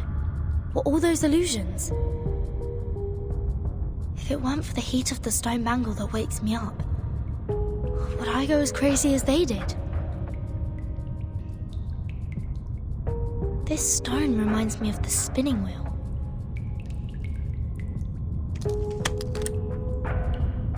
The collector of asymmetric nuclei R.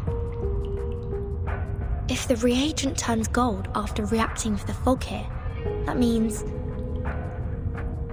the fog contains elements that can be immune to the storm.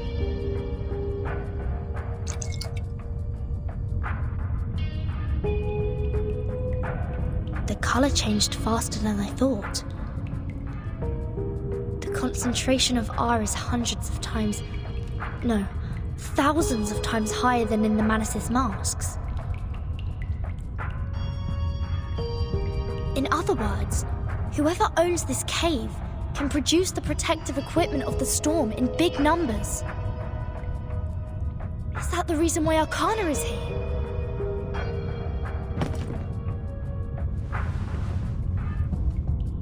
Oh, Mother, our model. Has it failed? Has it failed? I need to take 37 out of here.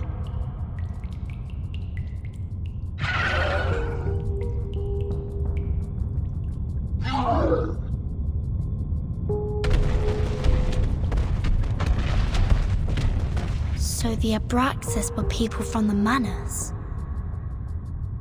The fog here can affect people's minds, like those around the lake in my suitcase.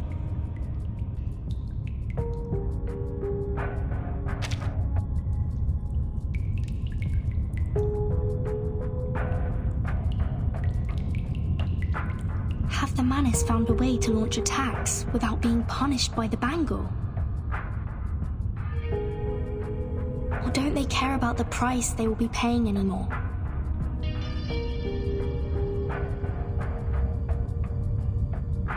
I hope Regulus didn't throw my words to the wind. I have to get rid of them first, and go out to join the others.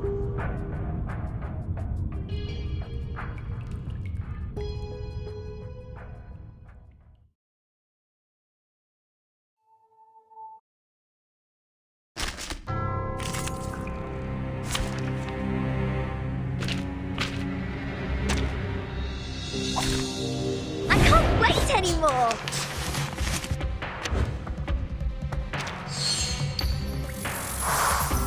The conditions are not clear. A reckless attack may lead to the punishment of the Bangle. I have to be careful with the method and timing of attacking. Relax. Fine.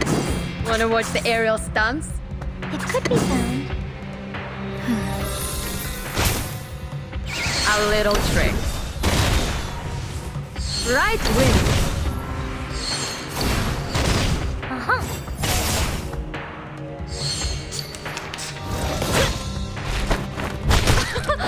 Haven't you eaten? Start me up! They're just Fine. little games. No worries. Nice!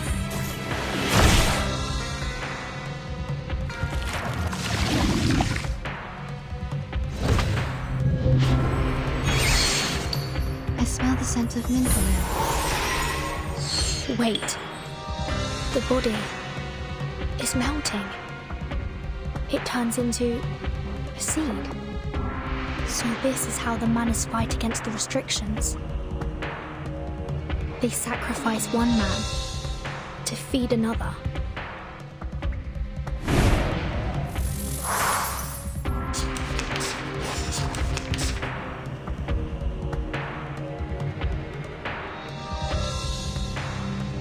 Wanna watch the aerial stunts? Isn't that?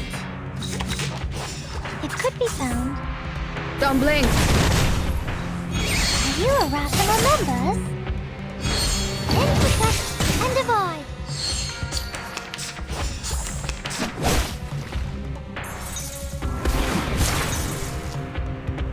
The final demonstration. Start me up! Are you ready to be blinded? Welcome to the world of numbers.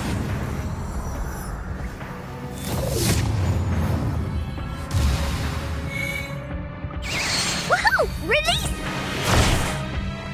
Uh-oh! Are you ready to shake?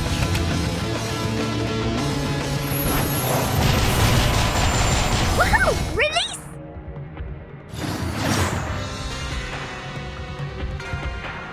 The sacrificed follower has been absorbed by the seed. Is this some kind of ritual? In a cave, one can see the 37? Can you hear me? mother.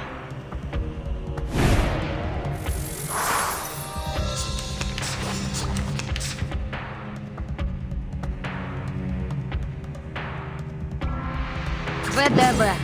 Сколько побед? It could be found. Swallow my exhaust.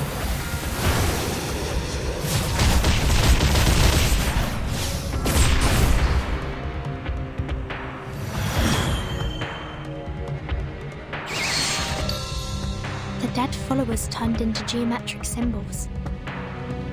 Is it because of the cave? So the seed, is the form of Manus Vindictae. The forms transcend all matter.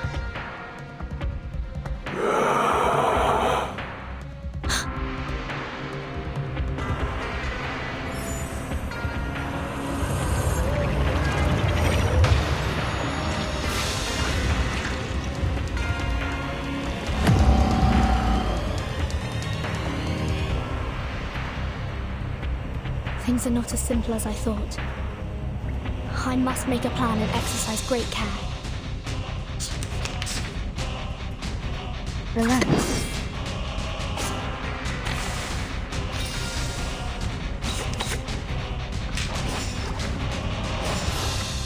No worries. Everybody, let me see your hands up!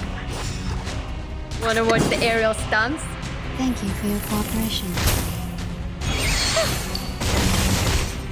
Rock, rock, rock! Change the world!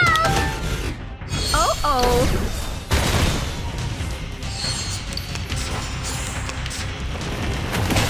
Peace and love!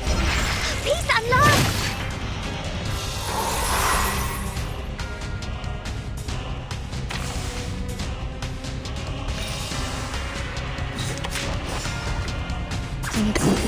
Fine. Wanna watch the aerial stunts?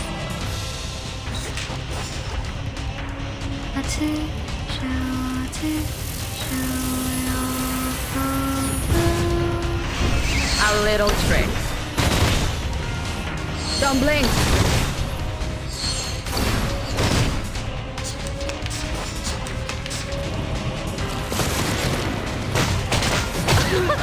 Haven't you eaten?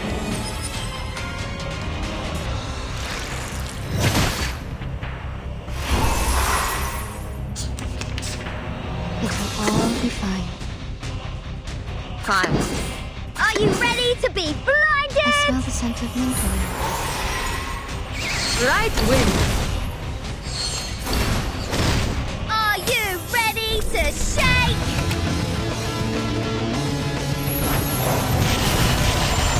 Woohoo! Release!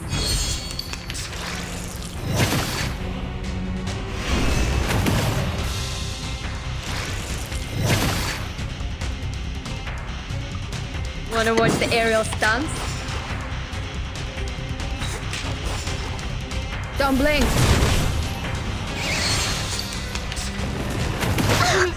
Don't touch my bag!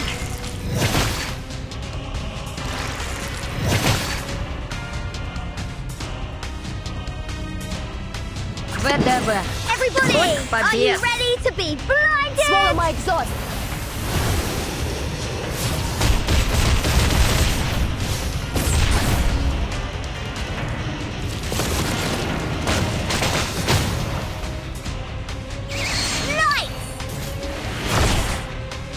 Are you ready to shake?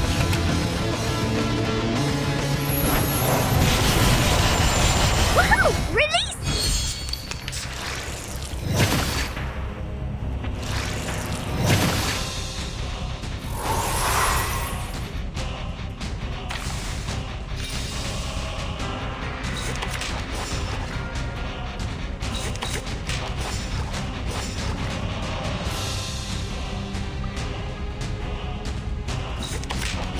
It will all be fine.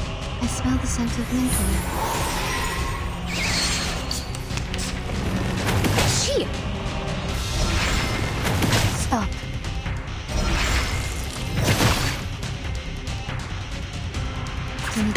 Wanna watch the aerial stunts?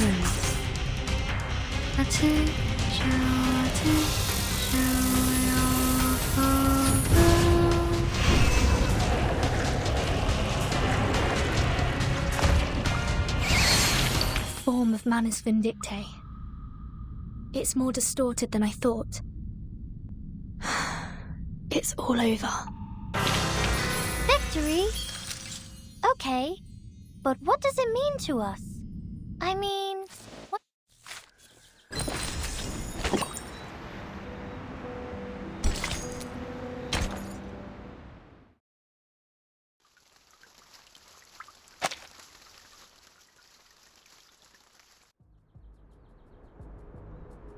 Vertin, finally! The manor suddenly emerged everywhere like ants. Lilia and I couldn't take them all down.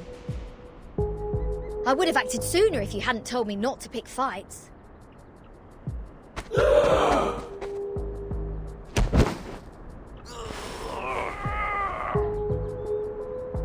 Bleen, all they want is to attack, even if their blood will be sucked out. Insane!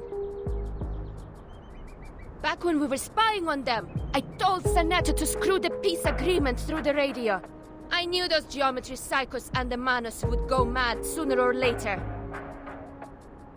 They were not that crazy when they were solving the math problems. There! What the hell happened down there? The cave is the key to be immune to the storm. There is a cave on this island, which has the same effect as my suitcase. That's what the Manus are after. What? But hasn't she also put on the stone bangle? Even if she can break free from that bangle, there is no way she'd let her followers keep carrying out suicide attacks. And if she has signed that peace agreement, how will she take the cave from a Byron? Curtain.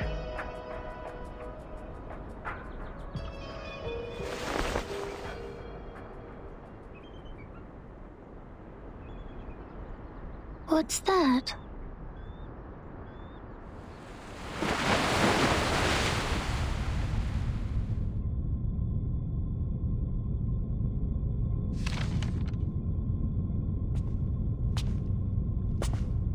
I'm afraid you have overstayed your welcome, Ms. Arcana.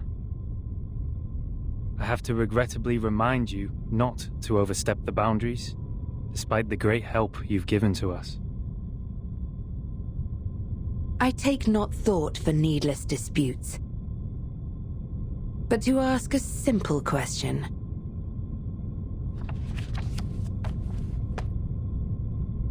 The great philosophers. Ye seek the ancient wisdom, follow the sage's teaching, and pursue the noble virtues. You are separated from the world for thousands of years.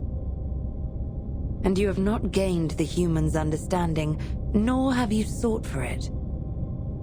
I find pleasure in this allegory of the cave. However, hast this been unto thee? That who led us to the exile in this cave.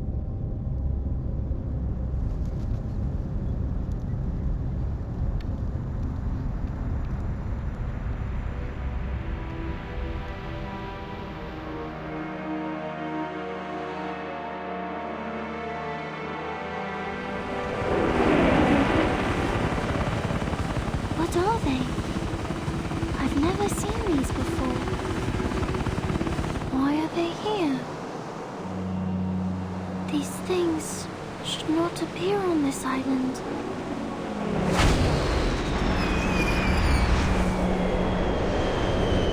No! 97, no!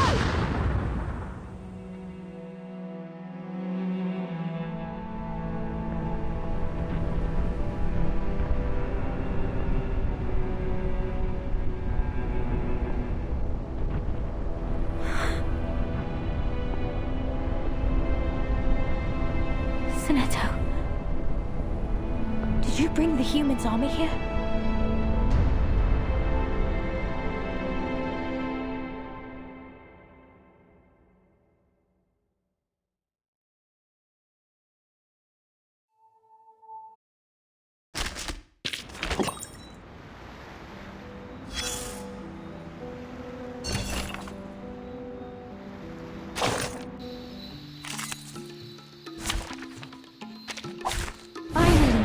Interesting work. Here's some place. Don't be so furious. I tripled the ingredients this time. No!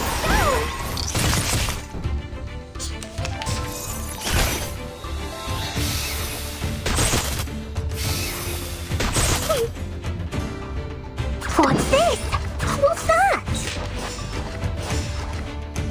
Ah, it seems to be mixed up. Is The Imperial Store owner said it was very effective. Please believe me. Hey, I'm the support staff. What's this? Heart is beating so loud. Serious. Stay focused. Typhon won't give up his friends. Neither will Sotheby. Go, go!